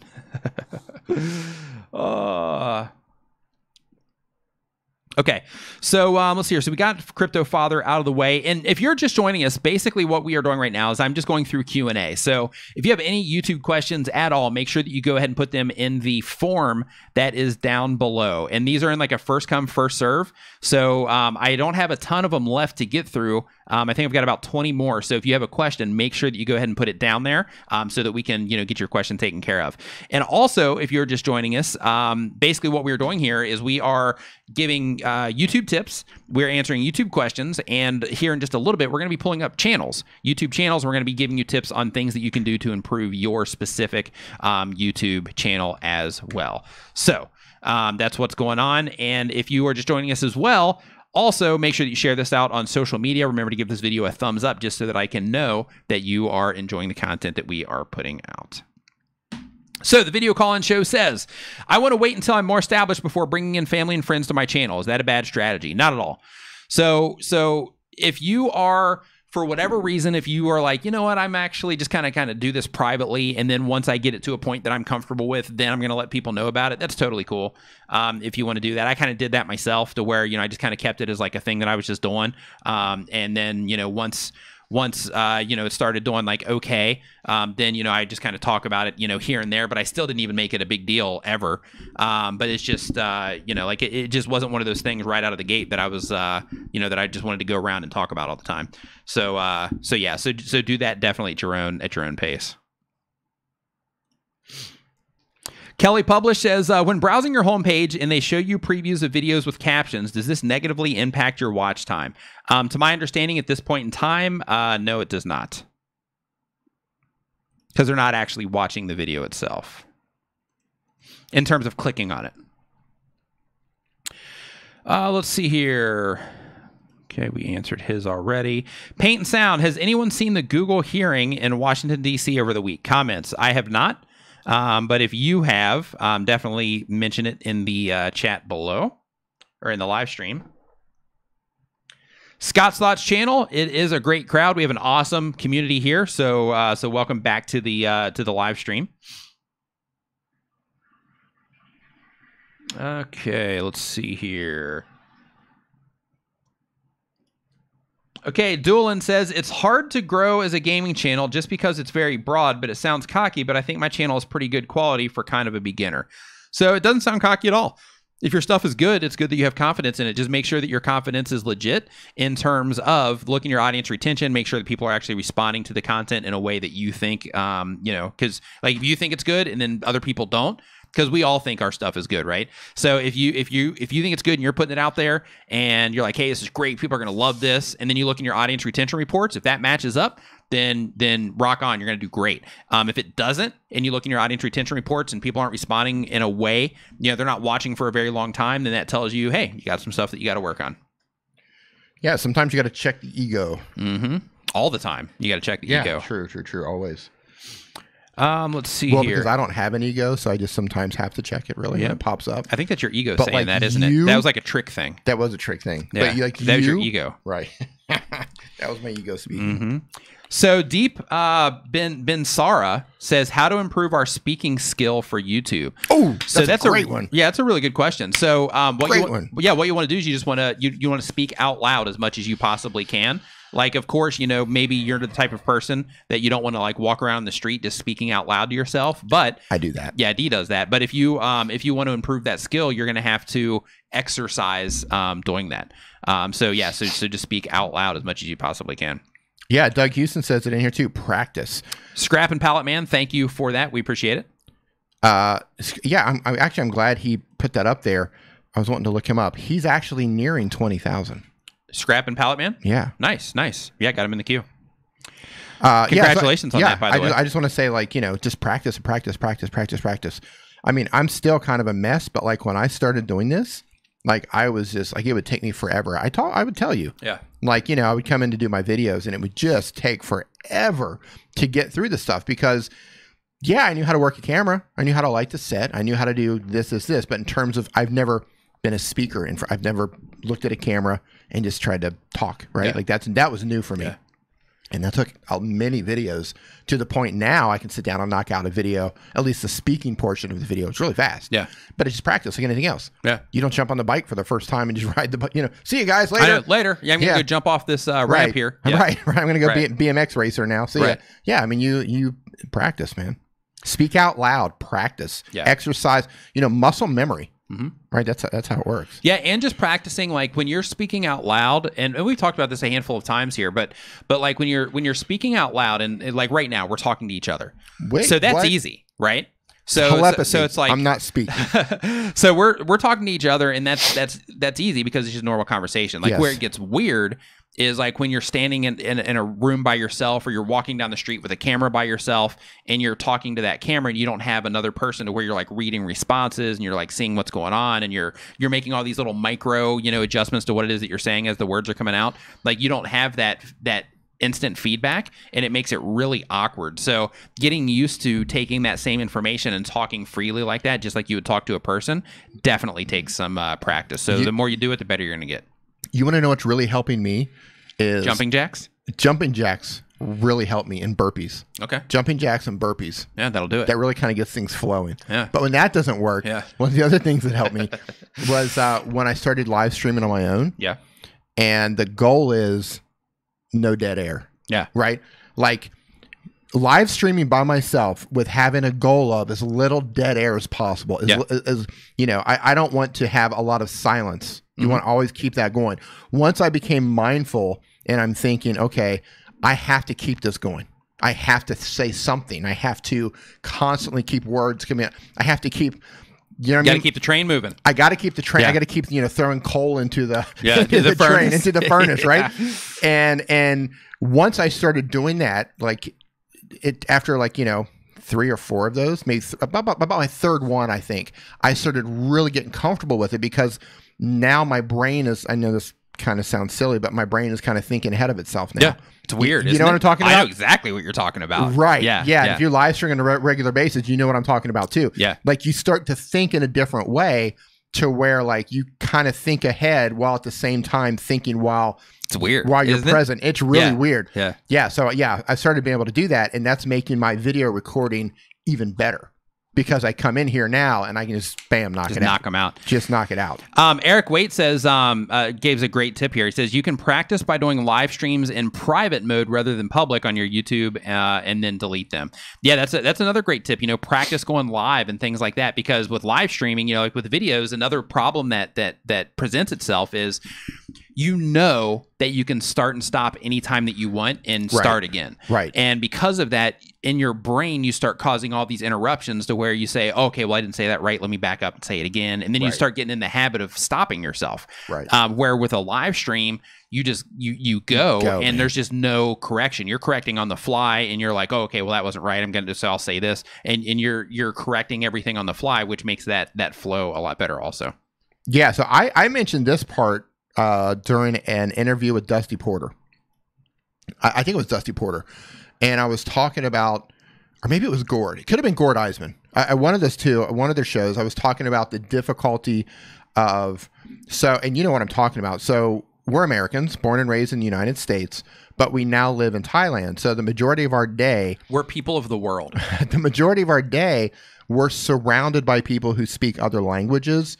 We're trying to communicate in their language. We're speaking broken English to them as they speak broken English to us. So we're not really having full-on proper English conversations every day. And that's been going on for like a decade. Yeah. So my brain isn't like fully up to speed. Like when I need to speak, right? Like speak English, speak correctly. My brain is kind of like, wait. How do I do that? Yeah. A decade of speaking bad English, broken English, because over here, if you can't fully say the right thing in their language, but they can speak a little bit of English, you try to meet in the middle, and it kind of, things get backwards and stuff like that, and your brain starts to think that way. So sometimes even during the live stream, I'll say something and I'll go, God, I can't believe I just said that, because my brain's kind of thinking in that way. Yeah. So that for me, that's a constant struggle. Yeah. You seem to do great with it. Yeah. Well, I've just been doing it for a longer period of time. Yeah. That's all it is. I just have more practice. That's it. Yeah. Because I've done a ton of streams here. I've done a bunch of streams on TubeBuddy's channel. I'm live with Owen every Wednesday. Yeah. So, I've just done it more. I'm still struggling. Yeah. Like my brain wants to move stuff around. And sometimes something will slip out and I'll just go, oh. Oh, that happens to me too. Don't get me wrong. That forward thinking part of the brain, the live stream brain, goes, I can't believe you just said that. Yeah. And other things too, but in Neil's voice. As a really good example, like when we first started this stream, right. I wasn't fluid yet. Right, so I was having to mentally fight through what it was that I was saying because I just wasn't fluid yet. Like we literally came in, we were problem solving. I was trying to get some tweets automated through Agora Pulse. I was trying to get some of that stuff to happen, so those tweets would be going out while we're streaming and all that stuff. And I was focused on that, and I didn't give myself a chance to relax a little bit, which is something that I do before the stream. And because of that, when we first came in, I was just kind of and I was a little bit all over the place.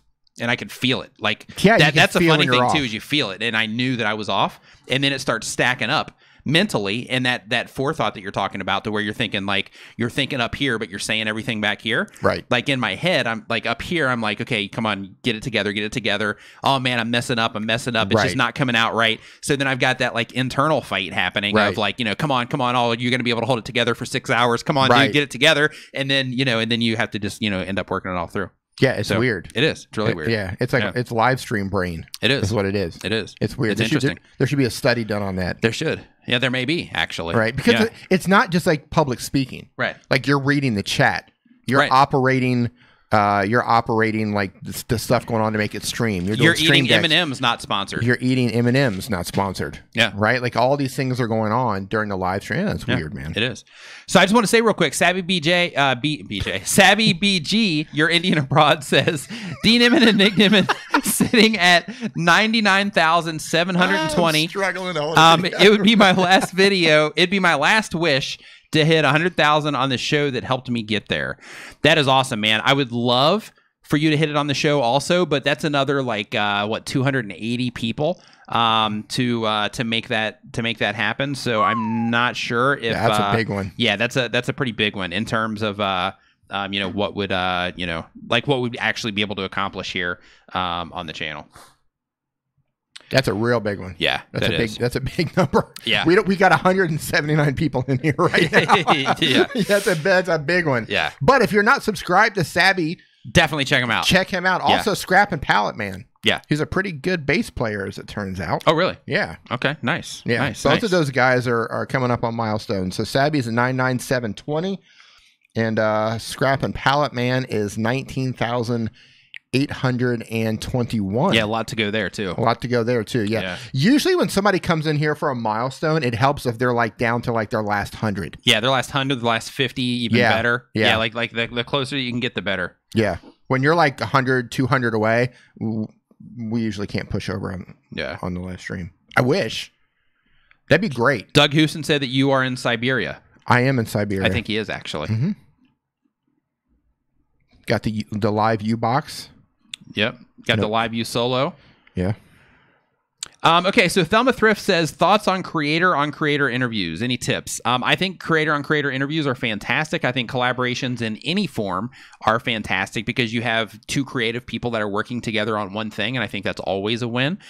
In terms of, like, is it good for your channel and things like that? Like, if you're doing a creator interview, I would definitely make sure that other creator is someone else that makes similar type of content that you make, so that interview is interesting to the people that are watching your videos. So when you're doing that interview, I would also talk about things that your audience would be interested in as well. So if they are somebody that that maybe the audience is like, I don't even know who this person is, then in that particular case, given like big long backstories and things like that, might not be as valuable as saying, hey, when you're doing this type of thing, whatever, like whatever people come to your channel for, like just talk about that. Like do the interview and frame it around what it is that you do. So in your case, you're doing like eBay stuff, ride along stuff. So just talk about all of that stuff in the interview that you're doing.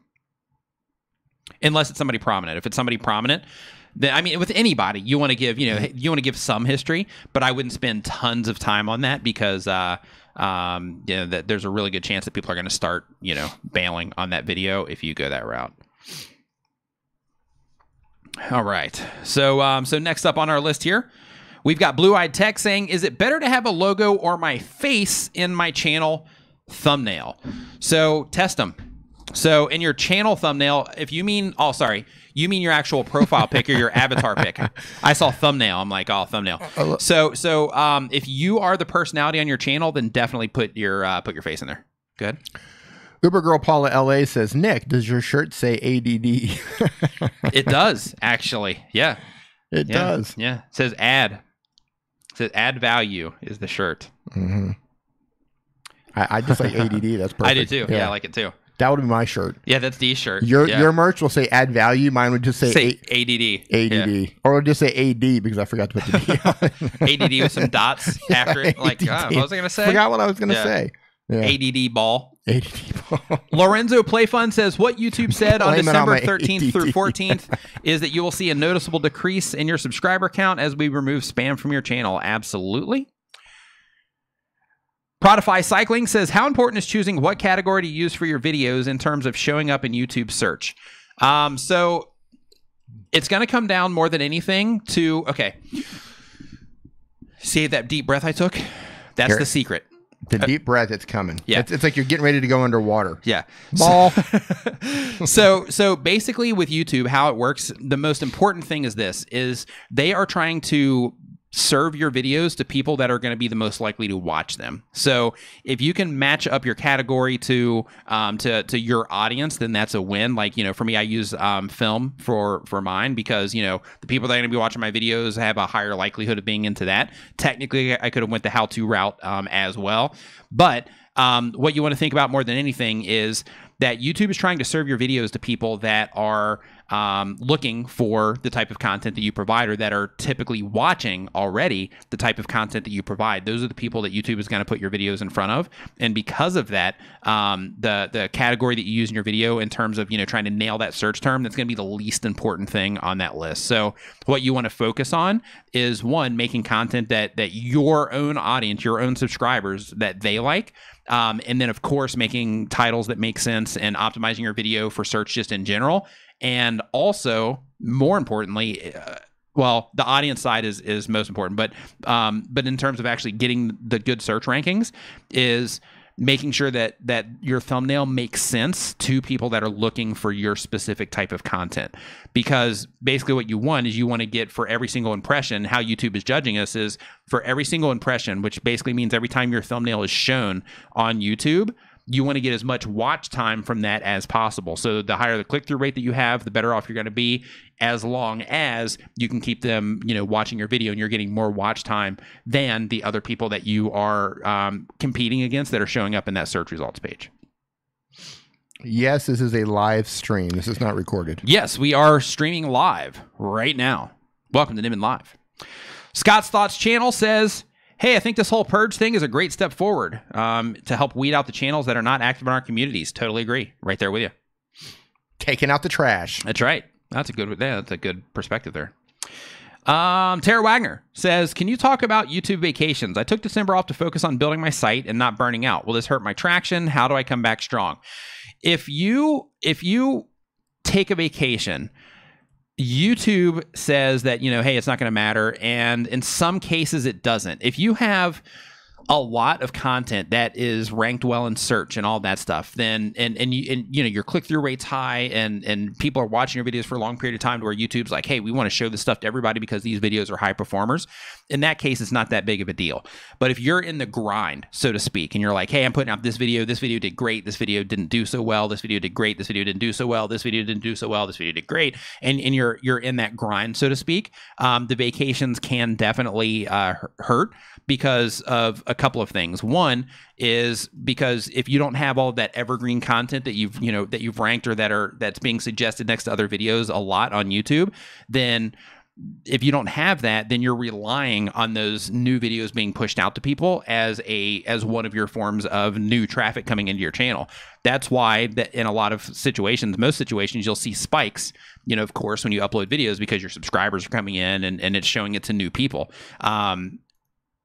When you take a vacation, you kind of break that part of things, but don't worry about it, because yes, you will be able to recover from that. Just keep making the same type of content that people were responding to in the first place, that got you to where your channel is now, and just keep going again. But I want to back this up a little bit by saying that if you did it to focus on your website and not burning out is a million times more important than if your channel is going to take a temporary hit or not. Just my personal opinion on that. Because if you burn out, then you'll just stop doing it completely, and you'll lose all the work that you put in. You'll lose, future opportunities that'll come as your channel starts doing well and things like that. So even if you have to take a sacrifice in terms of, I'm gonna take a lull on my channel for a little bit, so that I can make sure that I'm okay here, it's worth it. Like whatever happens to the channel, that is way more important because that's the day-to-day experience that you have in here. And if that's broken, then everything else isn't worth it. So so focusing on here first, in my opinion, that was definitely a good move, and I think it was a smart thing to do. But in terms of coming back strong, just look at your videos and see, hey, which videos of mine do people respond to the most, and make as many of those as you possibly can in order to get the ball rolling again. I'm actually going to pull up your channel here real quick. I just want to see something. Sometimes you just got to take a break. Yeah, you do. Yeah, and like like with anything else, sometimes you and there's a difference too. Like there's a difference between like, I need to take a break versus like, you know what? I don't want to do this for a while. Yeah. Like there's a difference. Yeah. Sometimes like if you don't want to do it, like that's when you probably should do it. But like, if you know, like, man, I really need to take a break. Yeah. And you know it, and you're just not lying to yourself, trying to be lazy. But if you know it, like, man, I really need to take a break. Right. Take it. Yeah. Yeah, because there's a difference in like being lazy, right, and like being like, you know what, if I, like this is not going to end well for me long term if I keep doing this. Right. Yeah. Yeah. Like, you know. Right. Some of you cannot take breaks. You can take a break from YouTube. Yeah, I didn't take a break for a long time, and then I took a break in September, and I've been suffering for it since. I'm just now rebounding from that break. Yeah, myself also. Yeah, it can happen. Some people do take a hit when they take time off. Some people don't. Mm-hmm. Yeah, it just depends on your content, you know, how well specific videos are doing and things like that. But it essentially caused one of my, like right at that time, one of my like power videos pretty much just shut off during that period of time, which was an interesting thing to experience. Scrap and Pallet Man says, not burning out is huge. I took 7 days off. My new video is way popular. 300,000 watch minutes in 4 days. Nice. Well done. I know. Yeah, that's another thing too, is like, you know, a video can bring it all back. Yeah. So when we went to VidCon, and I think I missed 2 updates or 3 updates at that critical point at my channel. Yep. So it was like growing, and I like just didn't do. Yeah, you just assassinated your momentum at that time. I still have not fully recovered from that. I mean, I've had a couple of good videos come in, but like I took a serious beating on that. Yeah. Yeah, mine was like, well, here's the thing. So Emily said, how long was my break? With mine, I had been rock solid religious with my content for 2 years. And then I took that break for, it was almost 2 weeks where I didn't do anything. Like I didn't post to a community feed. I didn't upload any videos. I didn't live stream. I literally didn't do anything. And, a week and a half, 2 weeks. And right after that, it was like, boom. So, but I've also seen the same exact thing go the opposite direction too. I've also seen, one of the barbecue channels, actually, they took the time off. And when they took that time off, their channel actually started doing better than when they were actually in the grind. Yeah, that's crazy. Yeah, when they came back to it, you know, of course, everything, you know, it ended up leveling out, but it was just timing with, you know, videos that just happened to start performing and and all that stuff. So timing plays pretty much everything. It does, timing and the content and where that content is placed and what it's connected to and all of that. Yeah, definitely. Is Dan Norton in the house? Dan Norton in the house. What is up, man? Dan, how's it going? Dan the man. Dan the man. All right. So next question here is, how do I choose the right tags for my videos? Make them relevant. So what you want to do in terms of choosing the right tags for your videos, first off, make sure that you're using TubeBuddy. You can install TubeBuddy at tubebuddy.com/Nimmin. If we can get the screen going there. Guess not. Guess that camera's not working. Nope. So basically tubebuddy.com/Nimmin. There's a link to it down in the description, but that's 1. 2 is you want to basically get everything together that is relevant to your video. So you want to use the tags to support what it is that your video is about, not just about all of the different things that your video is about. But it's right. Oh, right here. There. Yeah. Not all the different things that your video is about, but what it is specifically that you're trying to place that video for. So for example, if you are trying to place your video for a specific thing, then you'd want to put whatever that thing is in your title, whatever that thing is in your descriptions. Then of course you would want to build your tags around that specific thing. Glue Guns and Roses. Love it. How does the homepage autoplay of muted videos impact views and click-through ratio? Could this be the reason for an increase in browse traffic sources when CTR is lower? That is such a new thing that I'm not 100% sure yet, but we'll definitely know as soon as I know. Then, of course, I'll definitely be talking about it in the live streams. But to my understanding, it doesn't affect like watch time or anything yet. But click-through, it's definitely going to impact that. But in terms of like watch time and all that stuff, I'm not 100% sure yet. But as soon as I do know, then I'll definitely talk about it here. Yeah, that's one of those things for me. Like, okay, so you got your thumbnail up there. They're giving you the data for your CTR, your click-through rate. Mm-hmm. But what if they click on it not because of the thumbnail, right, but because of the video that plays? That's going to completely screw up the analytics. And you're going to say, oh, my thumbnail's good. Right. When it might not have anything to do with your thumbnail. Right. So I think it might be that specific point in the video. So they're going to either have to tell us that they clicked on the thumbnail, or they clicked when they started watching the video. Or they just don't tell us. Or they just don't tell us, and that's just going to like screw things up. Mm-hmm. I personally don't like the feature. Do you like this feature? Type in yes or no if you like the autoplays that now show up in the YouTube I like it homepage. because it gives me just a little bit of insight as far as like what's going on in the video. What I don't like about it is I get a lot of information from what I see in the thumbnails. And that information that I see in the thumbnail is designed to make me understand what's happening in the video. And the specific part in the video that they might be showing me is not designed to let me know what's going on in the video. And because of that, I think it does, kind of muddy things up. So MMA Pixel says A/B testing solves that. Not necessarily. Yes, it's the same problem. It's the same exact problem because you don't know if they're tapping on the thumbnail, or if they're tapping because the video's autoplaying. Right. Yeah, we'll see. We'll see how that rolls out. We'll see if they give us any additional data for that. Right. So it's kind of a mix, but we do have a lot of no's in here. I personally don't like it, but it looks like it's 50-50 in here. Mm.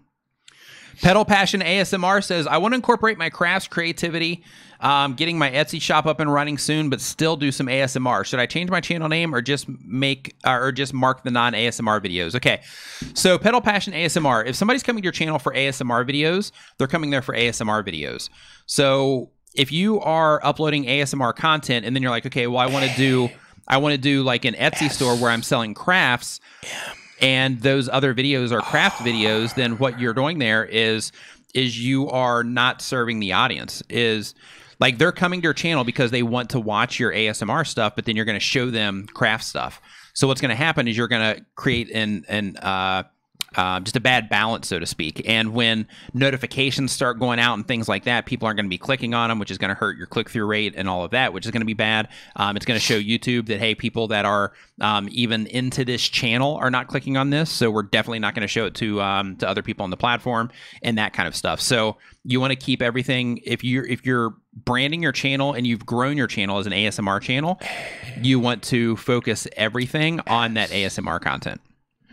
So now, if you're going to completely transition, then in that case, yeah, you can use the ASMR stuff and you'll probably lose a lot of people that way. And then some people are still going to be coming in. They're going to be subscribing because of your ASMR videos. And then they're going to be like, wait a minute, what's going on here? They're doing like craft stuff. And then now, you're messing up that focus by adding that additional content. What I would do is I would just do another channel for that stuff. And if you're going to build an Etsy shop, then you're then with that, when you're starting that new channel, think of that Etsy shop and say, okay, this channel is my ASMR channel because I like doing ASMR, so I'm going to build this channel as an ASMR channel. This channel over here is made specifically for the purpose of sending traffic to my ASMR shop, my ASMR shop, my Etsy shop. So all of the content that's over there on that channel is made specifically for the purpose of sending people to your Etsy shop or other things that you're going to create with your crafts, where your ASMR channel is specifically made for the purpose of serving the ASMR community. So Uber Girl Paula LA, wrap your head around this for a second. Okay. There's 166 people in here right now. By the way, if you have not shared this out on Twitter or Facebook, please go ahead and share this out right now, especially on Twitter. Be sure to tag us at our names on there so we can give you a proper thanks. Yeah. But she says, I love Ice Poseidon. And I've seen some of these, has 15,000 viewers plus on his live stream. Yeah. Can you? Oh, man. Right? There's 166. Okay. Even when this thing's maxed out at like 300 viewers. Yeah. This thing is flying. Yeah. And but it's actually a little slow right now. Actually, it doesn't look like the chat is going a little bit. Let's get some hashtags going in here. Let's get this thing moving. Yeah, let's get this thing moving. Let's get some. But can you imagine 15,000 people? Yeah, right. Like, yeah. I told you I saw Linus Tech Tip live. Yeah, and he was just sitting on the sofa, like answering questions. Yeah, it was like 10,000 or whatever. Yeah, it was literally going so fast. It was just a blur. Yeah, it was just a blur. It was incredible. Incredible. Josephine saying, poor Nick trying to be serious and adding value. It's a challenge with these freestyle raps, ASMR content, etc. Yeah. Parrot Town says hashtag here. So yeah, okay. So let's say we've got let's see here, 15,000 hashtag. Yeah, okay. So yeah, so we got some hashtags. We got some hashtags speeded up in here. Yeah, nice. That's what I'm talking about. Move this thing. Move this thing, right? And the other cool thing about watching Linus is his super chats were coming in so fast you couldn't keep track of them. Nice. It was just super chat, super chat, super chat, super chat, super chat, and they were just like lining across the top. Nice. It was incredible. Nice. I bet he probably made $5,000 in super chats. That's crazy. In just like the short amount of time that I was watching. It was incredible. Yeah. Yeah, they have like a whole army of channels too. Oh, do they? I didn't know that. Mm-hmm. Braddles Gaming says, I understand that YouTube needs to protect its advertisers by not putting ads on any channel. My question is, why can't views from YouTube premium subscribers give revenue to smaller non-monetized channel? I'm not on the board at YouTube, so answering that question, I have no idea, but their decisions are, like it's their platform. We play by their rules. And in terms of, why they do one thing and not the other, I have no idea. I'm not behind the curtain, so to speak, at YouTube. So I'm definitely not the right person to answer that question. Andrew Can's in the house. Andrew Can in the house. What is up, man? If Andrew can, you can too. Congratulations, Andrew, by the way. For his, I think it's 3 years at TubeBuddy now. So I just want to give a shout out to Andrew for 3. I think it's 3 years. Correct me if I'm wrong, Andrew. But for 3 years at TubeBuddy. Travis took their channel from like 5,000 subscribers to almost 200,000 now. That's awesome. Yeah, he's crushing it over there. Travis MVP says, "Can you imagine what it must have been like with these two growing up?" Oh, you don't even know. You don't even want to know. Our poor mom. Let's just take a second to just apologize. Mom, we need a moment of silence. Yeah, Mom, I apologize for any headache and stress that we caused you as regret children. Nothing. Yeah, he doesn't regret anything. I regret nothing. But I can't imagine like the stress that we put on your mindset, like just in yeah. Regret nothing. Yeah, he doesn't. But yeah, I apologize on behalf of both of us. Because, no, he doesn't. Because I regret nothing. Yeah, because it toughened us all up. No. Made us all tough as nails. Yeah, definitely apologize, Mom. Yeah, I mean, it was pretty much like, people running around, people lost eyes. No, seriously, straight up. So we grew up, the majority of our childhood, it's not funny. It's kind of like looking back, you can't believe it. But we lived in a more rural area for a lot of our life. Mm-hmm. So we had BB guns. We had like legit bow and arrows. We would have like full on, like thinking back, I don't know how we didn't lose eyes. Like we would have like, I really don't either. Like legit BB gun wars. Yeah. We had like legit BB gun wars and like pellet guns. Totally different world at that time. The kind that you would pump up and like you could blow a hole through somebody's like, skin. We'd like shoot them each other. Yeah. Like what are you thinking of that? Bow and arrow. We used to shoot legit bow and arrows at each other. Like play like army and like be in like tree houses and like try to like we're hunting deer. Yeah, it's crazy. Trying to shoot arrows. Yeah, the kids we all grew up with were just like, wow. Yeah, it's crazy. Tough kids. Yeah. Yeah, crazy. Yeah, absolutely crazy. I don't know how we all made it out without eyes. You mean with eyes? Yeah, with eyes. What do you mean? Yeah, what? I don't know. What do you mean? Yeah, I don't know how we all made it out with eyes. Yeah. Yeah, it was, pure savagery in our poor parents. Yeah. Yeah, Forest Commando. Legit, that's what our childhood was like. It really was. Our childhood was like Forest Commando. Yeah. And back then, like, it was like, you didn't have to work, like, you could just go out and play. You had to worry. There's no such thing as like Amber Alerts. Nobody got kidnapped at our school. Like we didn't grow up around any of that. Yeah. So it was just like legit. You come home from school, you grab your BB gun, your bow and arrow, put on your camo or whatever you got, head out to the woods or whatever, grab your BMX bike or whatever, go out, and it was just like full on like Commando meets Predator until the sun goes down or until dark. Yeah. And then you got to come home. Yeah. Yeah. That's how we grew up. That was a cool time. Yeah. It was definitely a cool time. I enjoyed it. We had a great childhood. Yeah, we did. At the time, some things seemed like crazy, but it was, we had a great childhood. Yeah. We really did. All right. So Hybrid Steel saying dad of 2 boys here. Yeah, I can imagine you have your hand full. The shenanigan, father of 4. Father of 4. Good Lord, there, mom to 5 boys. Woo. You have my... you know what, Cricket? I'm going to go ahead and apologize on behalf of your boys. Yeah, they're sorry. They don't know it yet, but they apologize for the stress that they're causing you as well. Yeah. They're happy for the good times, and they're sorry for the stress that they're causing you. No way. Uber Girl says, hilarious. I didn't even realize you were brothers. Oh, nice. Yeah, nice. Yeah, good times, man. Falling out of trees, jumping tree houses, forts, yeah, all that stuff. But straight up, full on like bow and arrow, BB gun wars, and man, what were we thinking? Hey, and the crazy thing was, it worked. And I don't know anybody that ended up like, you know, that was like dead or like lost anything or anything like that. Broken bones and stuff, sure. Damage. There was damage done. Without question. Scars, plenty of damage. Scars. Yeah, I've still got scars. Right. But yeah, definitely damage. But yeah, what'd you tell them why you have a beard? Huh? Well, no, that's just up here. Right. Yeah, that's just up here. Yeah, I got in a bike wreck, and my teeth actually ended up coming through my lip. Actually, they got stuck, and I had to go in and get them. So I got like this like weird scar thing like right here. Yeah. Damage, man. Scars were made. Yeah, it's cool. Yeah, it's cool. Like, yeah, enjoyed it, all of it. Okay, Grabster says we don't have PayPal available in our country. Is there any way that we can make money through affiliate links and sponsors in a different way? Bank is also not an option on many websites. Yeah, if you don't have a way to actually get paid, that definitely complicates things. One thing that I can tell you is that if you get your channel to a point to where you can, you know, do brand work, then in that particular case, then you'll find a way to get paid in that situation. But in your specific case, because of the talents that you have, I would actually try to come up with, like, I would find I don't know what country you're in. Do you know what country Grabster's in? I know a region. What region? I'm not sure what's in that area. Okay. So if you can't get monetized through like I don't know what's in that area. Okay. Yeah. Yeah, so if you can't get monetized through, or I mean, if you can't get payments through like PayPal and stuff like that, you're definitely going to have a difficult way to go. But what I would do in your particular case, because of the skill set that you have, is I would put together like courses on stuff. Like I would use like Udemy or something like that, and I would put together courses, and I would send, I would send your traffic to courses like, you know, like how to make this one not necessarily, because he's got like a DIY light, but your actual design skills. I would put together like design courses, Photoshop courses, stuff like that. Yeah, you're definitely talented enough to do stuff like that. Yeah, for sure. I totally agree. Yeah.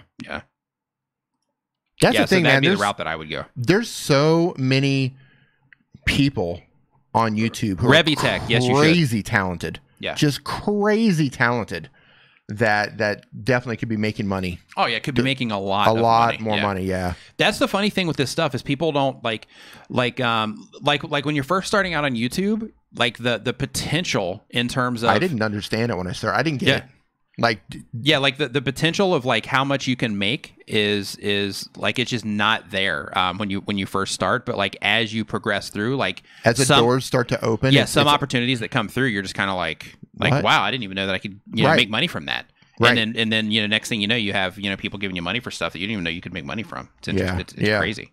Yeah. Definitely weird. Scrap and Pallet Man says, got to run Nimmin playing a big Christmas concert tonight. Have an awesome time at your concert. Have an awesome one.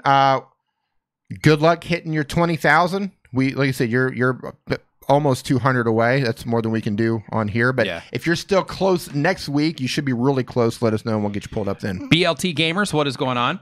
So Andrew Can says, from the company perspective, we need reliable third parties to pay out with, and not every app is reliable. That's the truth. What was the comment? Because he was talking about affiliate stuff, about how Grabster, about how he couldn't get paid through PayPal and stuff. And then Andrew said, from the company perspective, they have to have a reliable conduit, so to speak, in order to pay affiliates, and that's why he's running into that trouble. Yeah.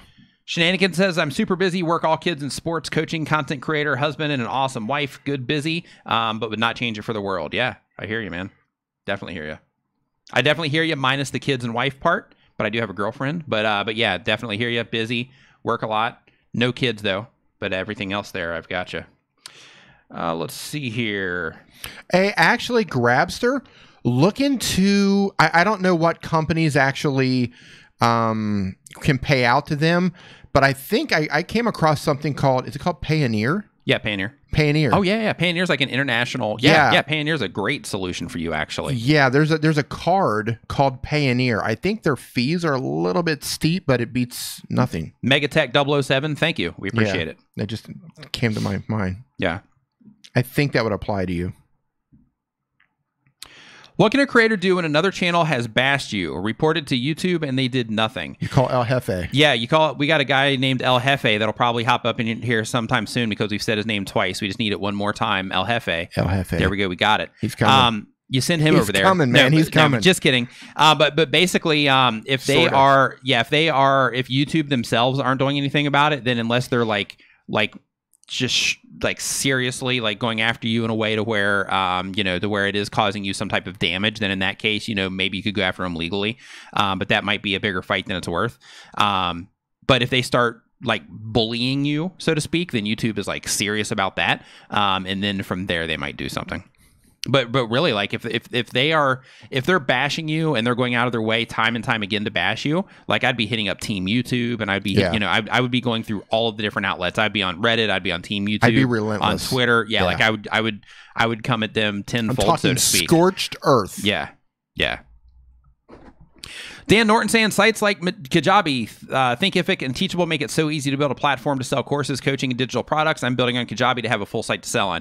We're working on Kajabi courses as well, Dan. But even with them, like they recommend that you connect through Stripe, for example. And I'm not sure if PayPal. Stripe or PayPal, or Stripe and PayPal. Yeah. And I'm not sure if they have if they would be able to pay out to him either, depending. I don't think so. Yeah, because it's a regional thing, so I'm not 100% sure. Yeah, so that's the thing. If you don't live in like some of these countries, it's even hard for people here in Thailand. Yeah, like there's certain regions of the world. Armenia was like that too. Like certain countries have a heck of a time. Where the problem stems from a lot of these companies are U.S. based companies or European based companies. They got to deal with international like legit banks, right? And due to all the new anti-terrorism laws, they're very specific on how they can send money worldwide and all this stuff. So it's really complicated now paying out to some regions of the world. It's just the way it is. It can be difficult. It's so complicated, in fact, that some places like Armenia, they might have changed within the last, since I was there. Right. But like they don't even get AdSense as an option. Right. So like think about that, everybody. Yeah. So Armenia doesn't even get AdSense as an option, but they're still creating content. Because they see the bigger potential and they want to create. Right. But yeah, like they don't even have the option to get AdSense. Yeah. And if Western Union is not an option because a lot of companies also are not going to pay out to Western Union. They're not going to go through the process of hopping online and sending Western Union payments all over the place. I mean, sure, it might be an option for some, but at scale, it's not a great option. Yeah, Andrew Can says it. Creators gonna create. So you have a lot of Westerners and people who's like, oh, I can't. I'm gonna stop YouTube if I don't get monetized. Right. Then you got countries like in Armenia, and they're like, hey, I'm just nobody's monetized. Right. They don't even have the option for AdSense, and they're creating like crazy. Yeah. And tell them, okay, no AdSense money. One of the students over there just got to deal with who? Yeah, last month she got to deal with Coca-Cola. Coca-Cola. Yeah, so basically when I was over there, just for those of you that don't know, basically backstory. Backstory real quick is I did I went to Armenia for I think it was like 7 days, and I did basically like a 7-day workshop. I think it was actually like a 5-day workshop because I had a day anyway, but it was like a workshop over the course of several days with 18 Armenian YouTubers. Some of them were people that were it was put together by the U.S. Embassy, and some of them were people that were already had YouTube channels. Other people were like just getting started on YouTube. But basically, one of the big problems that they had was monetization. So I mentioned to them, I said, well, like at the time, I'm not sure if it's changed because a lot can happen, and it's been probably 9 months now. But at the time, like even the local businesses and stuff, like nobody is hip to YouTube in terms of the power of it. So like, trying to get deals because they're all like hustling, trying to get, companies to pay them and all this stuff. And I mentioned to them at that point in time, I said, well, if people locally aren't on board yet, trust me, they will be. But if they're not on board right now, international brands are used to the power of YouTube. They know, the value that this type of content can bring if you have an audience. So start reaching out to international brands. And and actually multiple of them, I'm not 100% sure yet. I'm finding out, but one of them for sure got a deal with Coca-Cola to where they are sponsoring what it is that they're doing. They're making some videos for them and stuff like that. And that deal spans across all of their social media accounts too, which is really, really cool. Their YouTube channel and their social media accounts. Creatively Inspired says a lot of people are trying to hide income from YouTube. Yeah, that's true. A lot of people all over are trying to hide money. And that's another thing because of the whole anti-terrorism laws. Right. You can't hide money anymore. Right. So yeah, they want to be able to track all of that movement, and it's complicated. Yeah. It's complicated. Complicated. But yeah, like in that situation, you know, like if you have the traffic, you have the viewers, then in that particular case, then, you know, like if you can't monetize in other ways, then trying to reach out to international brands, you know, in your specific country might be a win also. Yeah, they can always send international wires, right, if you've got a local bank account, if it's a big enough deal. Hybrid Steel says, can you make a video on the top 10 most asked questions? And then when someone asks one of those questions, you can just direct them there instead of having to answer them all over and over. It's a really good idea, actually, but they won't watch it. Yeah, they won't watch it. So I had a thing where I actually did that for a little bit. And I had one on Sub for Sub. I had one on, gosh, what was it? It was like something about like getting views or something. And I made basically these videos were specific of people like, you know, the Sub for Sub one was because I didn't want people leaving those comments, and instead of banning them at the time, I said, you know, hey, I'm just going to start linking this video, but like hardly anybody watched it because they just can't, they dropped by for the sub thing and they didn't care, right? Which is where you're growing your channel off of that isn't smart. So like when they would drop, you know, they would come by and they would make that request, I would leave the video and I'd say, you know, this could get your channel banned, this is why, blah, blah, blah. And then they would just, you know, hardly anybody would watch that video. Same thing on the view, and when people would come in, because that's everybody's question, right? How do I get more views? How do I get more subscribers? And I made a specific video that was unlisted so I could see how many people would watch it. And same exact thing, like when I would place that video also, hardly anybody watched it in comparison to how much I was posting it. So yeah, people unfortunately don't want to take that effort. And this is why I go so hard on making sure that everybody understands the importance of making everything on your channel as easy as possible for people to navigate and make it easy for people to understand and things like that. Because if people are trying to solve a problem, like how to get views, for example, and I give them a link that says, this is how you do it, watch this video, and they don't go and watch that video because they're too lazy to go watch that video, that tells you right there what the problem is, right? That tells you that you have to make everything as easy as just as easy as humanly possible for people, because if you don't make it easy, people are not going to go through the effort of working for the information or working for the type of content that you have. Yeah, I forgot about that. Yeah. I just saw Andrew talking about this. TubeBuddy's running an upgrade special right now. That's right. Two free weeks, Thank you. Yeah. So Andrew, here, hold on, let me see here. Totally forgot about that. Thank you, Andrew. Yeah, thank you, Andrew. Yeah, so right now, TubeBuddy, if you're a TubeBuddy user, let me go and correct me, Andrew, if I'm wrong, but if you're a TubeBuddy user, you're actually getting like a full upgrade for the next 2 weeks. 2 weeks. Till the end of the month, I think. Yeah. 12-day special. Hold on, TubeBuddy. Yeah, so if have a good one, Josephine. Yeah, so if you are till the 25th, till Christmas. Okay. So if you are a let's see here, find out all the details here. Let me get this open. Full upgrade. Okay, so right here are the details. I'm going to put a link to it here. It's up one level. So whatever your level is on, you get to go up one level. But if you're on the pro level, you get to go up to legend. Oh, nice. Right? Nice. Yeah. So I just put a link to it here. It gives you all the details, but basically, so I guess then it takes you up a level, which is good. But basically that's going to give you, if you're in the pro level, it's going to take you up to legend. So you can do the A/B testing on your thumbnails. So pro to star, is that what it is? Oh, okay.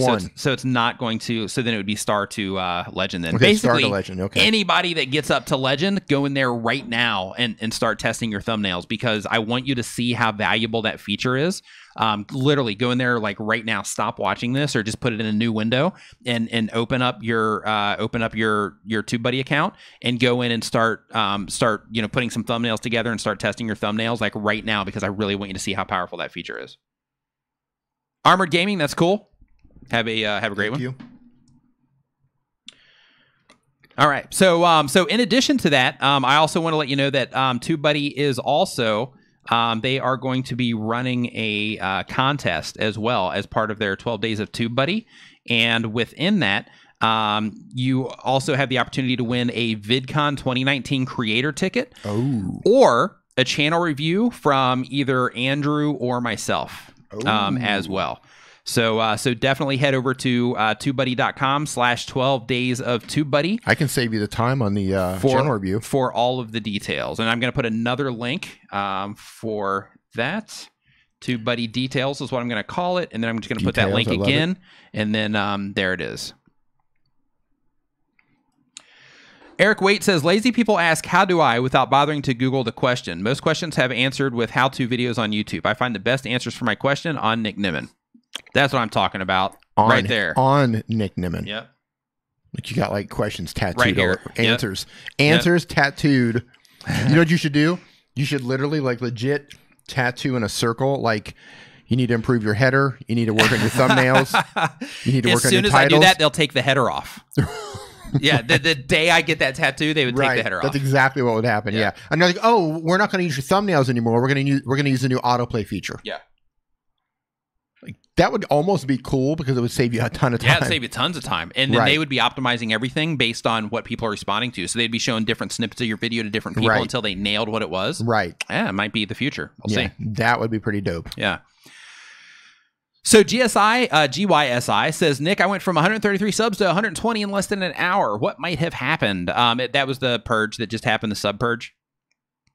Which basically means that YouTube, if you don't know that language, that basically means that YouTube went in and they basically deleted tons of like bot and bot and spam accounts. Took out the trash. Bad accounts. See ya, Cricket. Have a good one. Witty Hammerhead says, see ya, Cricket, says, is it possible to live stream a movie on YouTube without getting copyright striked? I was thinking about doing a Marvel marathon, not stream the movie itself. I'm not a pirate.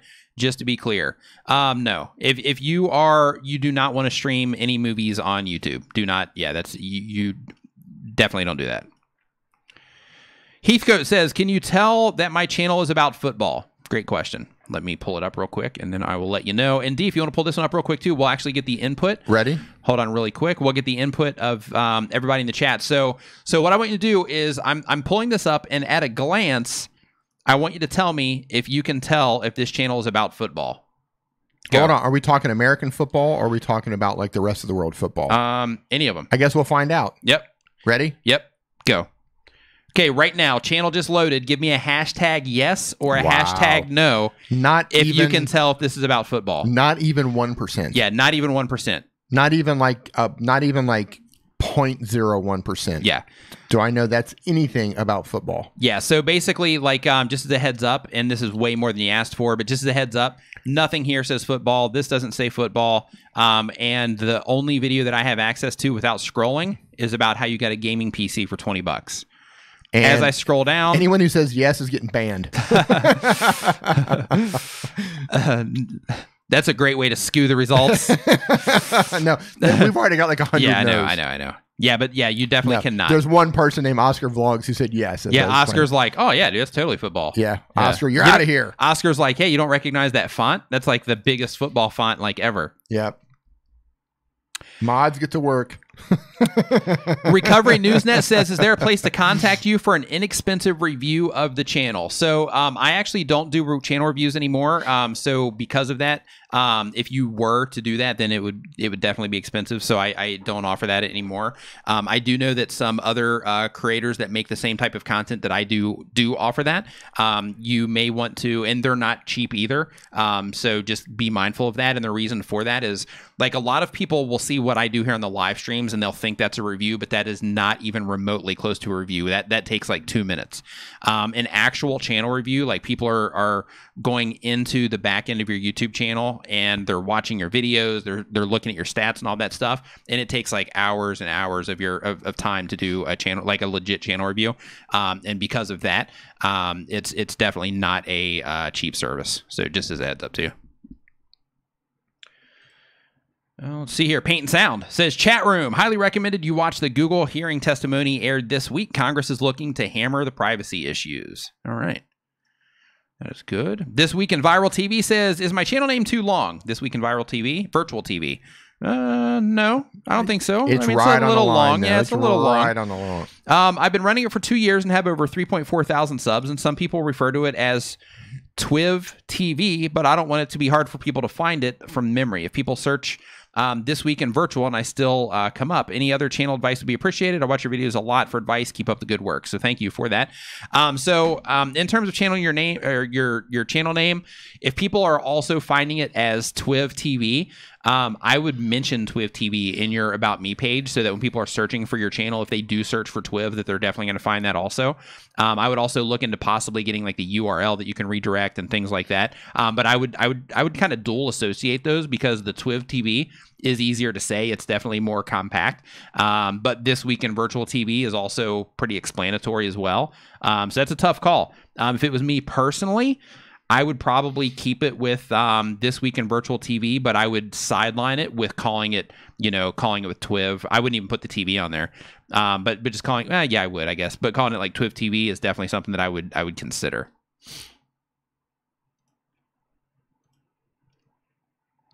It's a long one though for me. Eric Waite says, buy a glass of water you like to drink.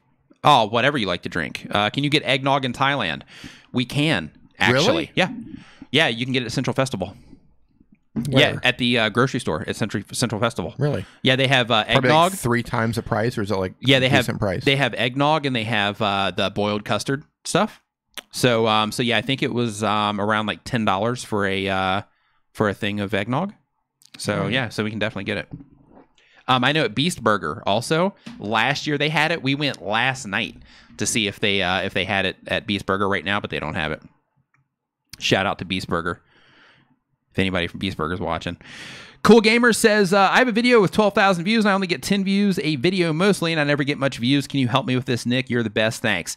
So if you have a video of 12,000 views, the other videos only get 10 views, then in that particular case, that means that you just happen to catch a trend. Maybe you're aware of it or you weren't, or you just happen to make a video that all of the pieces fit together properly in terms of your click-through and your audience retention on that and all that stuff, or you just happen to get placed next to a specific video that's driving you, or a few specific videos that are driving traffic to that, or you just happen to nail a search term that maybe isn't that competitive. Car Galaxy Studio, yo, welcome to Thailand. He says $10 for eggnog. Oh, man. I just paid $1.97 Canadian. You guys don't know. $15 for a box of a small box, not even a family box at Rimping right now. $15 for a box of Honey Nut Cheerios. Yeah, $15. Well, it's like 467 baht, which isn't $15, but it's pretty close. Here's what's going on in Thailand. If you eat like a local, right? You just want to eat like $14.23. That's ridiculous for Honey Nut Cheerios. If you want to eat like a local and just get like, chemical, so they've done studies here. Scott. They've had studies here. The non-organic vegetables have like 200 and 300% more chemicals in there than the level, like the safety level. Whatever the safety level is, it's like 200 to 300 more percent. And then a lot of the organic vegetables are found to have like tons of chemicals in them. But if you want to eat like a local, non-organic with 200 to 300 more chemicals than the health standards are, that's actually pretty cheap. Yeah. Right? But if you want to eat Western food, be prepared to pay for it like ridiculously. And the shopping or the... food is my biggest expense here. Yeah, mine too. And the grocery stores that cater to Westerners are just straight robbing people blind. $14 for a box of cereal. Are you kidding me? Yeah, $14.23. That's criminal. Yeah. That's seriously, like, with a straight face. Yeah. How can you use it? $14 for a box Honey Nut Cheerios. Now you can get a big family pack. They're good though. You can get a big family pack of normal Cheerios for like $10. But it's like a small box of Honey Nut Cheerios. But the funny thing is, this is probably why I saw the Honey Nut Cheerios. I'm like, oh my god, I haven't had those in forever. And I reached for them and I was like, wait a minute, $14? I'm not falling for that. I'm not right. Yeah. Yeah, we have one store particularly. Rimping. I'm calling out right now. Rimping, I know you're watching. Yeah. I'm talking to you, Rimping. Yeah. Like they just gouge people. And it's in a really good location and tons of tourists come there. They really don't know any better. And because it's in a hip part of town. It's in a hip part of town because it's a different currency. But even in the non-hip parts of town, because they're over at like Promenada as well, and they're over across the river. So even in those places, they're cater to foreigners. Right. It's in the foreigner areas. Yes. Yeah. And it's in a different currency, so maybe you might not do the conversion and stuff like that. But some of the prices on their stuff is just, you just laugh at it. Yeah, you're just like, come on, really? Yeah, that's just criminal. Yeah, just criminal. But I can say that I was delighted to see Pop-Tarts. Every year around this time, they have Pop-Tarts. I told you El Jefe would come in. Yeah. How's it going, brother? What's up, El Jefe? Nice to see you. Hope every year at this time they have Pop-Tarts, and I found they have Pop-Tarts now, and I went and I got like 3 boxes of Pop-Tarts to tide me over for the next few months. So I was pumped about that. So Russ R says, you have an opinion on the Nomad Summit in Chiang Mai. Is it worth the cost? The Nomad Summit in Chiang Mai is awesome for multiple reasons. 1, networking there is awesome. 2, is it worth the cost to fly all the way to Chiang Mai for it? Without question. And the reason for that is because in addition to the summit and the networking and the information that you get there and all of that, you also get a chance to hang out in Chiang Mai, which is also cool. Chiang Mai is cool, yeah. So in my opinion, like I would come over, to hang out in Chiang Mai, but come at the time that the summit is going, so that you can, you know, kind of hit the two birds with one stone there, so to speak. But yeah, the Nomad Summit's cool. I was there last year. I actually spoke there last year, and it's cool. I dig it. All the people that were there is awesome. Johnny FD, the guy that puts it all together, he's awesome. But yeah, all the way around, it's a good. He doesn't live here anymore. He moved out. I think he's back now. Is he back? Yeah, I think so. So. For the event? Well, no, he's just like back. Oh. Yeah. On his Instagram, he just travels a lot. Is all it is. But I think he's back now. I'm not 100% sure. Yeah, Uber Girl, we have bought Starbucks in Japan. It's expensive there. It is. I can't remember how expensive, though. I know everything was expensive, but I can't remember exactly how much. It was pricey. I don't remember the amount, but I remember thinking like, ooh, that's kind of expensive. But, you know, like in the middle, like when you're in Tokyo or something, you're like, and it was cold, remember? Yeah. It was like freezing cold out there. It was like snowing, and yeah, it worked. Shannon Vlogs is saying, I'm running errands, but I'm here listening in the background. You better be here, Shannon. That's right.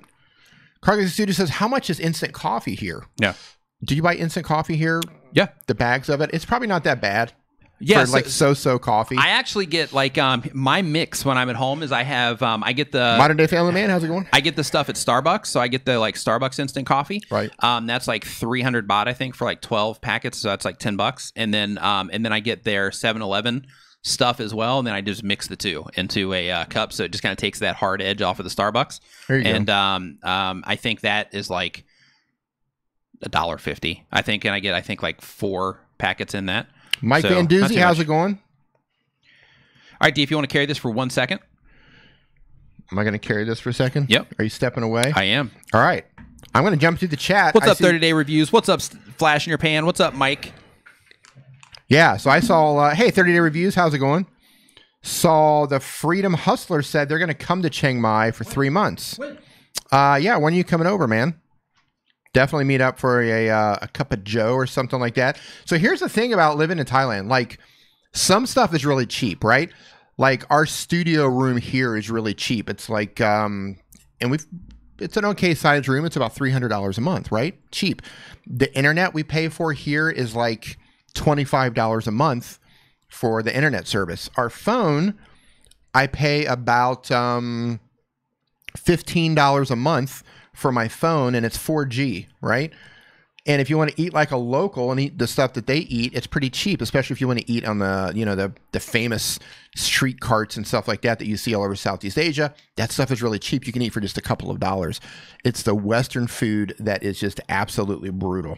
You'll spend a lot of money trying to eat like a Westerner here. So if you don't like Thai food, you're in a world of hurt. You better bring some more money if you're coming to stay here for 3 months and you don't like Asian food. So Freedom Hustler says, you're hoping to come around January or February for the Nomad Summit. Okay, great time to come. In the north, it's colder here than it is in other parts of Thailand, so be sure to bring like at least one pair of pants and like a light jacket, especially at nighttime if you're going to rent like a motorbike or something like that. It's it gets chilly. Like, I'll have like a full beanie and like a big thick jacket and gloves driving around in January on my bike. Grabster says, how's the internet speed for 25? We get about 50 down and about 25 up. So it's okay. We're streaming at 720p right now. It's not fast enough to stream at 1080p, and there's no way we're going to stream it in 4K.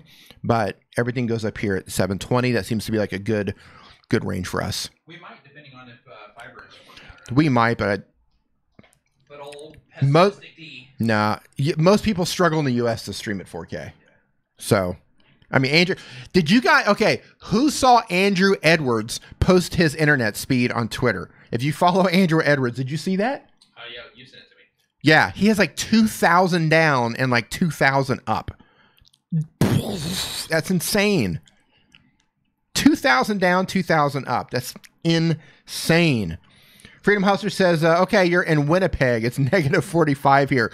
You'll be good in Chiang Mai then. Mike Van Doozy, you saw that, right? 2,000 down and 2,000 up. Can you imagine that? Like, he's in Seattle, Car Galaxy Studios. Yeah, Andrew is in Seattle. That's insane. I mean, that's like how fast does internet need to be? All right, like at what point is it like instant, right? Is it like 500 up? Is it 300 up? 1,000 up? Do you really need 2,000 up, 2,000 down? That's insane. Insane. Grabster, well, yeah, we're like, 50 down, 25 up. But They do have a fiber option. That's what he's talking about. And the fiber can go, I think it's 200 down and 200 up. So we're, fingers crossed we're going to be able to get that, and that's going to help things around here and improve our camera quality here. Yeah, it's spelled Andrew Edwards. That's correct, the Freedom Hustler. Yeah, A-N-D-R-U. 2,000 down, 2,000 up. That's like I cried. I literally got my eyes. Right? Yeah, that's like. I felt like, right? Yeah, literally dreams. Tears. When I go to sleep at night, that's what I see. Internet connections like that. Right? Yeah, that's insane. Absolutely insane.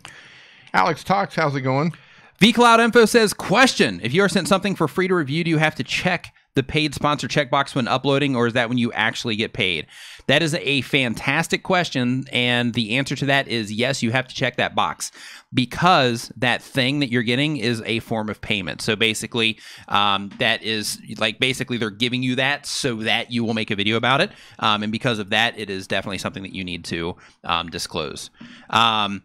Another thing that I wanted to bring up also, and I was just thinking about this a second ago, is jumping jacks over there. Yeah. TubeBuddy, I'm going to put a link to this also. They also just recently, hold on, let me find the link here. While you're looking for that, I want to give a thanks to Ginger's Doll World for sharing out this stream on Twitter. Thank you. Much appreciated. Yeah, so basically, what Kara it is. Poor, thank you so much. Ewan Smith Music, thank you so much for the share on Twitter. Appreciate it. Dave, Super Dave USA, thank you for the share. Much appreciated. Go ahead.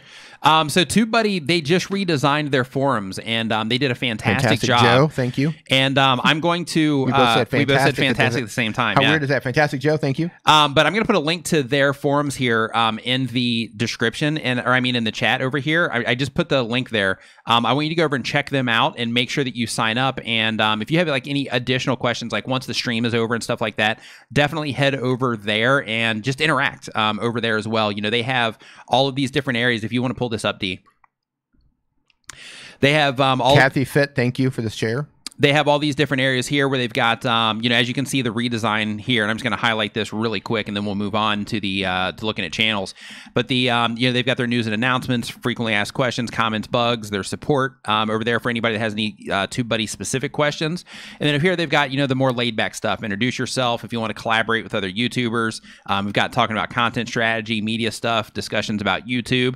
They've even got some really free-form stuff down here, just general discussion if you want to talk about whatever. In here, if you want to talk about, I made a post yesterday about Aquaman, for example. I also made another post in here that I think everybody should read. Let me see if I can find it in here. You made it? Yeah.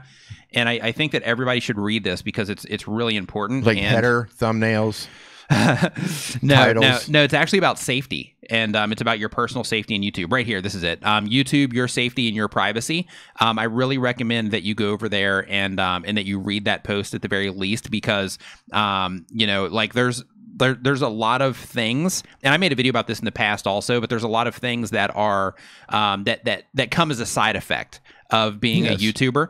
And with this post right here, I basically talk about, how you can avoid some of those things that come as a side effect, a negative side effect as being a YouTuber. But Paul Peck is over there as well. So just head over there, check it out, and make sure that you are there. It's free, totally free, and it's put together there by TubeBuddy. Yeah, that's the thing about social media, man. You really... if privacy is important to you, which I know for the next generation, it doesn't seem to be that important. Yeah. But for my generation, privacy is very, very important to me. I hold that. Safety is important to me. I don't care about privacy. Well, really. Yeah, but that's hand in hand. Yeah. Privacy and safety goes hand in hand. So I see people, especially I see, young attractive females on. Thanks, Paul. On Instagram. Taking pictures of themselves and stuff, and you can clearly see their address or something standing in front of the mailbox, and I'm just man, mailbox selfie, front door selfie. Yeah, look at this package that I just got, and there's their address and everything on there. I'm just man, privacy and safety, man. Yeah, for me, safety is definitely a big part of it. Privacy too, because people definitely cross the line sometimes. And you know, because of that, that's where that thread really comes into play, because it's just about stuff like locking down your web address and things like that, where people can't find your home address and phone number through that, and you know, just little details like that, and just little things that you can do now. You know, like if you have a larger channel already, then you're already kind of in there, but you can still go ahead and make some of these adjustments. But like if you're a smaller channel, you can go ahead and get some of this stuff together now, so that as your channel grows and as you start getting more and more people that like your content, for the people that don't respect your personal barriers when they pop up, that you have kind of like a wall around you, so to speak, in terms of them being able to reach you, instead of you know, them being able to just call you randomly or show up at your house or whatever. Right. Like I saw a thread on Reddit which inspired me to make that post, to where somebody had actually mentioned that there's another guy that he's like a nomad traveler. And he had one of his viewers actually like track him down, and he like made a video of like the outside of his like RV, and he's like, oh, I like know where you're at, and like all this like weird creepy stuff. Yeah. So definitely head over there and check out that post, because Eric Waite it can help you out in the long run. Eric Waite says privacy is a myth. No secrets in you. Yeah. No true. secrets. Yeah, I agree. Everyone is watching. Well, here's the thing.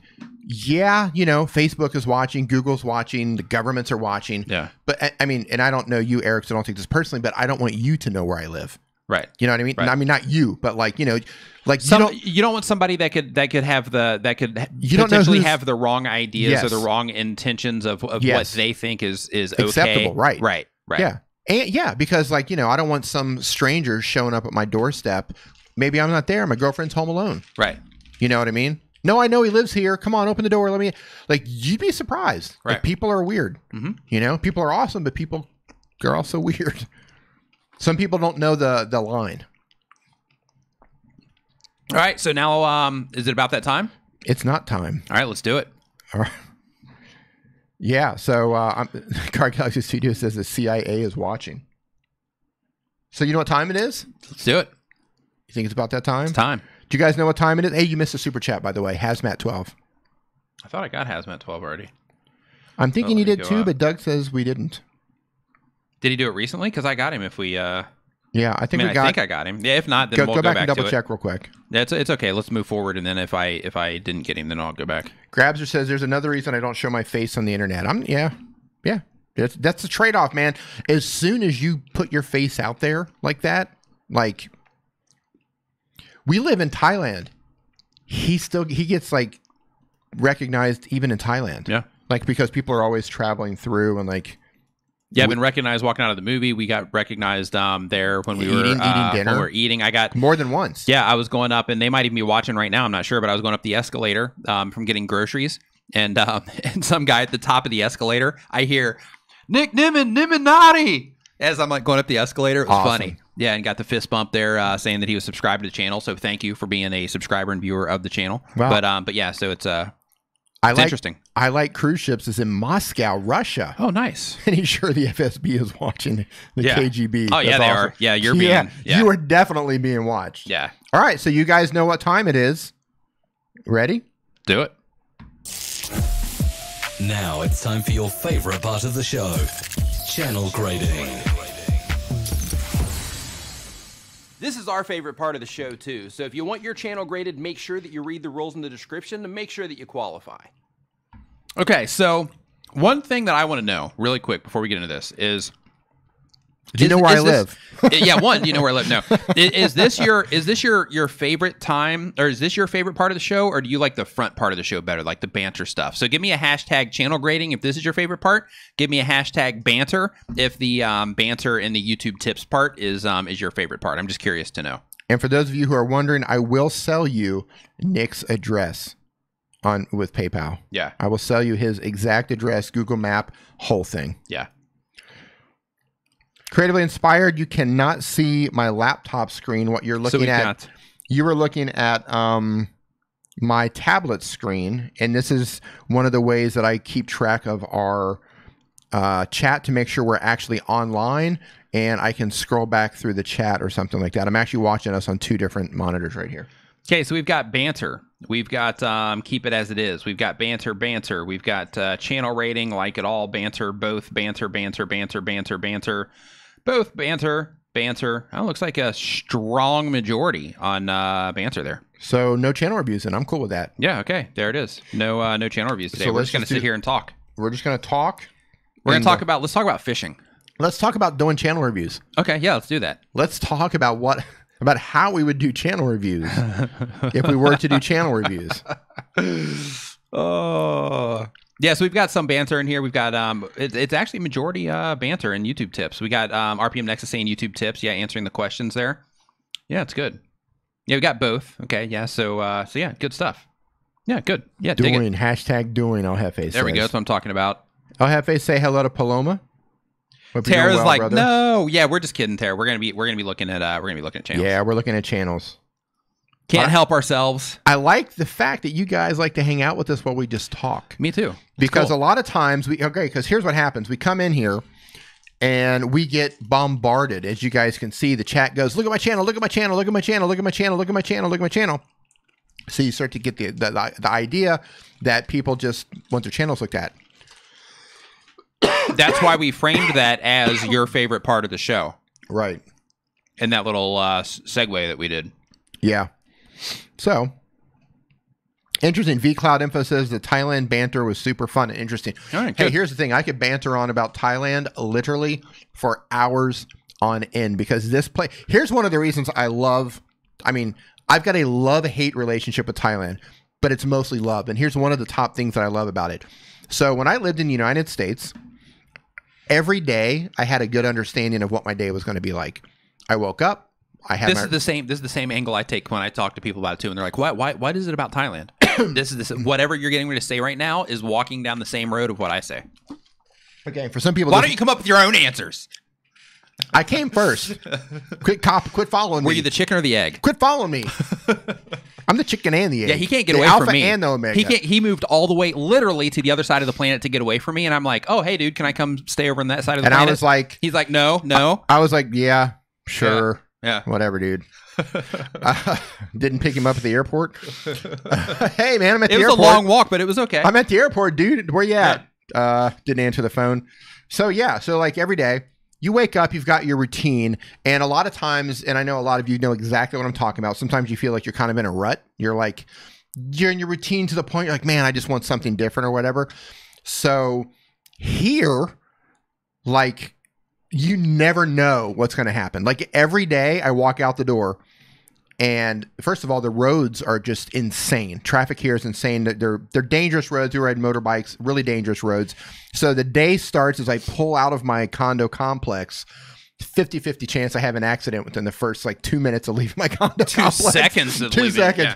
Yeah. Right. And you never know what's going to happen. There's such a mix of people here. You've got language things going on, and there's some of the I once saw a man, and I have a video of this. No joke, and I'll find this and I'll play this. I once saw a dude driving a bathtub. Wow. Right? Yeah. I haven't seen that one yet. I've got a video. Yeah. I've seen him driving some weird things, but I haven't seen him driving a bathtub yet. The locals here will build an automobile out of anything. Yeah. I've seen them put together the what's a tiller? Yeah, I've seen him turn like tillers. A farming tiller. Yeah, turn it, and they'll put wheels. Yeah, they'll put wheels on it and turn a tiller into an actual vehicle too. I've seen the craziest things here, but I've got it on video. Like I believe you. Yeah, yeah. A guy legit turned a bathtub into a vehicle, and he was like this scruffy. I gotta find the video. I'll find it. And I'm gonna put it on here. He was like he had the motor, like I think it was on the back, and he somehow managed wheels on it, and he had these little handlebars like sticking out of the top, and it was really low and super dangerous. Like there was no big flag like, hey, I'm driving a bathtub.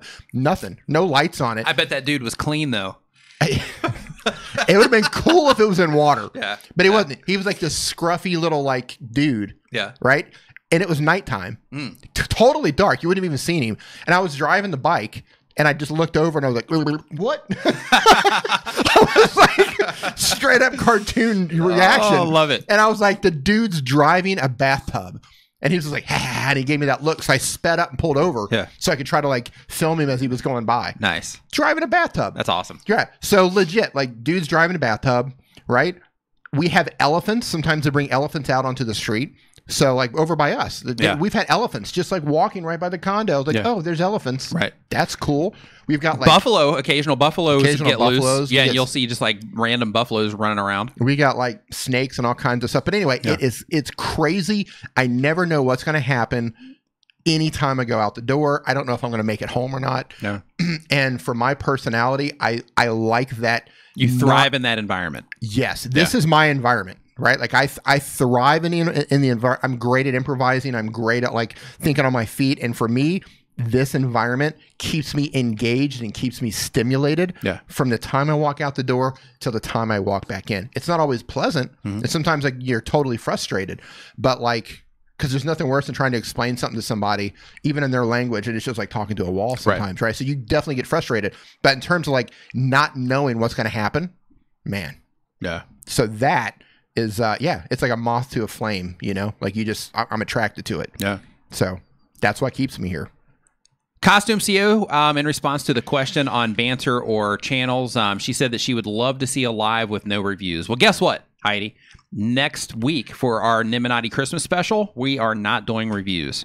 So we're just going to be doing banter. Cool. Yeah, I'm going to be doing a giveaway to where we're just going to be giving away some stuff. Eggnog. Maybe we get a little eggnog going. Alcohol free, of course, but we get a little eggnog going, and just hanging out and and just celebrating the holidays instead of looking at channels.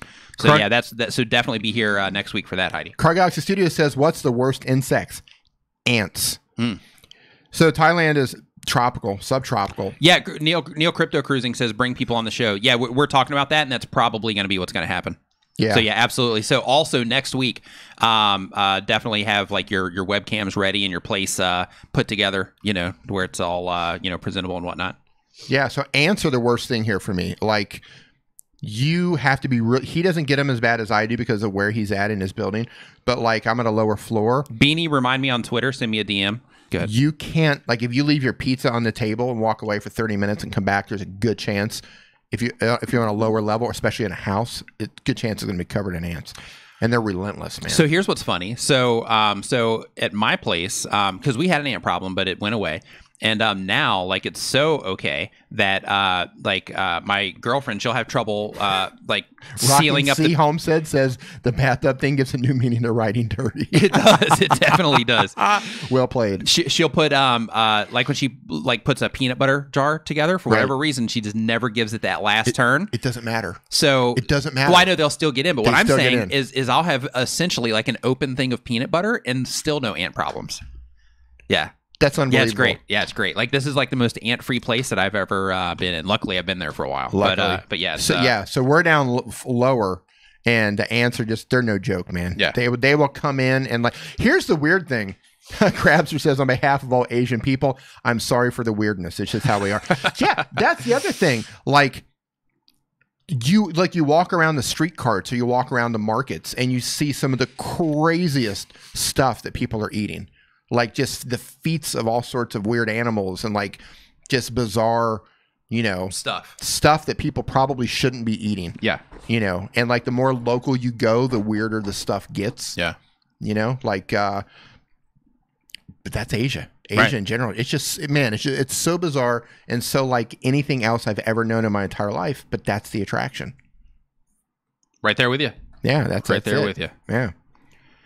All right, so now we're going to get into the channel review portion of the show that we said like 15 minutes ago, but we mean it this time. Like we're gonna get in there this time, and we're at least gonna do a few before we get back here on the talk train. Car Galaxy Studio says gooey duck ?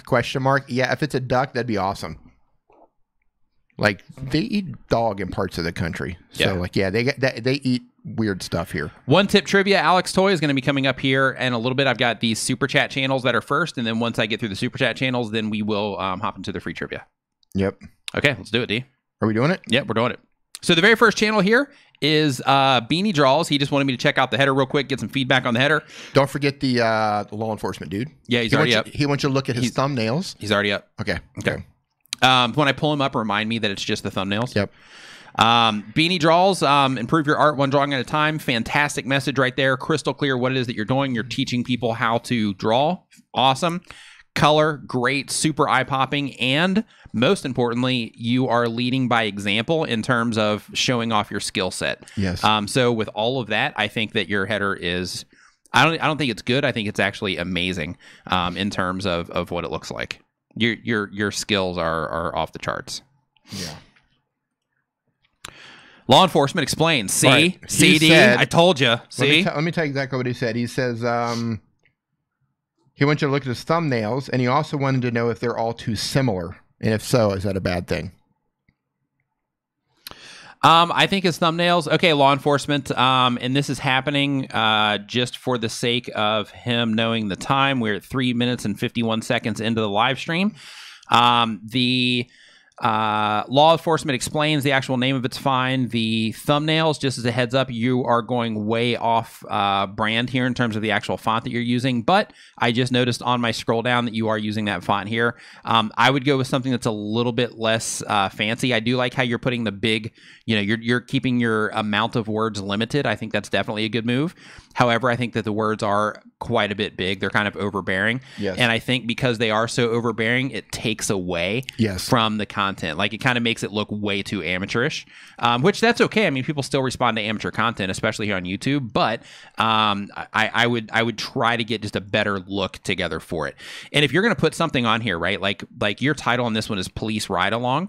So what I want you to think about is when you are, and for anybody that's watching this or listening to it, when you are putting a title together in a situation like this, right? Like, the video is Police Ride Along. If you are going to make a video about a police ride along, in my opinion, can I just tell you how awesome that would be to go on a police ride along? Yeah. And yeah. Hey, if anybody here is in law enforcement and you are going to be in California in March, I would love to go on a ride along, and I'll sign whatever papers I need to. March or July, any time in the U.S. I would two things I would love to do in the U.S. One, I would love to go in a car crusher, like Midnight Madness 4x4, like Bigfoot or one of those types of trucks, and like run over cars. That. And I would love to do a police ride along. Yeah. Not just around the block, like legit, like I want to cruise around in a car. Like even if we could like turn it into something, that'd be awesome. Yeah, it would. That would just be so rad. Like it was like a dream to sit in the front for a change. Right. Right. So when we were there last time, when we were in the States, I think it was either for VidCon or for Vid Summit. We got the option for like an exclusive screening at Man's Chinese Theater. That's right. We couldn't we just didn't have the time. Yeah, right. We didn't have the time to make it. But that would have been awesome. Hopefully that door is still open if next year. Okay. But yeah, so back on your thumbnails here real quick. So if you're going to do a police ride along, I would put imagery in here that represents the police ride along as well. Yes. Because one thing that you want to think about is, the person that would be clicking on this, they're thinking like, oh, wait a minute, a police ride along. Like, well, what's going on there? So having some of that imagery in there is definitely something that you want to consider. I like how you're putting yourself in here because you become that thing that people recognize, which is good. However, I would also use some imagery in here. Like, for example, I like how he's wearing his police shirt, his uniform, and those thumbs. I like that a lot. Yeah, I do too. But what I'm saying in this particular one is like, this would have been at least it would tell a better story if in this particular shot, even though you might be talking about this when you're sitting at home in your office or you're sitting in your office at the station, this would tell a better story if it was actually a picture of you sitting inside of the cop car. Almost from the perspective of somebody who was actually getting into the car with you. Yes. Right? Like, that would make that that would tell a better story for what's happening in this thumbnail. But I would definitely consider that when you're putting some of these together. Even in this one, what does it show when a cop runs your license plate? Even that one, like with you sitting in the cop car, next to your computer to where you actually see you running someone's license plate. Yes. Like to where the imagery that you're using in your thumbnails is also, telling the story that you're talking about in your titles. I think that would be a really, really good way to go. That'd be a lot more compelling. Yeah.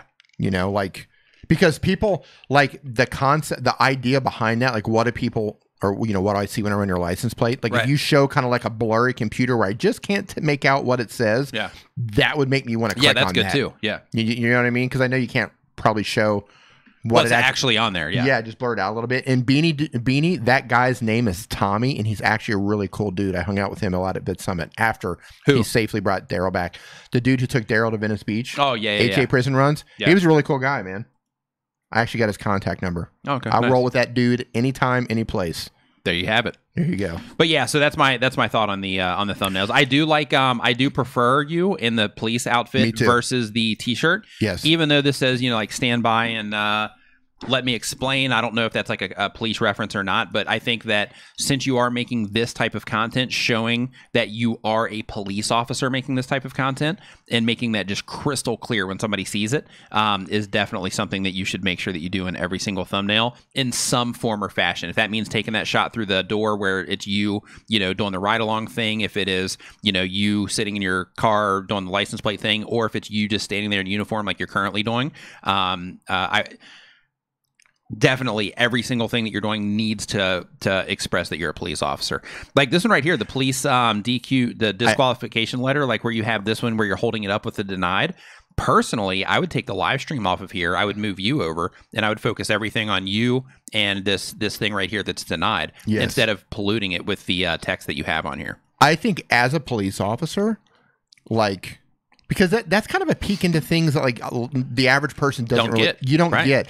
So I think for some of these, if you can take the right pictures, you can probably do without text on some of these. Yeah, I agree. Like you said, like that denied picture, that alone would probably be, you know what I mean? Oh, I wonder what that is. Or like that computer of the inside of your car. Yeah. Or the shot of a certain, you know, I don't know if you have the possibility to do this, but if you know any photographers or you arrest a photographer, I don't know. But like if you can get somebody to actually take some really cool pictures of you. He's probably got a partner rolling with him. Yeah, you got a partner. Yeah, get your partner. Yeah, give your partner your phone. I don't know what kind of phone you're using, but even getting some, you know, pictures like that to where you can adjust them in Snapseed to kind of, you know, brighten them up a little bit and things like that. Like it's definitely worth a shot. Yeah, just to show angles and show shots that like make it intimate. It makes it intimate into the experience. Exactly. Yeah. I mean, yeah, you've got your shirt on, but if you can actually take that a step further for some thumbnails and just add some other stuff in there, I think that would add a lot to what you're doing. Yeah. And the thing with putting text on thumbnails, like the text that you have on here, like it's good that you're keeping it minimal, but the thing with text is you definitely want to have text on your thumbnails if your thumbnail doesn't really tell a story, kind of like mine. But if you are going to put text on there for the sake of putting text on there, then it's not as effective. So because of that, I would definitely rely on the imagery more because of the specific type of content that you're making. Yes. So that's my thoughts on that. You're a real estate whisperer. How's it going? What's up, your real estate whisperer? She was in here earlier. She leave? Where's she? She's back. And she's brought whispers with her. Uh-oh. Okay, so here... Oh, he's in here. Good to see you in here. He says, thanks for the review, guys. Thank you so much, man. Oh, good. By the way, you got my email, man, so feel free to hit me up if you got any questions. Yeah, and we're down for a ride-along, too, just saying. Yeah, we're down for a ride-along. Yeah. What was that movie with Seth Rogen? Is it Superbad? Where they took McLovin on the ride-along? Oh, yeah. Remember that? Yeah, I forgot about that. Yeah. I watched that like a month ago. That's an awesome movie. So here on Heat 101, reviews, challenges, sales, and promos. Good, letting people know what is going on here on your channel. With your challenges, I'm guessing because you're doing Heat 101, this is my first impression. This is what I'm getting from your channel. I'm guessing that you are doing like chili reviews to where you're doing maybe like hot foods, hot sauces, that kind of stuff. Yeah. And you're doing challenges based on that. You're reviewing the specific products. And you probably, since you're doing sales and promos, I'm guessing you're probably selling those products as well. So... that's what I'm getting in terms of first impression. So a few things that I have for you. Channel art lets me know ballpark what it is that you're doing because I was able to work through that. But I wouldn't put stuff in your channel art for the sake of having stuff in your channel art. What I would do is I would actually get rid of all of this right here because it's not really serving a purpose. Another thing that I would do is it looks like you have some higher quality pictures here that you're using in your thumbnails. These are pretty low quality pictures on a computer. They might look okay on a phone, but on a computer, they're pretty low quality. I would actually move one of these pictures or another picture, like do another picture and move that up there just to kind of make all of this look a little bit better. That's not going to make a huge difference for anything, but just for that impression. So when somebody lands on this, they're like, oh, okay, this looks, everything's like, we got like, nice looking pictures. We've got, it's clear what it is that they're doing and all of that. I would definitely do that. And I would lose this again because it's not really serving a purpose. So right here out of the gate, channel art, I would say your channel art is okay, but there's definitely places where it can improve. And another thing that you might want to consider is possibly moving this up a tad. And here we have like review, challenges, sales, and promos.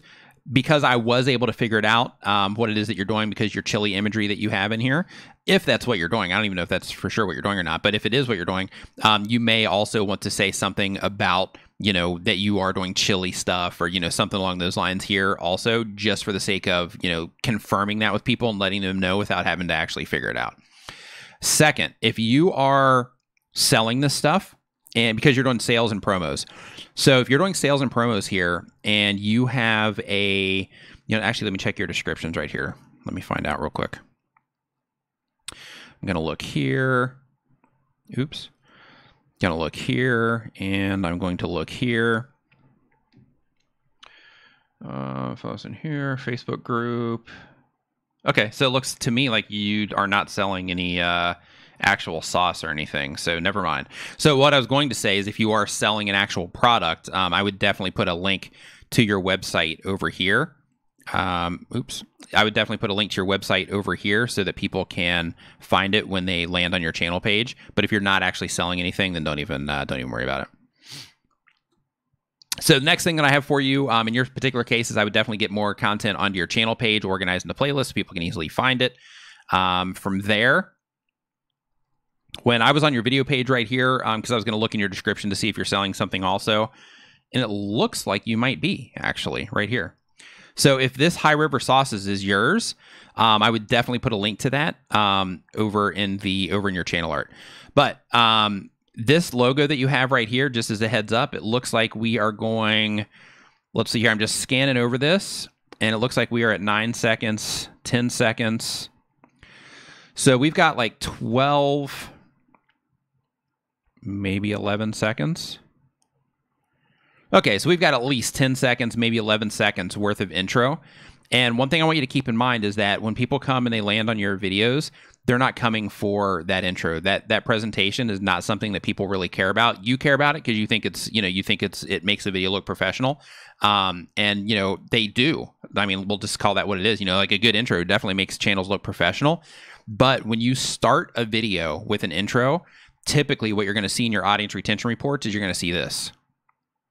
Because when people come in for that first 10 seconds, they're not getting anything that they expected to get. So like here, if they're wanting to know about Chiba Gold from High River Sauces, what they're getting is they're getting an intro, right? They're getting graphics that have nothing to do with that, and things that, you know, like that's not what they clicked on. That's not what they clicked for. So I'm guessing that your audience retention reports, when your videos first start, they probably just go like this for that first 10 seconds. And then once you two come onto the screen, then it probably levels off and probably does something like this, would be my guess. But it basically falls, is my guess from all the channel reviews that I've done. It basically falls like this. And then as soon as the people come on, bam, it levels out. And then you start actually getting into the content, because that's what people care about. So just as a heads up, I would lose this completely. But that was just a little bit too far. Normally I just do the channel, but I just happened to go there because I just wanted to see if you were going to have a website that was going to go here. But yeah, I would definitely take care of that intro problem as well. Ganji's Family Adventures. Ganji's Family Adventures here as well. You got the kids up there. Looks like fun. You guys are driving, or no, you're like carrying them, I guess is what you're doing. Can't really tell, but you know, you've got the kids up there. Looks like, you know, a fun thing that you're doing. I think there was something specific that you wanted me to look at. Can my channel be monetized by streaming games only, says Vicky Mania? Yeah, it can. But, you know, again, with streaming games, you know, you got to be careful with all this stuff, because if it's not original content right now, it might be okay. But, you know, you're walking into shaky territory, so to speak, in terms of like long term. But yeah, I wanted to check here because I think there's something maybe specific that you wanted me to look at, but D is away right now, so I can't double check that. So I'm actually going to come back to this one after D comes back in here. So this one, IT Career Skills, says advice and insight to grow your career in the IT field. Fantastic. Tells me right out of the gate, this is what it is. This is what you're offering. This is what you're doing. Perfect right there. You're doing career skills in IT, teaching people how to grow their career in the IT field. Fantastic. You follow that up with putting your schedule up here as well. Excellent. Dig it. In terms of your thumbnails, one thing that I would do is I would get rid of all of this and all of this, right?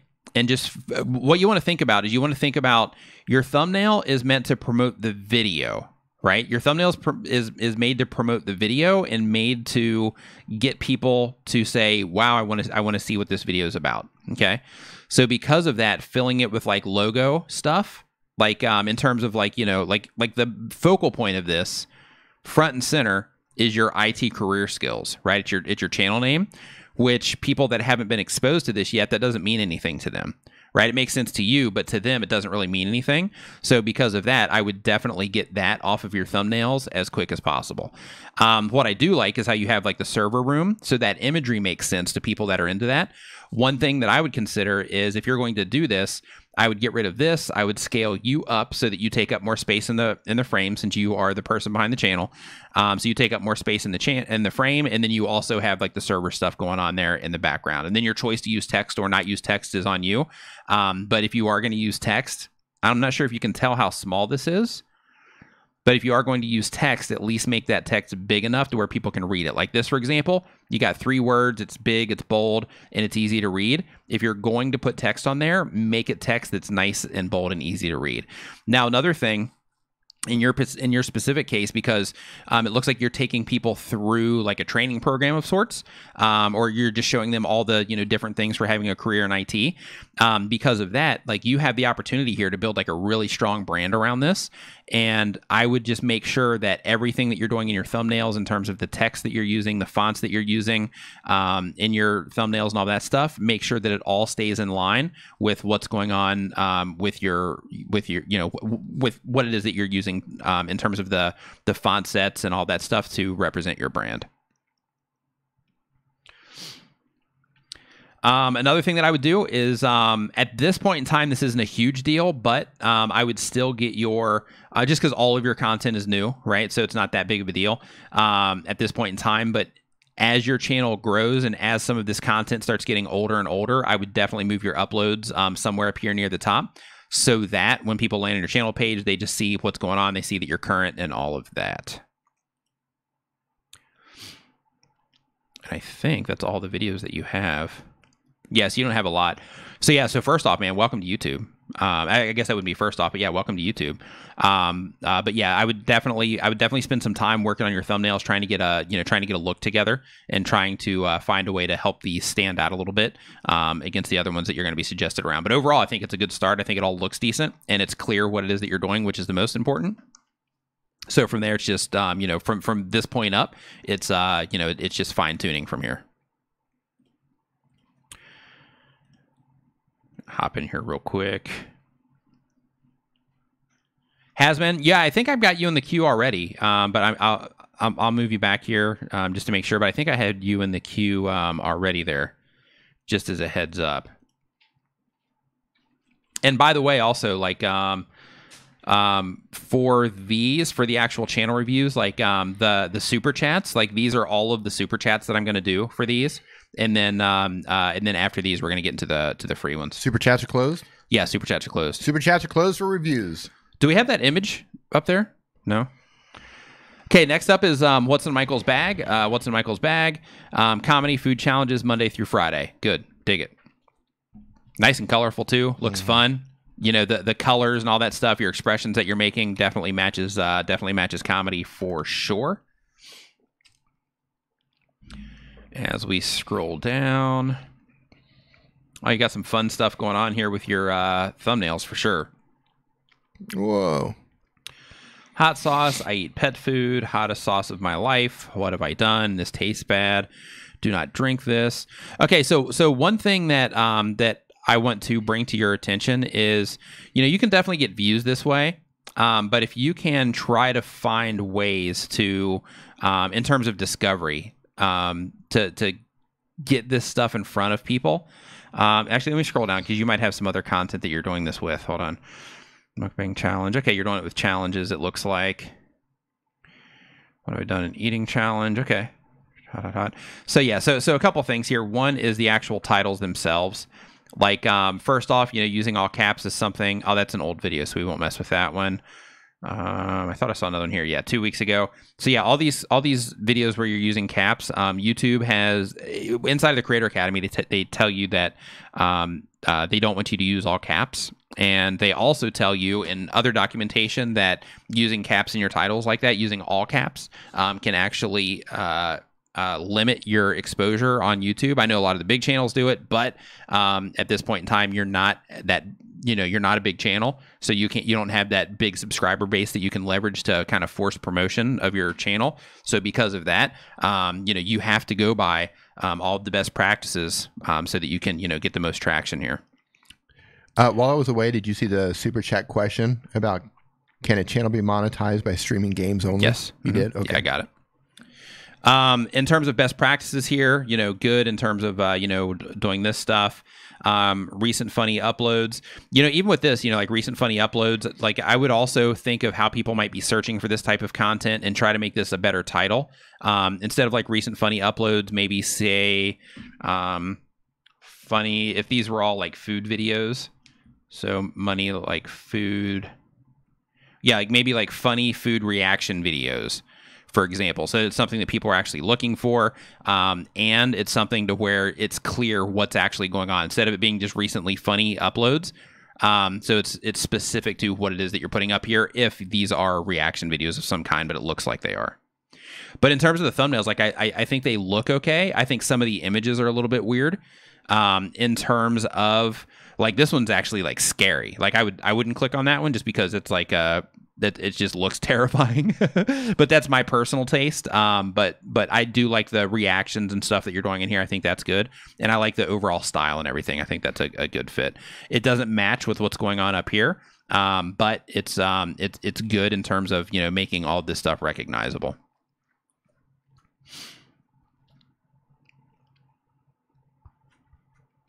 Another thing also is I would get more of this content, which is going to load right here in a second. Yeah, I would definitely get more of this onto your channel page as well, for the people that land on the channel page and like to, just scroll down the channel page to see more of what you have to offer. If you want to take this down for a second, D, I think there's something specific that Ganji's Family Adventures wanted, and I just wanted to make sure here really quick. So Law Enforcement Explained says, Nick, will you be in the Los Angeles area in March of next year? I'll actually be in San Diego, but I'll be going through LA. That would be interesting. Yeah, is he in LA? I guess so. That would be an interesting place to do a ride along. Yeah, it would. That would be awesome. Here I am cruising around. I know, right? Yeah, that'd be fun just to make a video. Right. Call it something like make it like a YouTube mistake video. Yeah, so it's like mistakes YouTubers make, and then it like starts and I'm in a police car. Right, the pictures of you from the back of the police car. Yeah. Don't make these YouTube mistakes. Right, and you're like in the back of a police car, handcuffed, leaning over the hood of a car. Right. Some great thumbnail pictures there. Okay, Ganji's Family Adventure says, "Can I get a review? This is one that we do for fun." Okay, so here, hold on, really quick. Don't make these YouTuber mistakes. 2019. Right? Got to get that 2019 in there. Right. Got to get all over that, man. Yep. Okay, so Ganji's Family Adventure. So yeah, so it looks like it's a good time up here. So it has like a vlog look to it. That's what I'm getting from looking at this. Yep. So that part is clear. As I scroll down, same thing here with your thumbs. This definitely has the vlog vibe to it. One thing to think about, I know you're doing this for fun, but one thing to think about is, like titles like this is great if you're just sharing your videos with like friends and family. Rockin' C Homestead, have a good one. But if you're trying to get traction specifically on YouTube and trying to get people in to your channel in mass, titles like this are definitely going to be a little bit more difficult to make that happen than trying to make, titles that are just a little bit, I don't think sensational is the right word, but just a little bit more intriguing, I guess is the word that I'm looking for. Because, for example, like Mia Gets Scared for the first time, as somebody that's never been to your channel, like I don't know who Mia is. If this was presented to me, like I wouldn't care. Because I see a lot of family vloggers doing that sort of thing, and it's like from the outside, like if you look at the people who are not subscribed versus the people who are subscribed, looking at your channel, it's probably a higher percentage of people not subscribed. Yeah, they don't know your children's names, right? Yeah, so just something to consider there in terms of, like how you're actually trying to get people into this stuff. And also like with your thumbnails also, I would like, it seems like you're trying to work some consistency in here with what it is that you're doing. But I would definitely, if you're going to do that, you're kind of doing it. But I would try to be as consistent as you possibly can with what's going on in your thumbnails. But in your specific case, like here you have like, a great day with my little girl. Like this might be better if here you have like join the family, we have lunch with mommy. Like in this particular case, like the whole video is about having lunch with mommy. But you just have a picture of like like your daughter's head here, to where like, everybody sitting around eating lunch might have been a better fit for this, right? So just think about, the imagery that you're using versus the titles that you are, that you're choosing as well. Hey, Mike Van Doozy, thank you so much for the Twitter share. Much appreciated. Yeah, thank you. And I would also, I would also get more of your content onto your channel page and organize it into playlists based on, your family vlogs. You can organize it by person. You can, you can put playlists out here by person. You can put playlists out here by different adventures that you have or whatever. But just put blocks of your content together that make sense and add them as playlists here on your channel page as well. Perfectly Imperfect Tech Reviews. Travis MCP. MVP in our world. MVP. That's right. Yep. So we'll go ahead and let me get my white marker out here. MVP. I love that. There we go. That's perfect. Yep, Travis MVP. Perfect, perfect. So in your case, just as a heads up, and you, if you look at this on a phone, you're going to be getting cut off like over here and somewhere like right around in here also. So just as a heads up, you definitely want to consider that. So if you're going to have this text on here, because it looks cool and I love how you have you here also, you might want to just shrink the text a bit so that it does fit within the safe area for that. I'm going to pull that up real quick. Yeah, go for it. So this is what's happening on a phone. If you care or not, it's your text on both sides is getting cut off there in the header. This happens inside the YouTube app specifically. If you're looking at it inside of a browser, the browser is actually going to shrink your header down so it's going to fit like your desktop. But on the app, you're getting chopped off. Back to the desktop. Mm-hmm. So in addition to that, hold on, I got to do it like him. Okay, go. Hold on. But let's jump into the desktop. Okay, now we're back on the desktop. All right. So I love his little things, dude. He's got such a great little. Right after this. So he's got all the markings of those little things that people remember. That's good. That's what I like about his stuff. So I love what you're doing here. Even though I can't see the text on here, it does look like logo-ish. So I think that is good, and I think it's a good move to have that on there.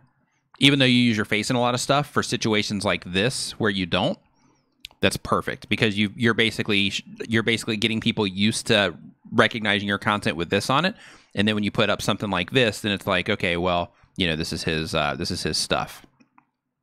But you see how much better those tech topics do compared to car topics, right? Right. Yeah, they're there for the tech. Remember that. I know that a dash cam is definitely tech, but it seems that they're there for like phone stuff, headphone stuff, game stuff. Doesn't look like they care much about the car. Dash cam. I like how he's putting his logo on his thumbs now. Yeah, it's what I just said. Yeah, I completely blanked out for that. That's okay. It happens to me all the time. No, I was reading the chat. Somebody left a super chat and I was trying to find it. The video call-in show dropped 5 and said, appreciation. You guys deserve it for your giving back to the community. Thank you. The video call-in show. Thank you, man. Appreciate that. Thank you. We appreciate it. Okay, we got uploads up here. Good. Popular uploads there. Good. Channel start here. Love that. Yeah. Let's see your creative playlist. Also filtering people in that way, which is also good. Great faces. Let's see here. Try Bluetooth headphones. Comparisons and opinions. Yeah, good. Me personally, I would put tech here.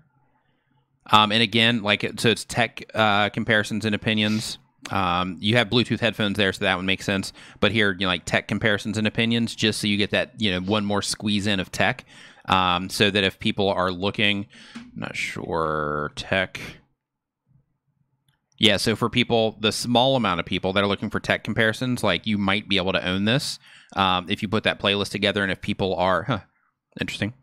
So in terms of relevancy, There's actually like a really good chance that you might be able to own this over time. Maybe not in like the top spot, but you might be able to get that playlist, you know, somewhere in here. As long as people are responding to those videos, there's actually a really good chance you might be able to get some of your stuff in here. Let's see here. What else? As I scroll down, home security cameras. 2018 deck gadget reviews, good. He's killing it on the playlist. Yeah. So shortly here, once we flip over, I would go ahead and just take this one off the page and just move forward. You know, starting a new 2019 version. Good. Subscriptions. Me personally, I would also take this off of here. For your subscriptions, you might be doing that, you know, just for the sake of the community, which is totally cool. But if, like, in your specific case, instead of having just subscriptions, like, I would change that. Like, if you're gonna put other channels down here, I would actually put, like, you know, Team Unfiltered down here, yeah, or something like that, to where you're, you know, to where you're at least like repping the squad, so to speak, right? Instead of just having random channels down there. Hey, we've got a new channel member. All right, Cyber Sunday School. All right. Welcome to the channel membership. Just as a heads up, we have some stuff in the community tab for you. Make sure that when you make sure that you have the bell notification turned on and that you pay attention to the community feed, because when we do members only live streams, that's where we post it. And there's already some stuff in there for you as well. So welcome and thank you. So yeah, that's what I got for you. That's what I got for you there, Travis. MVP.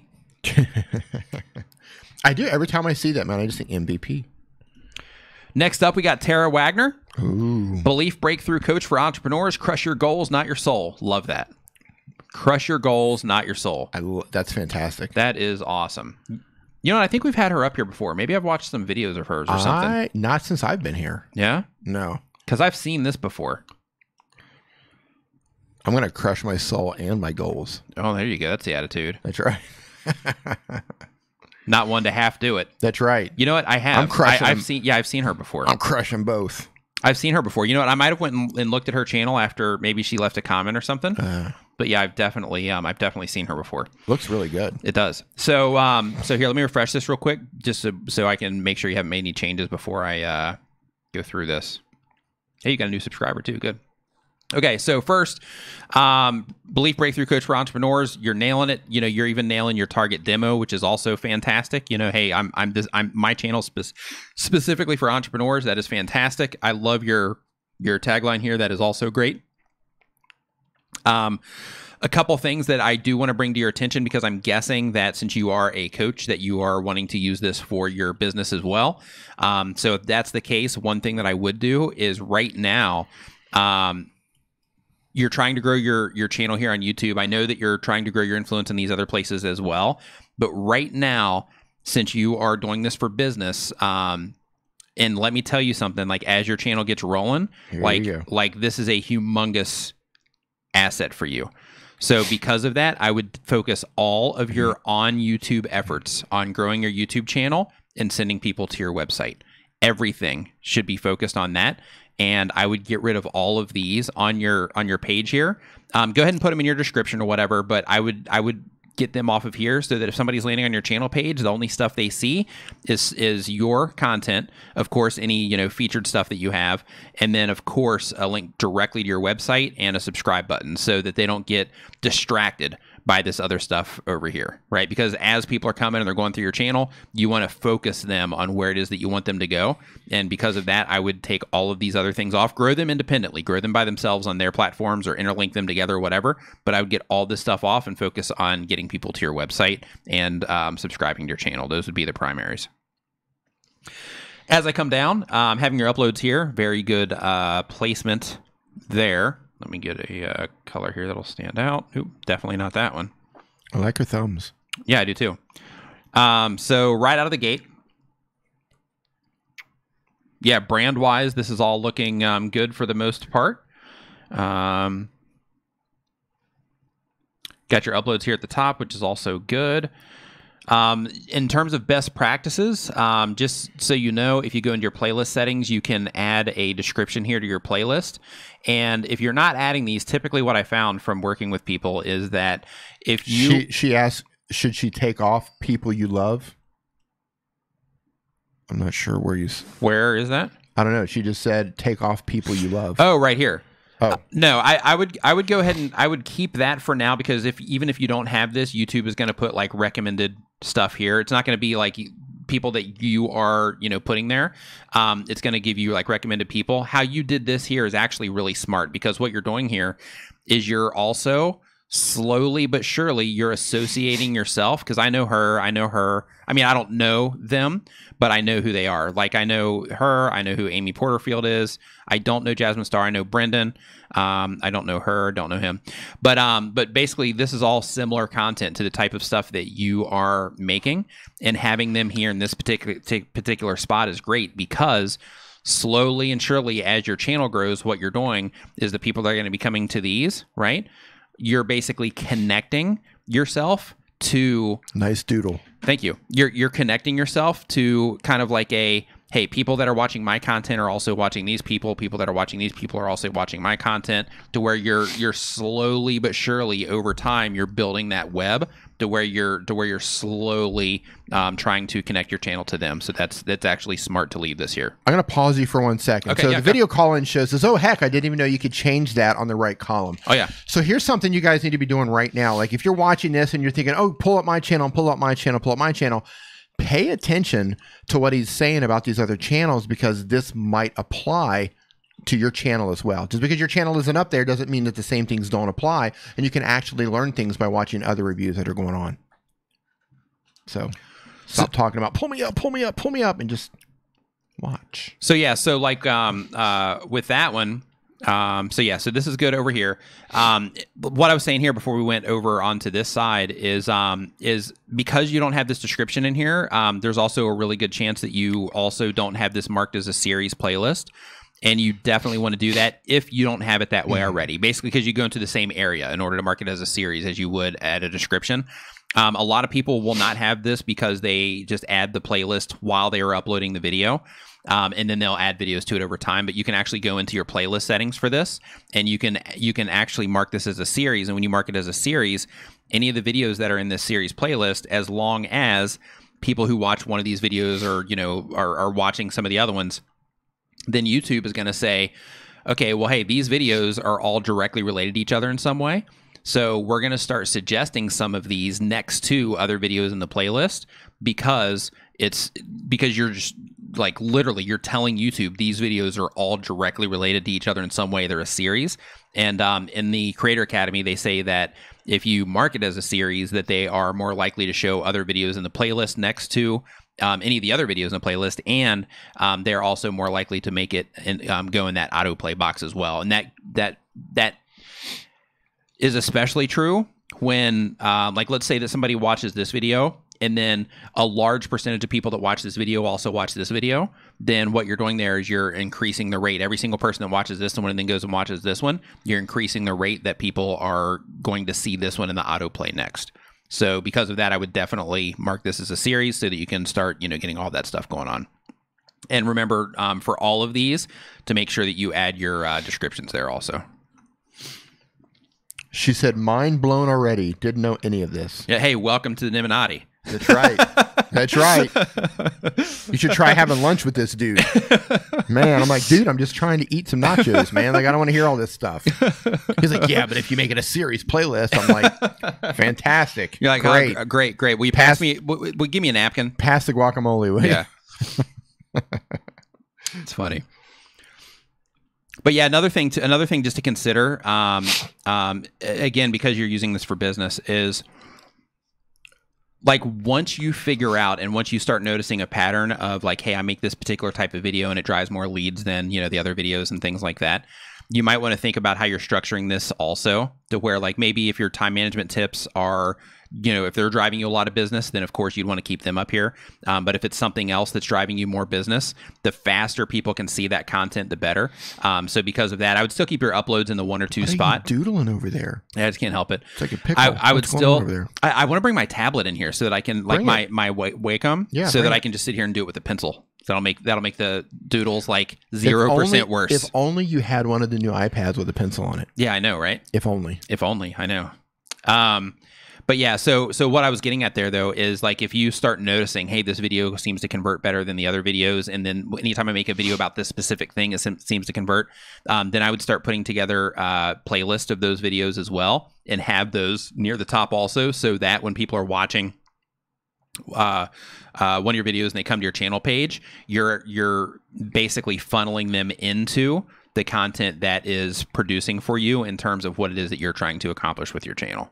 So if that's subscribers, then you would put that here. If it's driving leads for you, then you would put that here, and so on. So I would definitely do that. Paul Peck says, I'd recommend turning on related channels. That way she'll show up on other channels' recommended videos. Yeah. Yeah, she should have that on anyway. But I'm not sure if she does or not. I don't see anything down here. Up, yeah. You'd be shocked at the amount of people that don't have that on. I don't even know if I do. I think you do. I'm going to go look. Yeah.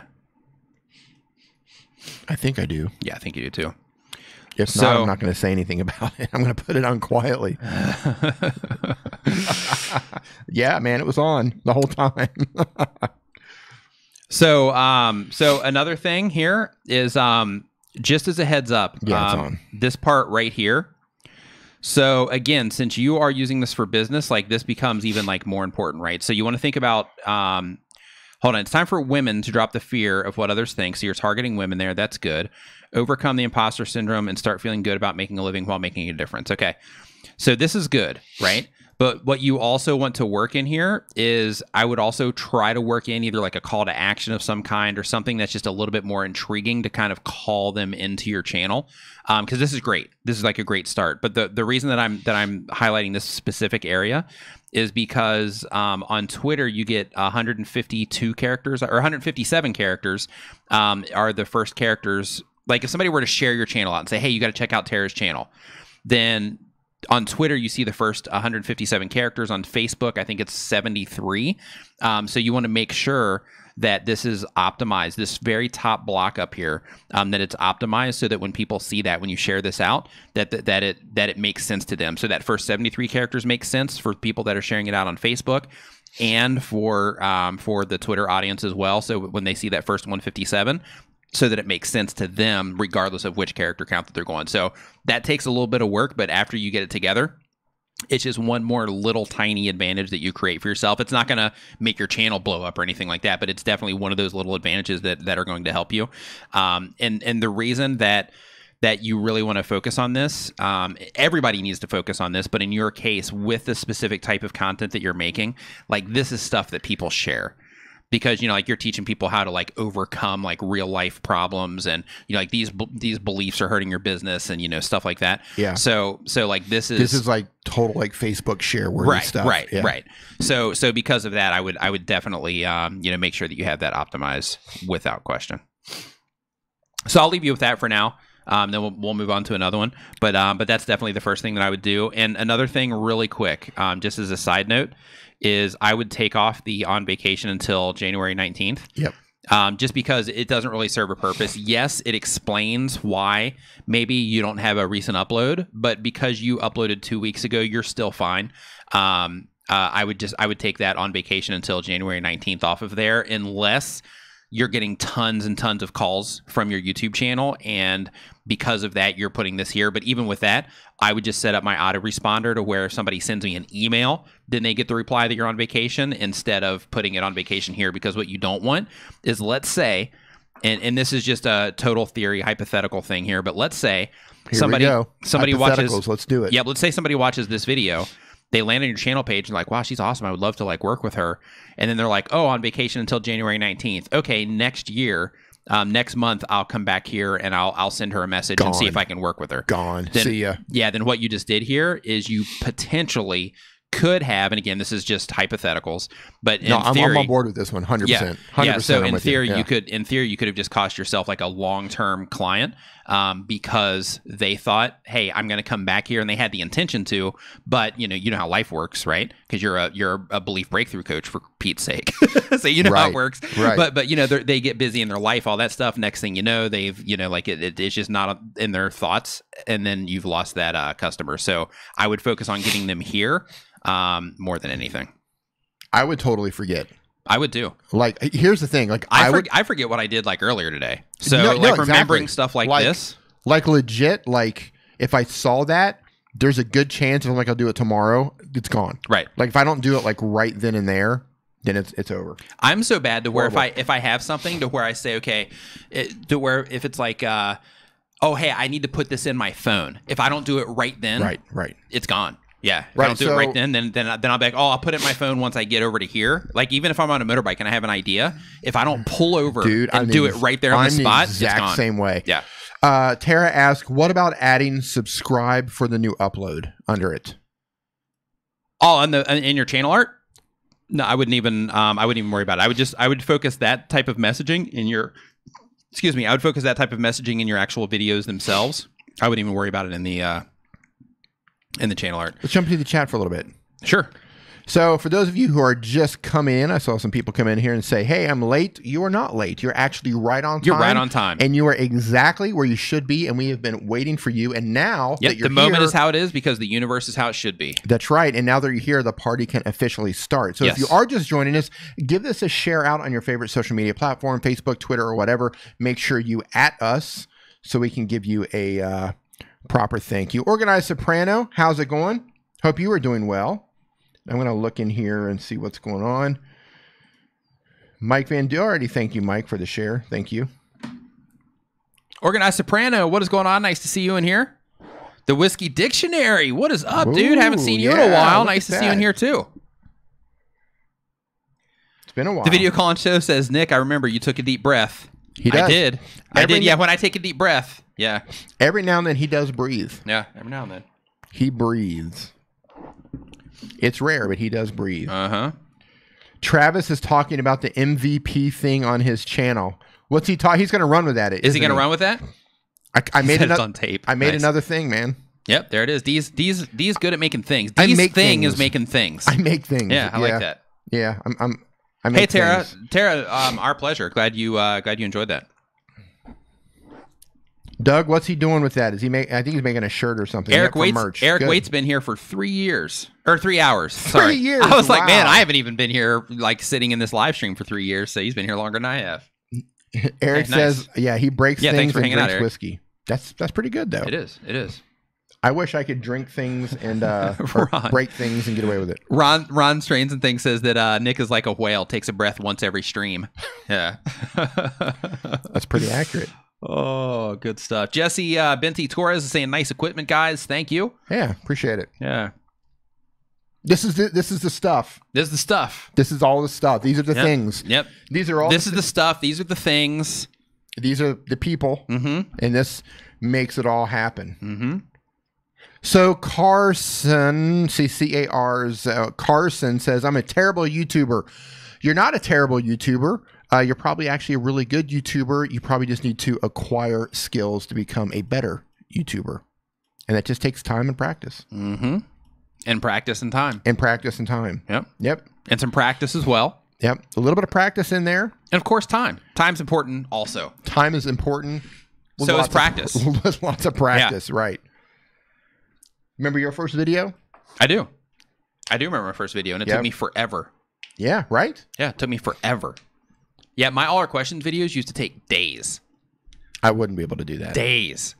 Yeah, you've got like, you know, several hours. Now I feel bad. Hey, Grabster. Now I feel bad complaining to you that like, God, it took me 6 hours to record this video. Yeah. Now I feel really bad. Yeah. You should have just told me then. You was like, dude, it used to take me days to make this. Yeah. And I would have just shut the F up right there. Yeah. It's all right. Like that would have been the end of it. It's all right. I don't talk when you say a lot of things. He should. He just like lets me go. Yeah, here. Yeah, the thing between us is like he never says anything, like anything ever. He just never says anything, and I'm always like, I save it for Saturday, and I'm just like, can you believe this? Or my computer just caught on fire and I had to throw it off the balcony. Can you believe this? And I just burned up a car down in the lobby, and what is this? I can't believe this. And he just lets me go. He just lets me do my thing. Paul Peck saying that he's heading out for Christmas shopping. He said, "Thank you, Nick and D and mods. Hey, enjoy Paul. your Christmas shopping. Yeah, try to get mobbed out there. Christmas shopping in America is bizarre. It's like such a, like now that we're away from it for so long, I look on TV, you know, I see something on TV or then some picture or the new, I'm just like, what, man? Like people are just like crazy about that stuff. Yeah, it's also weird too because like over there you have this like rush around and everybody's like, oh, I gotta get this stuff for Christmas, and it like consumes their lives for a while, right? And it's just a funny perspective. So it's like, you know, like you see, you know, because you know, like we also experienced that when we were there, but like it becomes such a, you know, okay, well, I got a Christmas shop, I got to get gifts for like, you know, so and such and so and such, and you're like going through this like whole thing, and it's like this huge thing. But here, like it's like, oh, hey, the mall has a Christmas tree. Right? And that's like the extent. Hey, we got Christmas music. To where, you know, we've got like Christmas decorations and stuff like that, but I mean, it's nothing like you guys have over there. Ron says Christmas shopping is all about Amazon. Oh, yeah. Nowadays. Wow. Yeah, I guess so. Right? Yeah, that's the easy way to do it. Yeah. Crystal Vonner says, how did you all end up in Thailand? D? On the run. Yep. Of course. How else? Yep. On the run. Yeah. They'll never take us alive. I'll tell you that much. That's right. No, yeah, he was actually over here first. And he basically figured out that he could work online, and then he came over, and I got out of a relationship, and I came over. He was like, hey, we'll come over to Thailand for a month. He actually like footed the bill for the whole thing. He's like, hey, all expense paid, come hang out, clear your head, and all of that stuff. And I did, which is a really cool thing to do. Thank you again, D. I appreciate it. And it was, you know, it's kind of history from there. I was like, hey, I want to do what you do. And he's like, sure, I'll show you how to do it. Sure. And I got him a pair of tearaway pants. Yeah, he got me a pair of tearaway pants. First Velcro pants. Yeah, yeah. And showed him how to do what I do. Yep. Showed him how to work a pole. Yep. Yeah, it was great. And the rest is history. Here we are. Yep. Yeah. Yeah. So it goes from working a pole. Hey, Cricket. Of course, she shows up when we're talking about that. Tearaway pants. Cricket's like, I'm here. Horse Crazy Mama says, Nick, I still have and regularly use your blooper reel sound effect from last year. Thank you. Whoa, what was that? Yeah, I'm not even sure what my blooper reel sound effect was. Are we married with kids? We are not married with kids. I personally do not want children. My partner does not want children. And we're cool not being married. Different life over here. Yep. So there's that. So there's that. So I have a girlfriend, not married also. Don't have children at the moment. Who knows if it'll happen or not. I'm not one of absolutes. I'm not a Sith. So yeah, so who knows? Yeah. I mean, I'm not against it. I'm not like yeah, I pretty am actually. I'm not. That was great. You know what? He's like, you know what? I'm totally against it. I mean, I like, here's the thing. I look at so many people that I grew up with and stuff, and they all have children now, and they're not doing things that they wanted to do because they've sacrificed that for their kids. Yeah. And I'm just not that type of person. Real Estate Whisperer says kids suck. I have two. They are cute at first. She says kids suck. She says they're kids suck. She says they're cute at first and then they get mouthy. That's funny. Right? So, like, you know, nothing. See, and then you have the other side to where it's like people are like, you know what, having kids is like the greatest thing that has ever happened. I didn't get a chance to finish that. So, like, you know, the thing is, they say I have no regrets. It's the greatest thing that happened to me. That's cool, right? But I also know at least one person, a friend of ours, who was just like, yeah, I shouldn't have done it. Yeah. So, like, that one person who's like, I respect him a lot in terms of what he says and like just how straight talk he is. And I know a lot of other people probably regret it and they don't want to say they regret it because they feel like they shouldn't say they regret it. You know what I mean? Like you just don't say that. But like he was like, yeah, dude, I totally regret it. Like I shouldn't have done it. No. It's like those sorts of things playing the back. Plus, look, man, I'm just not one of those people. Yeah. Like I don't want to do it. Like, you know. Yeah. Yeah. Ron says, he says you don't want kids because you know they'll be like you. No, I don't want to, you know. No, they'll never be good enough. They'll never be good enough. No. I mean, it'd be cool to have like a little, you know, 12-year-old, hey, let's go hiking. Yeah. That'd be cool. Yeah. Teach him stuff. Teach him stuff, but I think that would get old, like always having to like teach them stuff. Right. Like, it's like, gosh, can't you just use Google? Right. Have you ever heard of the internet? Yeah. YouTube? Yeah. You know? Will you just go watch a video or something to learn how to do that? And you don't have to ask me all these stupid questions. I grew up in like when all this stuff wasn't even available. You're like 8 and you're smarter than me already. So just go Google it. Yeah. Right. But anyway, I just don't, I don't want the responsibility. I enjoy my life as it is. And plus I'm on the older side now. So like the thought of me having kids, understatement. What? The thought of me having kids now is just kind of like, meh, probably not. Yeah. Like I'm racing the clock. Like, I probably got a couple more years before you don't have a choice anymore. Before it's not healthy to have kids anymore. Mm-hmm. Yeah. Hey, Patty, welcome back. We were just talking about you. Creatively Inspired says that they tell their kids to YouTube it. Yeah. Yeah. Do you have kids? In the chat, let me know. Hashtag yes, I have kids, or hashtag kids, hashtag no kids. Just curious to see what's going on here. Yeah. I mean, I appreciate people who do. It's just not for me. Yeah. Parrot Town, yes. Video Call Show, yes. Hybrid Steel, yeah, we know you do. Yeah. Epic Mist, I am a kid. Yeah, that's good. So definitely you don't have one. One kid daughter, kids, not yet. Kids, no, kids, like kids. Yeah, a lot of kids in here. Look at that. Wow. Here's a truth right here. 5 kids, 2 grandkids. Nice. I would rather done. Adopt a kid, like adopt a kid that's maybe like 6 or 7. I would rather adopt them than go through the whole process of like having a child, like raising a child through the baby. I'd rather 6, 7, 8, 9, adopt them. Yeah. I'm much cooler with that. Yeah. Yeah. I actually, with my girlfriend, we actually talked about that also. Adopting? With her sister's kid. Oh, yeah. okay. Yeah, just because she doesn't get the attention that she should. So we considered that also. But yeah, who knows? Who knows where that road will lead? Yeah. Yeah, you never know. Sure, there you can buy a kid for, yeah. Yeah, and the price, right? The price these days. And I would definitely like homeschool. Yeah. I wouldn't put them through the school system. I definitely homeschool, and that's... Then there's more responsibility. So now you are up with me like all day long. Yeah. Right? Like, and maybe that's cool. Yeah, hey, you're making it sound great. Yeah. So let's get back to the channels here. I'm trying to sell it here. Since we're tanking this hard, let's get back to the let's get back to the channels. I'm trying to crush souls here. Yeah, you're doing a great job. After that last channel. Yeah, you're doing a great job. Yeah, Shannon, she's wanting to homeschool as well. Yeah.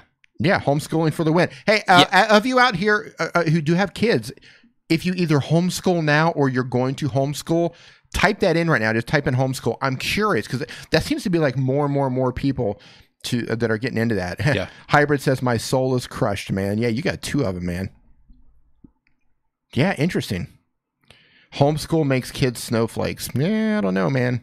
I'll have them up in tree houses shooting arrows at each other. Yeah. Yeah, over here. Yeah, over here you can do that. Yeah, I live in a country where we can still do that sort of thing. That interesting. Not legal. Wow, homeschooling's not legal in Germany. Oh wow, interesting. Didn't know that. They can't propagandize them if that way. Yeah. That's different. Yeah, interesting. Yeah. Okay. Yeah. All right. So the next channel here on the list is the Grand Jury. Life is about the. What is it? Oh, got it. I see what you're doing there. Clever. Life is about the journey, not the destination. So, right out of the gate. 30-day reviews, you got it, man.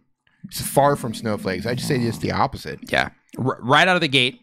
The clever thing that you're doing here was sending people up to the journey, not the destination.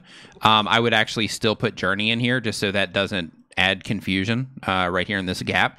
Because I thought it was the grand journey. And then here you also have life is about the journey, not the destination, and it doesn't really like fit in there. So so I see what you're doing, clever, but I would just make it clear. Like that's the thing is you want to be crystal clear with all of this stuff because you want to make it easy. You don't want people to have to think their way through what it is that you're doing. Also, I don't know what it is that you're doing. I don't know if this is a vlog. I don't know because you're on the grand journey and it looks like you're wearing a backpack here. So I'm going to guess that you're doing some type of travel. That's going to be the guess that I have. But I would definitely work on making it a little bit more clear up here. Okay, good. A journey per week, also good. Okay, so just as a heads up, I would change the name of this. 2 things that I would do here. One is you got to put a description down. Well, you don't have to, but best practices, put a description down here. 2, if you're going to promise a journey a week, having your latest video from 3 months ago, as one of the first videos they see probably isn't the best way to do that. If you are ordering these automatically, then I would actually move this the other way. So I would have this going the other direction instead of going, whoa. For a second, he looked like Jason Rodriguez. I was just gonna say that looks like Jason. Yeah, he does. But yeah, so because you're showing that like upload from 3 months ago, I would actually start running them in from the other direction, so they're seeing that freshest journey first. But in your playlist settings, you can absolutely add descriptions there, so I would definitely do that. Adventure times, I would try to work a little bit on this title as well. The way you want to think about this is you want to think about your titles here in terms of, okay, how can I get people to want to stop and watch some of these videos? And in this particular type of content, you definitely need to find a way to do that. So I would work on this title and, of course, add the description that's going to support it.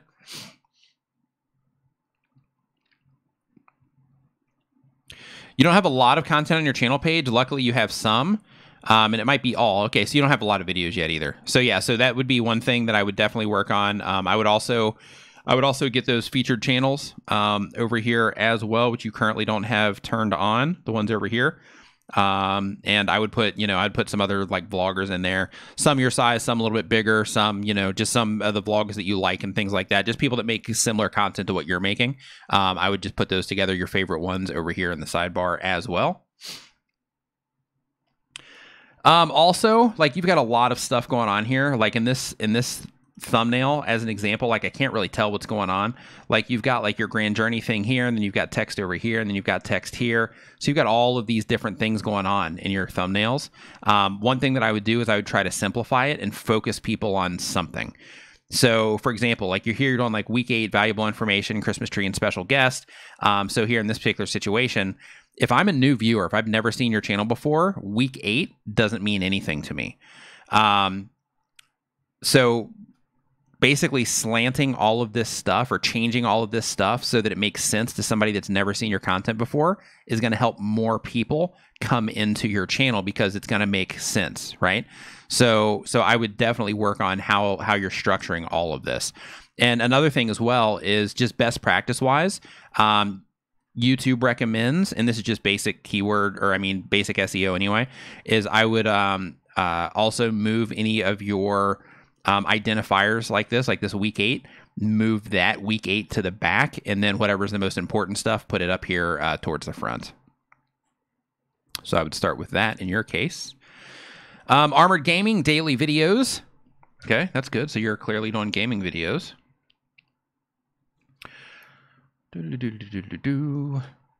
So like in your case, Armored Gaming, a couple things here for you as well in terms of, just the general branding and all of that. It looks like you're doing this particular type of thing. Maybe this is based on the game itself. I'm not sure. But as you can see, like, what you're doing here and here looks similar. What you're doing here and here looks similar. This is kind of like a standalone type of thing. I would definitely try to find some way. You were doing it here, right? Like that's a good start. Basically picking one of these, I would just pick the same color. Or unless you're going to use, I guess this is live, so you used a different color for that. But I would make this just a tad smaller, but I like that you just have that circle with the A in there to let people know that it's your stuff. I would definitely keep doing that.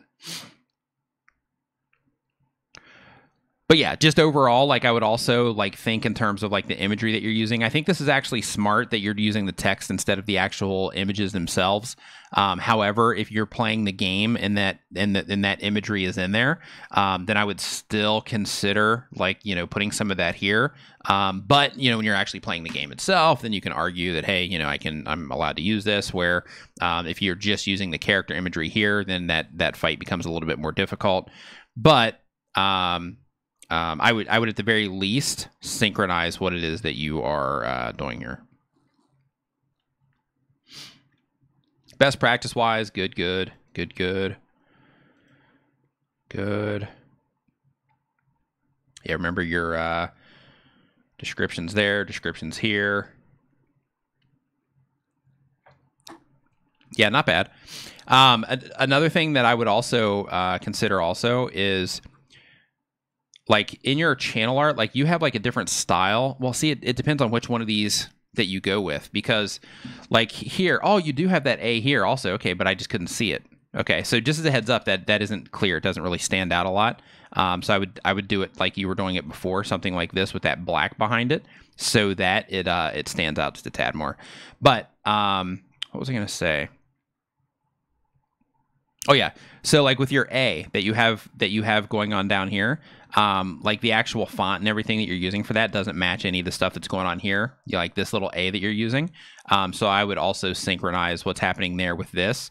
And whatever colors that you're going to use, like I would get those colors together and always use those colors as, representative of you. Sure, you can do the different stuff in your thumbnails, but, kind of like how you have the color from this going down into here, that's cool. But like this purple, I don't see any of this purple stuff anywhere. So I think in terms of the overall branding on here, you definitely need some work. So I would focus on that personally first, in order to get that look together. Scrap and Palette Man. Be awesome, stay awesome. Nice. So right out of the gate, you are doing scrap and palette stuff. So that's cool. So I guess you're doing like scrap, like dumps. Yeah, you are. You're doing dumpster stuff right here. Boom. Dumpster street scrapping. Good. Scrap and Palette Man. So one thing that I would consider also in your case is because, like here, one thing to consider is that you have your Scrap and Palette Man, your thumbnails are using the imagery that makes sense, right? For people that are looking for this type of stuff. But once they land on your channel page, there's kind of a disconnect going on because your channel page looks like you're making, looks like you would be making videos with Launchpad Astronomy, right? Because you got all the space stuff going on in the background. So right out of the gate, what I would do is I would get some of that imagery up here as well, so that, when somebody lands on this, it's like, oh yeah, okay, this is definitely, this type of content. He's got more of this type of content. Also, in your particular case, I would also, work on just the brand overall. Because as you can see here, you've got like a totally different type of text. You've got the red letters with the white outline on here with this particular font. And then you move here and you have all white letters with a more loose, relaxed type of font. Then up here, you have like a black text with the yellow behind it. And that one's more of like a stylish, like modern font. So what I would do is I would pick something. I would pick, whichever font makes the most sense to you. I personally would go with something just big and bold. But I would make, whichever font you prefer. I would just pick something and always use that and make sure it matches what it is that you are doing up here. And by matching, I mean the actual font you're using, the actual style that you're putting on it, because here you're using like a lot of gradients and stuff. Like if you're going to go simple, then I would make this simple as well. But I would definitely rework the artwork that you're not doing on here without question.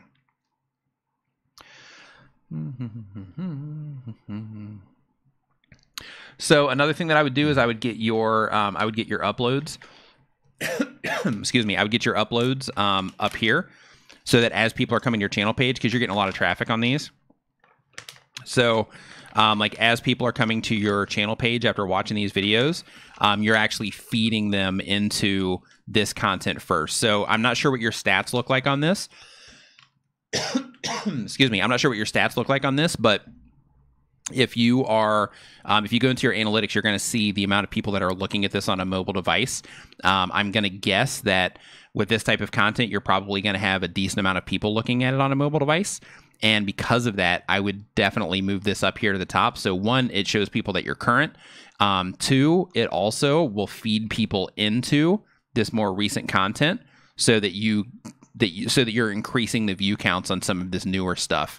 Also, so that like you published this 4 days ago, if you had this at the top with the people that are coming into it, if this was attractive to them, then you could have given this one a little bit more of a boost before that first 7-day window is closed.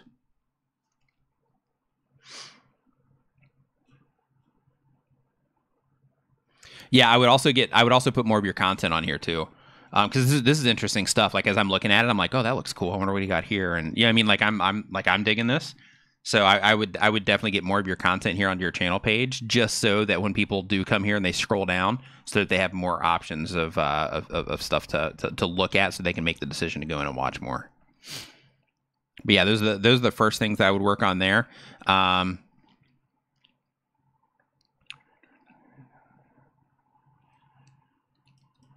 Yeah, it's all good.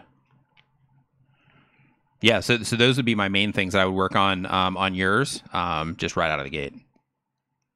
Cool looking stuff though. Yeah. Hasman 12. Monday, Wednesday, Friday, H12. Okay, so like in your case, same exact thing. Like not 100% sure what exactly it is that you're doing here on the channel. Not sure what you are offering here. Right now, I would just make it clear, you know, because it looks like maybe because I see that you've never seen a bin shot like this. I'm guessing maybe you're doing like over the top, like I pulled you up on Sunday during my live stream. Oh, did you? Yeah, same thing. Didn't know what was going on with the header. Yeah, so it's a football channel. Oh, it's football? Mm-hmm. Oh, okay. Yeah, I thought that it was like with the explosion thing back here and all that stuff. I thought he was doing like Dude Perfect type stuff. Nope, exactly. I didn't know either. Yeah. Okay. Yeah, so I would definitely make it clear what it is that you're doing up here. I see like you have the imagery here. Now I see kind of what's going on back there. That you have some of the imagery, but I would instead of this fire thing back here, maybe put like a soccer ball there or a football, depending on, you know, where you're at in the world. Okay, so he specifically asked. He was asking about a copyright strike and would it impact his channel growth? Oh, I thought he wanted me to look at the channel too. Look at the note maybe. Here, take this down real quick because he left a few of them. Yeah, he left one that says, "Can you review my channel?" But I didn't see the one about a copyright strike. Hold on here. Yeah, so a copyright strike, if it's a claim, then with that basically they're just claiming the ad revenue. If it's a strike, then that's going to affect the specific video. They're going to take that video down, but that video itself won't be getting promoted like anywhere anyway because they're actually going to take it down. So you can pull the thing back up. But he says, nope, it's not a strike. It's a claim, I'm guessing. Oh, okay. Yeah, then you're fine because basically somebody's still getting paid on that. They can still run ads on that and all of that. So yeah, you're fine. That's not going to hurt the reach of the video. Or if it's a community guideline strike. Yeah, if it's a community guideline strike, then they would take that down as well. So the only thing that they won't take down in terms of the penalty is a claim, and that, you know, that won't limit the reach of it because you are, you know, they're still running ads on it. He says it is a strike. No, it's a strike. Oh, so then they took the video down. So then in that case, then it's, yeah. So if it's a strike, then the video is gone. If it's a claim, then the video is not gone. He says, I get that the video is down, but does my channel get overall less promotion as a result? No, you should be fine. Like now that video is gone, yeah, you should be fine. It's not going to matter. Yeah, like they don't penalize your entire channel over a strike, right? But unless you do 3, then they're going to penalize it in a heavy way, right? So if you get 2 more strikes, you'll lose your channel. Yeah. So as I scroll down through here, so first off, clarity here in terms of the review side of this. So the first thing is clarity of what you're actually doing on the channel. Second, as we roll down here, just as a heads up, also, and I mentioned this before as well, you have to make sure that you are kind of going by what YouTube wants, and YouTube does not want you to use all caps in your titles. They say that it can limit discovery, and that's definitely something that you don't want to do. So Addicted to Profit says, I have a claim, and if I dispute it again, I could lose my 130,000 video? If you have a claim... maybe they've disputed it more than once, maybe? Let me see what they're doing. Yeah, I'm not sure I understand that comment. I have a claim, and if I dispute it again, I could lose my 130,000 K video. Okay, so if you have a claim, and to where they've actually made a claim, not a strike, but where they've claimed, or where they're claiming the ad revenue from your video, then in that particular case, like if you lost that, then you should have just lost it. Now, if you do dispute it again, then they're not the same thing's not going to happen. Like they're not going to delete your video for that. But you will cause problems if you do keep disputing it again. But I'm surprised that you even have the option to dispute it again. Yeah, interesting. Yeah, because typically you shouldn't even have that that additional option. If you lost the dispute, you shouldn't have the option to dispute it again. Yeah. But yeah, so like on your channel, that's definitely, oh, it's not even up. Here, we pulled this back up again. Sorry. So yeah, so yeah, all caps, you know, definitely, you want to fix that. You're also, Okay, because these are Christmas related, so that's fine. Imagery wise, you're good. Make sure that you're using the descriptions here as well. Make your titles something that are just a little bit more intriguing instead of, for your playlist titles, instead of something that is just used for the sake of saying what is in that playlist. Yeah, same thing all the way down in terms of your descriptions. So yeah, all of that is what I would work on right now to get started.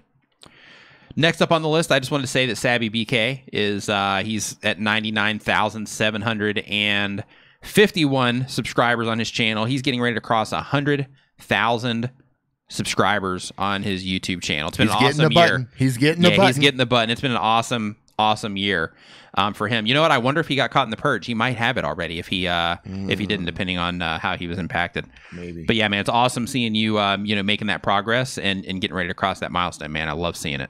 Yeah. All right. Now I think it's time for one tip trivia. All right, moderators, did we miss any super chat reviews? If so, please let us know. So now, one tip trivia. The way this works is we're going to ask a question submitted to us by, yes, we did miss one. Who? A7X Entertainment. I think we missed one. Yeah. Okay. If they didn't say that they needed a review, then okay, here, yeah, they just said if I use YouTube ads, does it hurt the algorithm? Okay, yeah, you ask a question, you didn't ask for a review. Yeah. Yeah, you guys have to let us know. Yeah, it's got to be specific. It's got to be specific. Because then we have to like go back and look, and then it becomes like a thing like it is right now. Yeah, if anytime you leave super chat and you want your channel pulled up, you got to say just review say my channel. Yeah, just say it so we like that. Yeah. All right, so one tip trivia. We're going to ask a question submitted to us by one of the moderators. First person to answer that question correctly, and it has to be spelled correctly, gets their channel pulled up. We find one thing to give you a tip on. We start at your header, then move on down that way. If you don't make it past the header, then go. Patty's saying that that she watched Savvy BK, Savvy grow through this stream, like through how he keeps coming into the stream, and we keep looking at his channel and stuff. So yeah, it's awesome for us to see that growth as well. We love Horse Crazy Mama says they asked for one with a super chat. Okay, let me double check. Pull you up here. Oh, just started my channel. Anything you'd change? Okay, got it. All right, pull them up. They're up. Okay, Horse Crazy Mama. Horse Crazy Mama. That's kind of a cool name. It is. First off, right out of the gate, like this gets a little bit lost in your channel art. So one thing that might help with that is maybe blurring this background a little bit, just to kind of help this stuff stand out a little bit. In terms of safe zones for YouTube, you are within the safe zone, so you are good there. Right now, since you're just getting started, I would focus on YouTube. Grow these independently, grow these by themselves, but I would focus your efforts on YouTube while you're on YouTube, and then focus on these while you're on those. And then once you get some momentum going here, then go ahead and start adding this stuff, because right now what you want to do is you want to keep people on your channel as much as humanly possible. And at least if they're not on your channel, you want them to be going to other channels on YouTube, to where hopefully they'll stay there for a long time as well. What you don't want is people leaving the platform right now. I mean, at any time, technically you don't, but especially A7X, you're absolutely case. Right. What? We are pulling them up. He said as soon as he gave the super chat, I actually brought it up. We forgot. No, he's in the right. Okay. He as soon as he posted it, he actually wrote a text thing that said, I wanted my channel to be pulled up. Okay. As soon as it posted. Yeah, I remember that. Go. Let's see here. So like funnies, like here, right? You have like funnies. I'm not sure what that is, what that's about. Okay, jokes. Okay. So like in this one, right? Like saying something along the lines that it's like jokes and skits, that's definitely something that you might even want to put that here instead of down here, and then put an additional description down here. Just because like funnies, that might be like your thing in terms of like how you say it or something like that, which is okay, but I would definitely build onto this as a title by itself. Since you're doing horse stuff, right? Something to keep in mind is you want if you're doing stuff about horses, you want people that are into horses to be able to identify your content as content that is related to horses. without having to think it through. So because of that, like, it's good that you are putting you here because you're the personality. However, I would also put some type of real horse imagery back here. Like, I don't think this is enough with your with the little cartoon thing that you have on here, the little icon. I would definitely work on getting actual horse stuff here. Depending, like, I don't even know what you're making your content on. Okay, so even here, right? Like, you're sitting inside talking about your talking about your topic. Even with that, even though you're sitting inside, I would still put real horse imagery so that people can identify the type of content that you're making, and you can attract people that are into that horse, that are into horse imagery, where they see the horse and they're like, oh, this is a horse video. So I'm definitely going to click on that. Also, just be mindful of using all caps in your titles as well. You're not using all caps, but you do have, some little blankets of all caps there.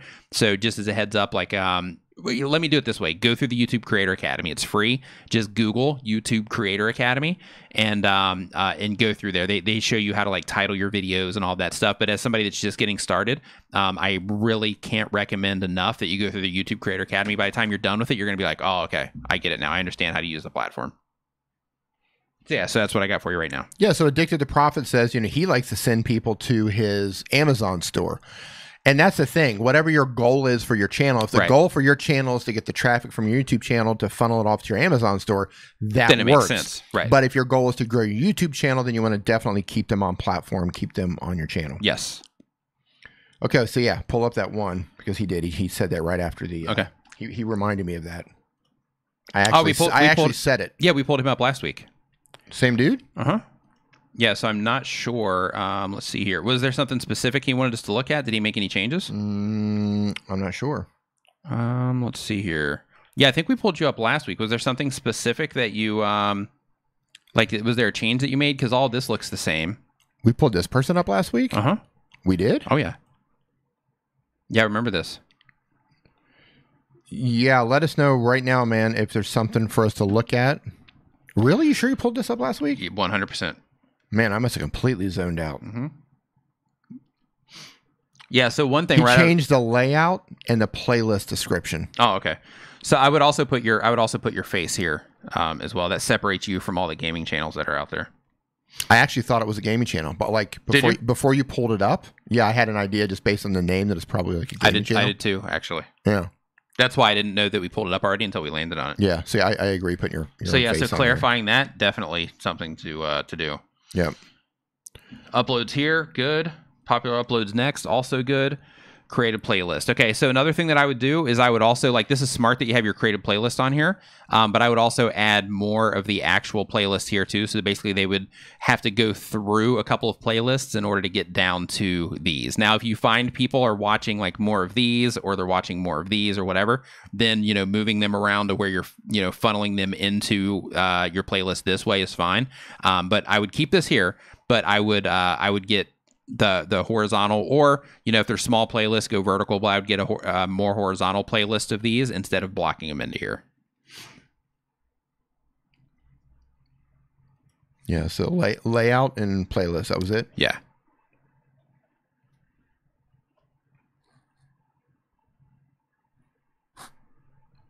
All right. Hope that's what you needed.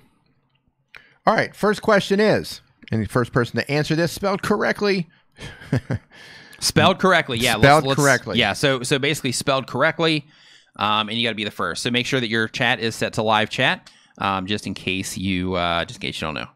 All right, here we go. Octoria says that awkward silence. Yeah, that awkward silence for sure. Yeah, that's the no-no for this stuff. Yeah, so here's the thing. If you're going to be a live streamer, you want to find a way to reduce the amount of awkward silence. Yeah. The more awkward silence you have in your live stream, the worse it's going to be. Yeah. And that's what we're talking about earlier, about your brain's trying to get ahead of itself, trying to think of what's going on so you can catch up with it and talk to it. So technically, like, what I should have done there is when I'm going like this to take the channel down, then I should have, like, continued talking. Like, that would have been, like, the professional thing to do. Right. But instead, we just let it go. We just let it go quiet. This is Asa Live. We're actually not. We're doing the free. We're doing the free reviews now. Okay. First question. It's actually one tip trivia. In a photo editing program, what do the letters RGB stand for? In a photo editing program, what do the letters RGB stand for? All right. Crypto cruising got it. Red, green, blue is the answer. Crypto cruising, pulling you up. Red, green, and blue. Got him. Got him. And by the way, these questions were all submitted from Doug Houston YT, one of the moderators. He does a pre-Nimmin live stream every single Saturday where he asks these questions on his live stream, gives them to us, and these are the questions that we use. So if you want to get a jump on everybody and cheat, that's how you do it. All right. That's the clear way to say it. That's the clear way to say it. If you want to be a cheater. If you want to be a cheater. Yeah. Because everybody says, oh, it's not fair. I don't know the answers to these questions. Right. Well, Doug gives these questions every single Saturday. Yep. So, no excuses. And you got Google. And you got Google. You got Google at your fingertips. Yep. That's the beauty of online trivia. Yep. Yeah. So Neil says, don't look at the subs.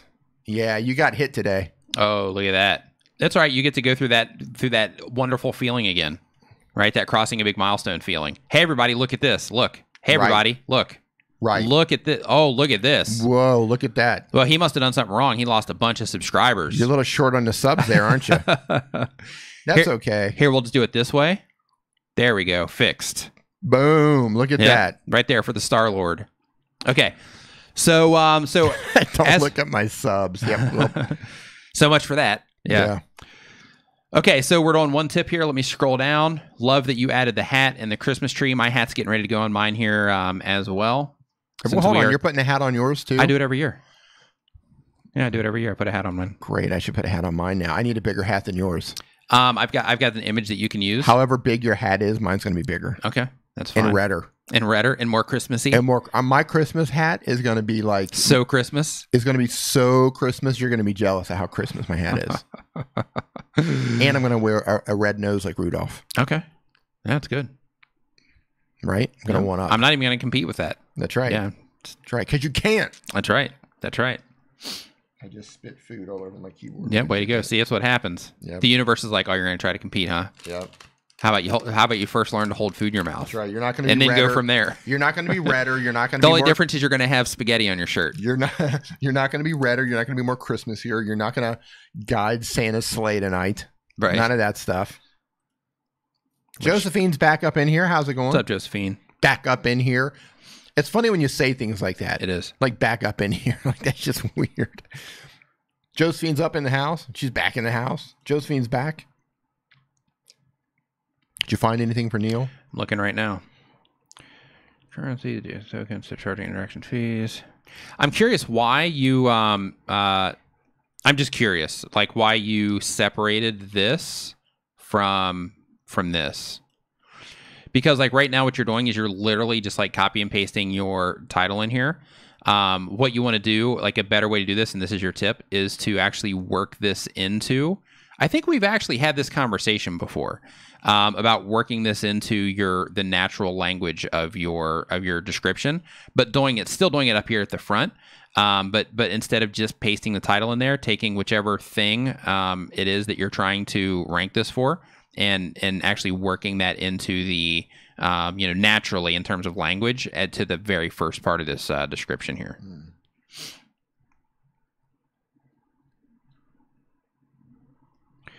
Digitech tokens explained.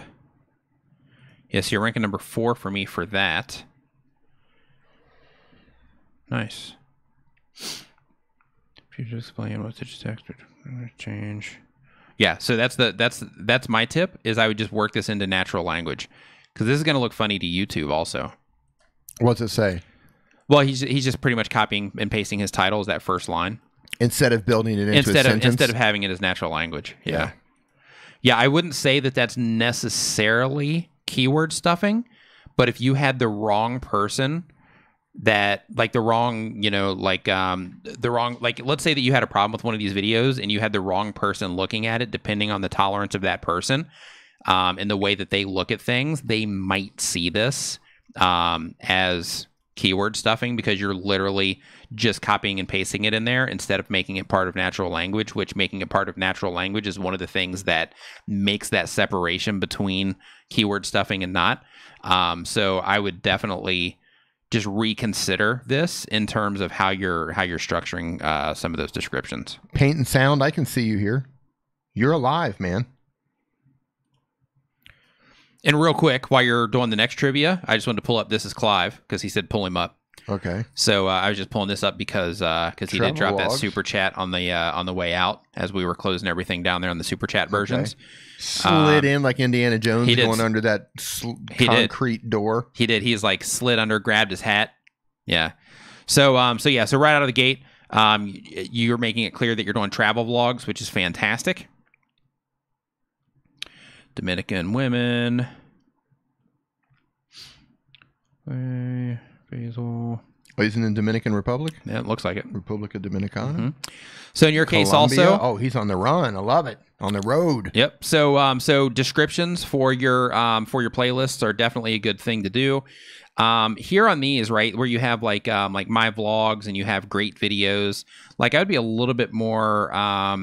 this one's actually pretty decent. Like I'd be a little bit more descriptive on what they are and not necessarily saying what they are, but just more making them more intriguing to where instead of just being my vlogs, you know, even something as simple as like, you know, vlogs that you can't miss, my vlog episodes that you can't miss, or, you know, like Travis MVP has is if you're new here, you know, new to my channel, you know, start with these vlogs, like, you know, something along those lines to encourage people to check out the content instead of only using it as something that you're using to just identify the content. Go to his header real quick, for example.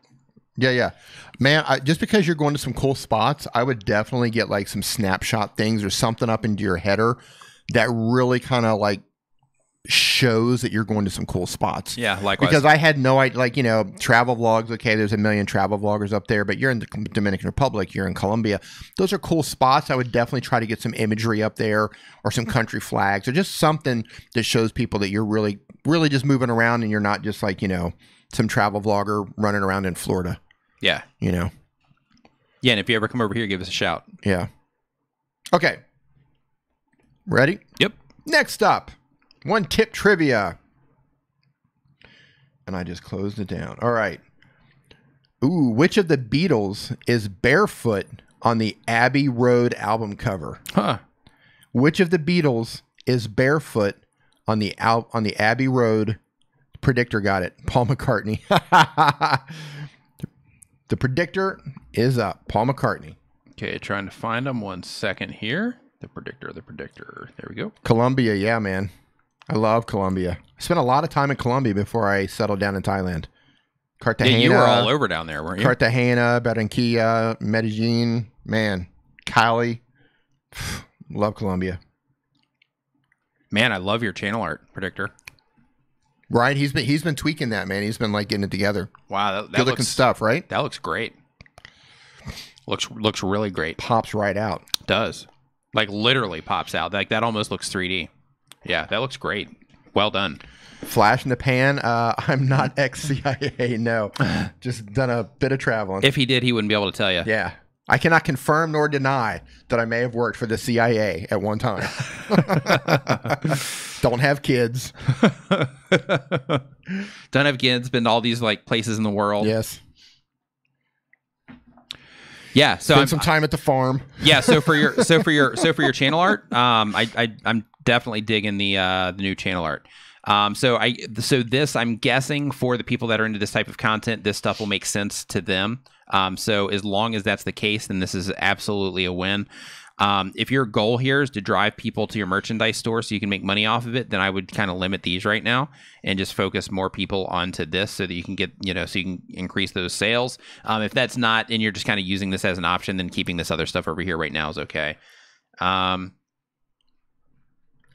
Yeah, so Crystal Vonner, yes, you can win this because believe it or not a lot of people go over there to get these answers. Yeah. And a lot of them already leave. So you got a pretty fair shot. A lot of people win these that actually don't watch his chat. Okay, in this one right here, like I love how this right here, this particular thumb matches what's going on up here. Yeah.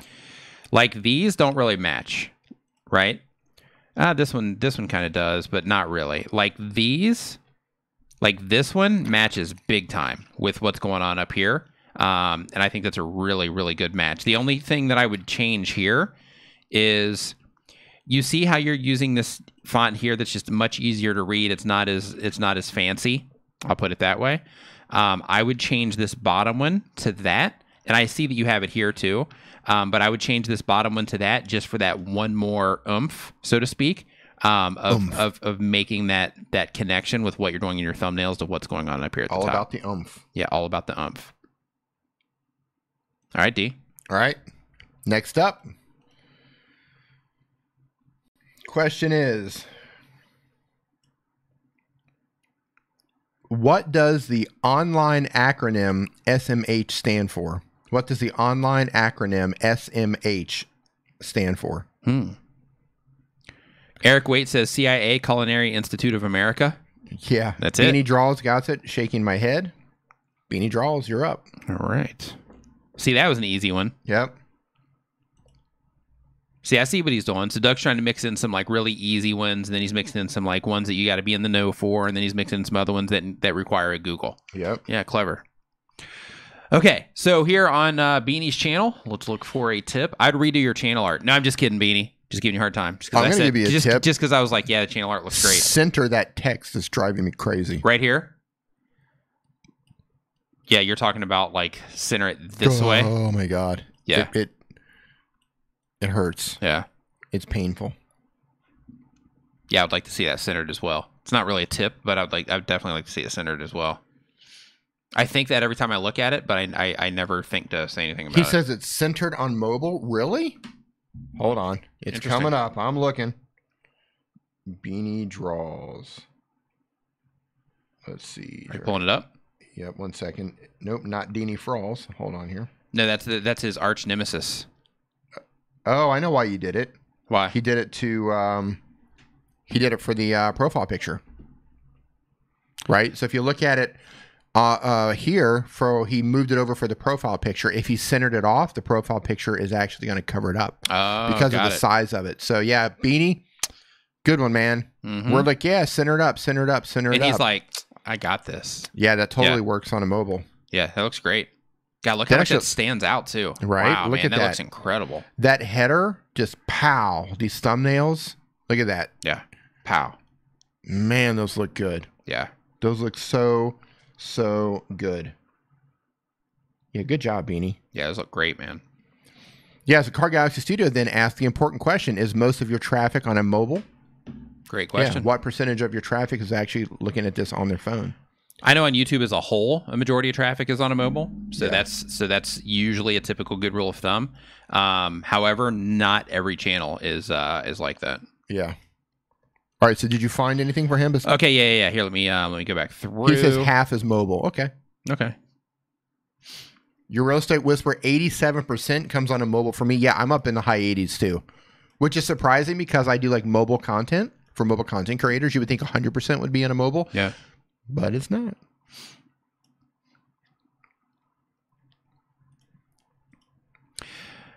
Yeah, okay. That's fine. That's fine. Did you find anything? No, I was just getting ready to say something here, but I think how he's doing this, I think that works. Wow, ambient relaxed music, over 80% for you. I'm curious, if you know what percentage of your viewers are mobile, go ahead and type that in right now. I'm high 80s as well. Hybrid watches my channel on his computer. Interesting.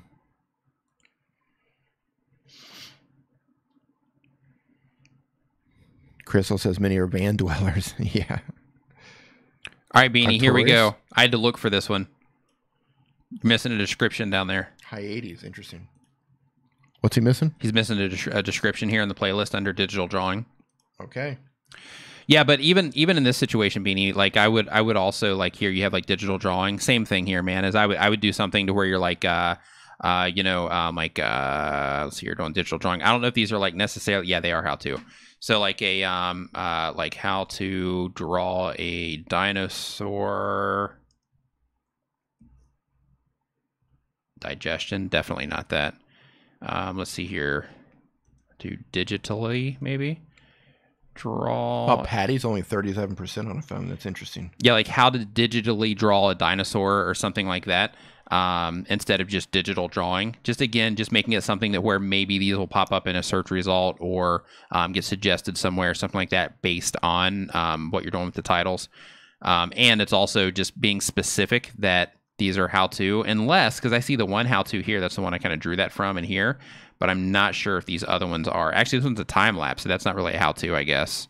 Maybe it is. I'm not sure. I'm not sure how you're structuring some of these, but I would consider modifying this as well with some of these. I think cute cartoons kind of works actually, but even with that, maybe mixing in like a how to draw cute cartoons or something along those lines for the sake of just being able to possibly tap into that extra discovery is definitely something that I would try to do.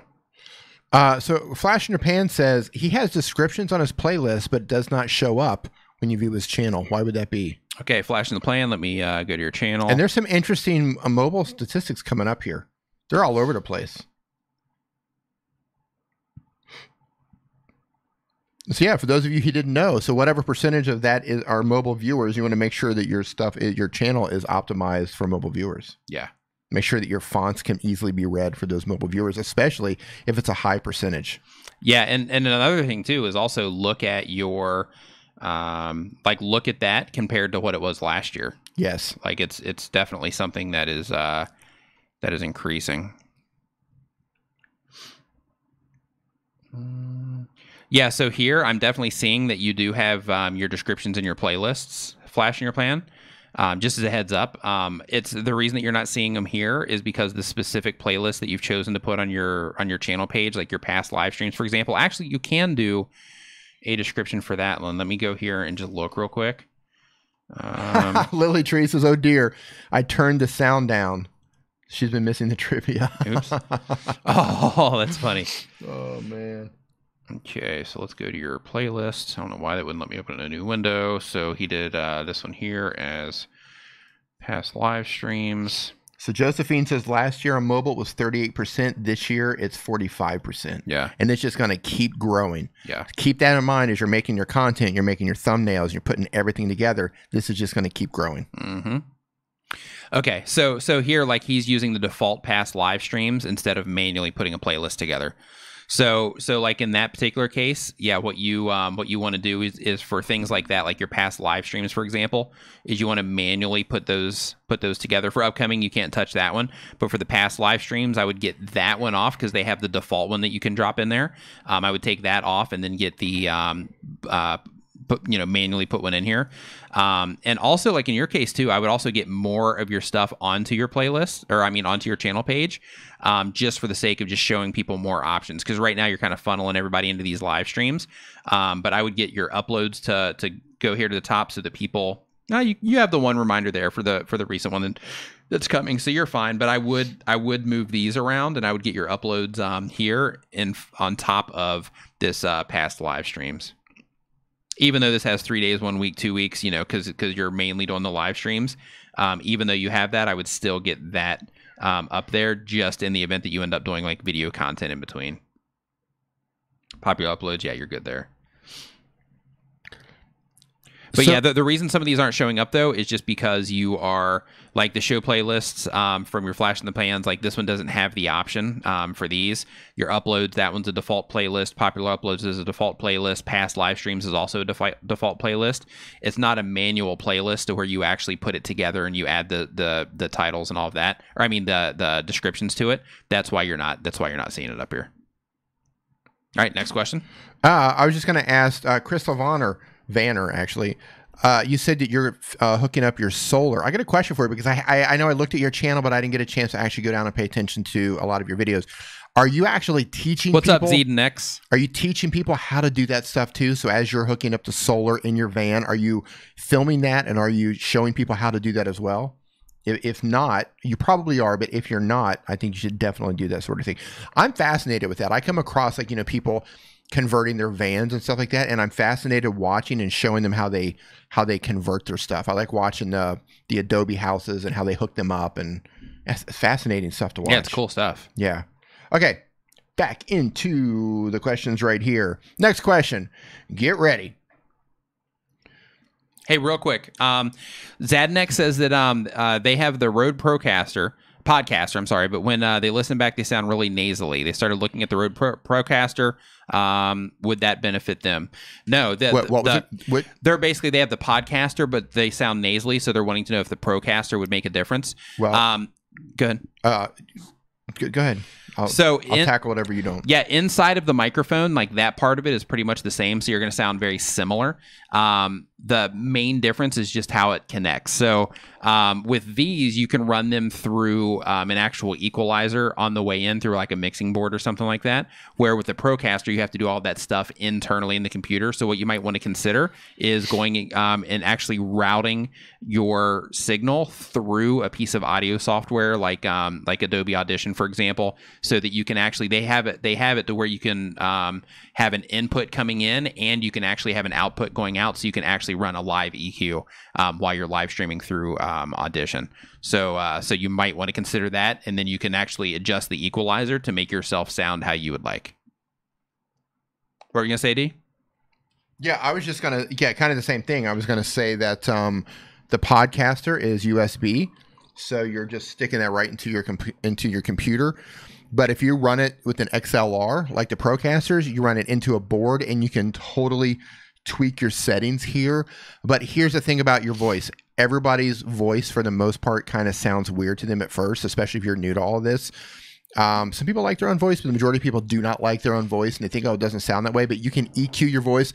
If you do get a Podcaster, or I'm sorry, if you do get a Procaster and you get a mixing board, we use a Behringer mixing board. Reach out to me. I'll be happy to take a photo of our EQ settings and send that to you, email, DM, or whatever. Anybody that's got a Behringer, I can do the same thing. Just let me know. Because it's the easy way to do that would take that picture and just go ahead and throw it up on Twitter, and then anybody who wants to see it can see it. Yeah, but then like they're gonna say, hey, can you send me that picture? Like a month from now. Yeah. And I'm gonna say it's on Twitter, and they're gonna say I can't find it. Right. And then I'm gonna spend like 30 minutes going back and forth. Right? Yeah. It'd be just when you need it, just ask me for it. Yeah. Right? But it's all about EQ. Everything is about EQ when it comes to audio. So there's that. There it is. Yeah. All right. Next question. Ready? Ready. Ready as I'll ever be. All right. A league is equivalent to how many nautical miles at sea?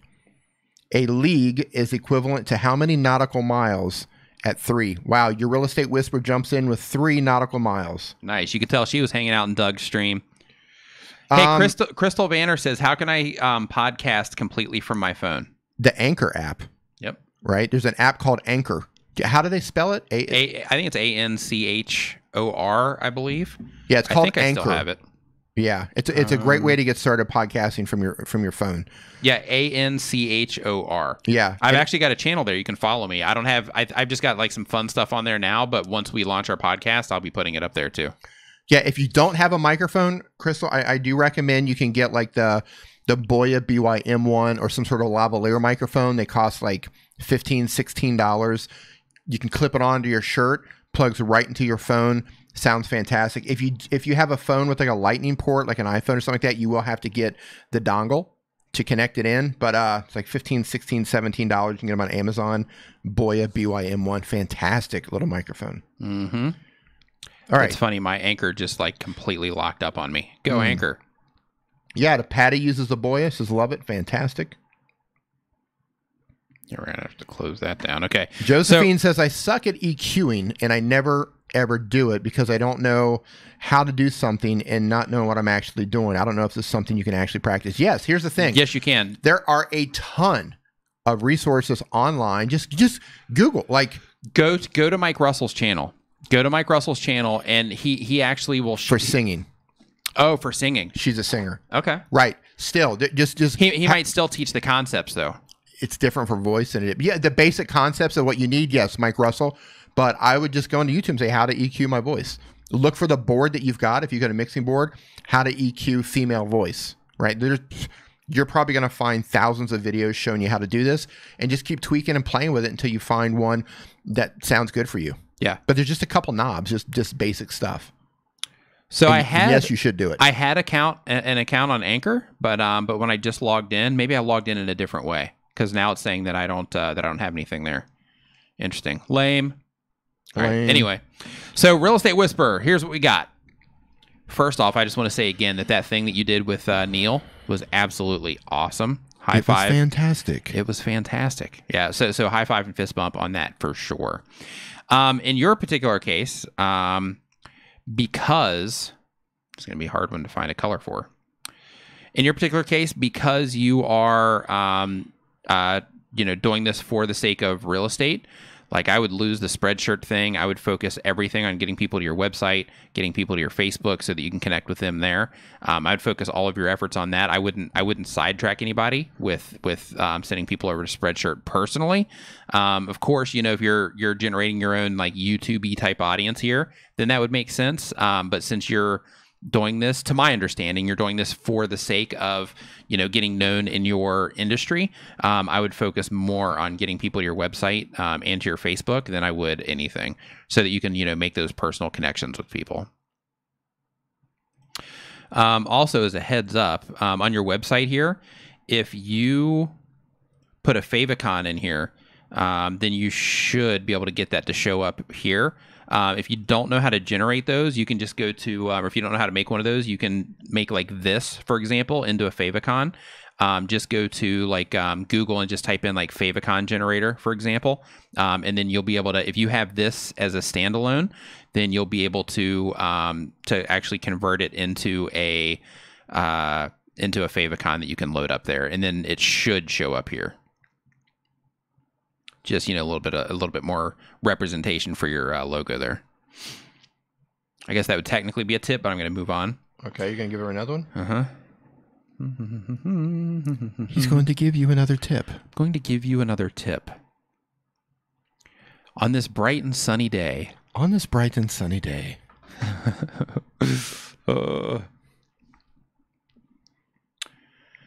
Thumbnails look very eye-catching. They do. I would move your uploads to the top.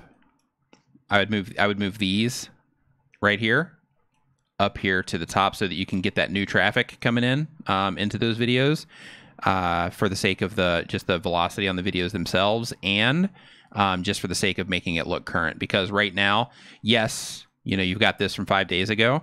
But I would also, get some more of that new content up here too, because this one's, like these, the rest of these are quite dated. So because of that, I would introduce them to more of the new content first, because that's, your most recent stuff, your best stuff, I would assume, because you're, learning as you go.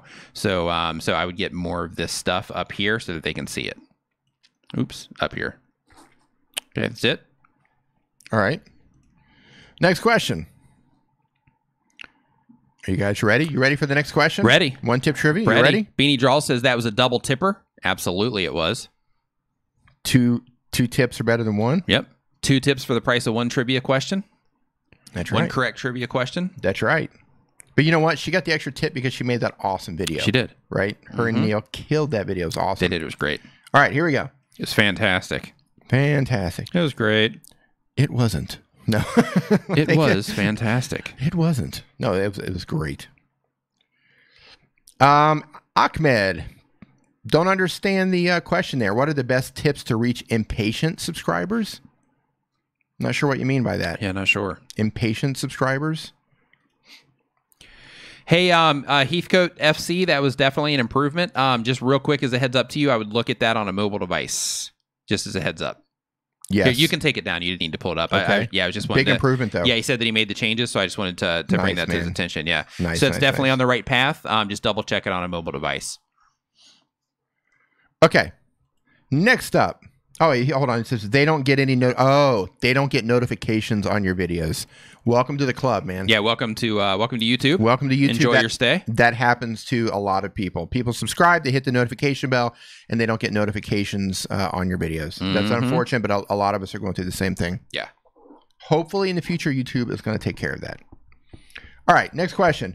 Jim Davis was the cartoonist behind which widely syndicated comic strip? Jim Davis was a cartoonist behind which widely syndicated comic strip? Bill Murray? Nope. Garfield. I picked my butt. Garfield. All right. You got it. I'm almost afraid to risky click of the day. Here, wait until I pull this up real quick. Risky click of the day. Yeah. So this is another thing that channel names can do, is they can make you cautious. Okay, yes. Here, hold on. Let me do a quick scroll, make sure that we're okay, and it looks like we are safe. Okay. We're safe? Okay. Yep, we're safe. Gaming, live streams, my life, new videos every day, search less, play more games. Okay, so the thing that I have for you is if you are doing gaming videos, and I'm thinking that maybe your live streams are also similar, maybe in nature to those gaming videos, I'm not sure, and you're doing a life, I'm not sure if you're doing vlogs or not, but one thing that I would do, hold on, holiday update. Okay, so this is games. Looking for some of this life stuff. Non-gaming videos. Okay, worldwide cult. Okay, so like in this situation, like one thing that I would definitely do is I would just focus. I'd focus your content. So like, you're having some people, that are digging what you're doing. That's cool. But for the sake of like accelerating everything, if that's important to you, I would, without question, I would focus your content. So if you're going to do gaming type content, then do gaming content. If you're going to do vlog style content, then do that. That's if you want to turn this into something and you want it to go quicker, then I would do that. But if you're like, hey, I'm just gonna let it do whatever it does, and I'm not really gonna focus on trying to like make it into something, then in that case it's really not that big of a deal. But if you do want to really make it an asset for yourself, then in that case I would definitely focus on the content that you're putting out, in terms of like, say, hey, this is the type of content I'm going to make, and then making that content. In addition to that, I would also add your uploads here as well, because the latest video or the most recent video I see from you is a month ago, 4 months, 4 months, 4 months, 3 months. All of this stuff is dated. And because of that, your channel might be dated. Hold on, let me see. Okay, 4 hours ago. So as you can see, you've got all this new content here, and I don't have a way to find it here on your channel. So I would definitely get your uploads playlist on here, and I would get it up here towards the top.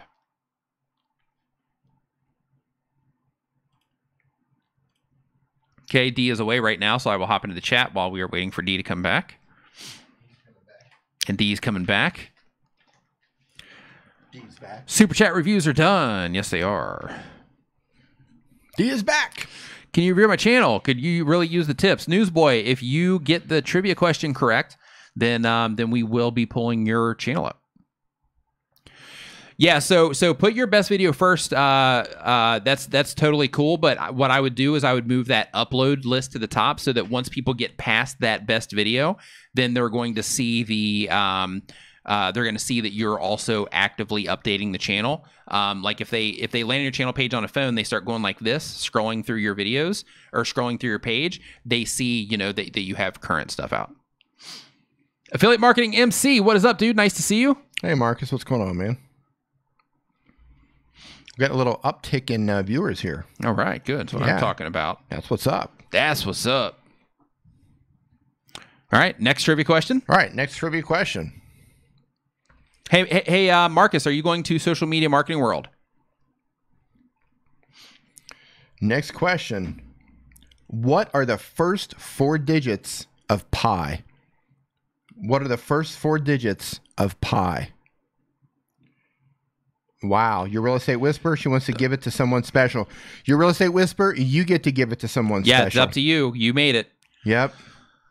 So, Crystal, Doug, you call it. Doug just sent me the message saying that about your channel, and you had mentioned that to me as well, and I had mentioned going in there and unbanning it. So he sent me the message here. I've got it right here. So hopefully I will get you unbanned before next week on your main channel. Who was that for? Crystal. Oh, yeah, she got banned, yeah. Yeah. Your real estate whisper, who you giving it to? See, now the heat's on her. She's like, oh, no, I got to be that person to hand this off. And then everybody's going to be like, why didn't you pick me? That's right. Call it. Ambient, relaxing music. All right. Oh, that's good. That's good. Okay, ambient, relaxed music. Here we go. You are up. They're up? They are up. All right. For sleep, stress relief, and meditation by Michael Hansen. Okay, good. Ambient subscribers, also good. Got your uploads up here towards the top, also good.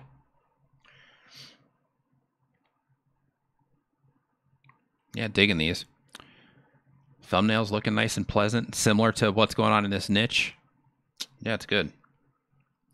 One thing that I would recommend, that I know that all of this stuff is time-based, but one thing that I would recommend, though, is trying to get your upload schedule. If you can, this is going to be my tip for you because it matters. One thing that I would do is I would try to get your uploads to once a week if you can do that. I would definitely try to do that as soon as you can. Another thing that I would do is I would go ahead and I would hold on, is this your website? Yeah, okay. So I would get rid of your Instagram and I would get rid of your Facebook for now. Bring them back later, but for right now, I would get rid of these here and just focus on YouTube and grow these independently or alongside each other and just keep everything YouTube related focused here on YouTube. That's a tip. I like the header. Yeah, I do too. It's nice and chill. Yeah. Makes me want to relax and be de-stressed, sleep, and meditate. Okay, we take this one down. All right. All right. Oh, we did have an uptick. We're up to back up to 118. We got to 100. Okay. All right. So I just want to say thank you, everybody, for hanging out in the live stream today. Thank you, mods, for doing your thing. You are awesome. Thank you for everybody that gave a super chat today. We definitely appreciate it. Hopefully you got some value from what it is that we do here. We are definitely looking for feedback. So that form that's in the Football Art, how's it going, man? Hey, what's up, man? So for that form that I have down in the description right now, do me a favor and go down there and just give me some, hey, thanks, CRS on. Go down there and give me some feedback. So there's, the feedback that you give in the chat, but if you would go down into that form, I'm actually going to download it and clear it out right now. And once I do that, if you could go down there and give me 1 second here before you go down there and you leave anything in there, just give me 1 second to download the actual responses that are in there now. And then what I would like to ask you to do, if you wouldn't mind, would be go down there and give me your feedback on the live stream, on anything that you think that we could do to, bring better value to you, anything that you think that you would like to see here on the show, because we're brainstorming on different ideas and different things that we can do. 2019, new year, we're thinking about what we can do to one up this Nimmin Live show already. Yeah, so if you could go down there, let us have it. And look at my channel is not the proper thing to put down there. Right. Yeah. So I just cleared it out. So yeah. So if you could go down there and just you don't have to put your channel name. You can just do it totally anonymously if you want. You don't have to put your channel name or anything. You can just put blah, blah for your channel name. But for the actual question area where it says, what is your question? In that particular area right there, if you could just give us any feedback, any ideas that you might have, anything that you would like to see us do on the show in 2019, just so we can get that feedback, because, we do this. Tell them where to put these suggestions again. Yeah, in the form down below. I actually put a link to it here. As well in the description, and Doug has been dropping this link in here. Doug Houston YT is dropping the link in there. Yeah. Bit.ly Ask Nimmin. Yeah. So definitely go down there and just give us some feedback, just because we're just trying to make it better. So let us know your thoughts and what you think we can do to better serve you when you're enjoying the stream with us. Yeah, 2019 is coming fast. Yeah, so we got one stream left. Yeah, so next, is that it? Yeah. No. Well, really? I'm thinking Christmas. Hold on. Well, actually, you're going to be going out of town too. So we've got. So we're gonna. Yeah, we've got Saturday, and then you'll be out of town on the 29th. And if you're not out of town, I probably will be. Yeah. Because I think we're going to go to the beach. Okay. Yeah. So that's where we're going. Are you? Yeah.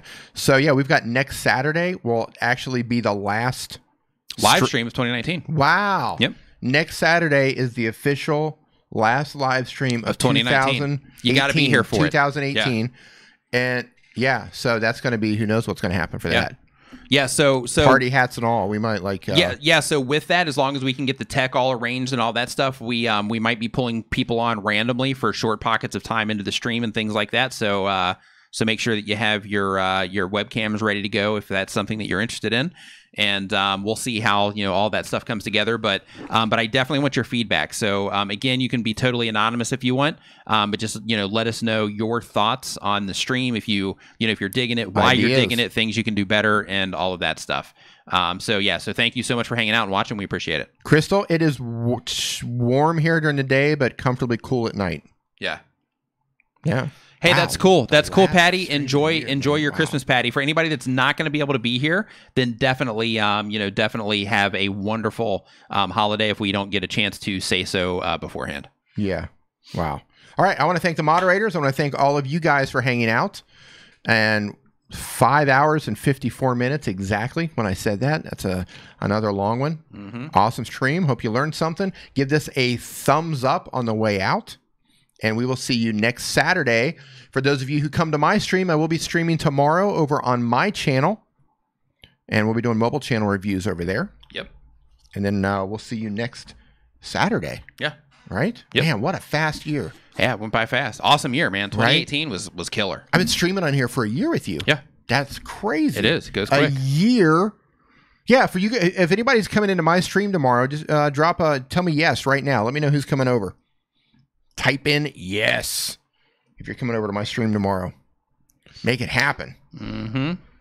And be sure to give this a thumbs up on the way out. Oh, here they come. Look at that. Look at the love. Look at the love.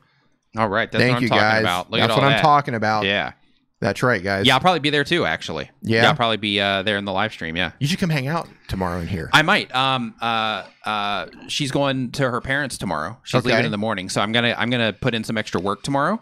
And then Come in for an hour. Yeah, and then as long as I can get that stuff done. You guys want to see Nick in here, don't you? Yeah, then as long as I can get that stuff done, then I'll definitely swing by. Yeah, you guys totally want to see Nick over on my live stream. Yeah. We talk about mobile stuff. Yeah. Totally unrelated. Yeah.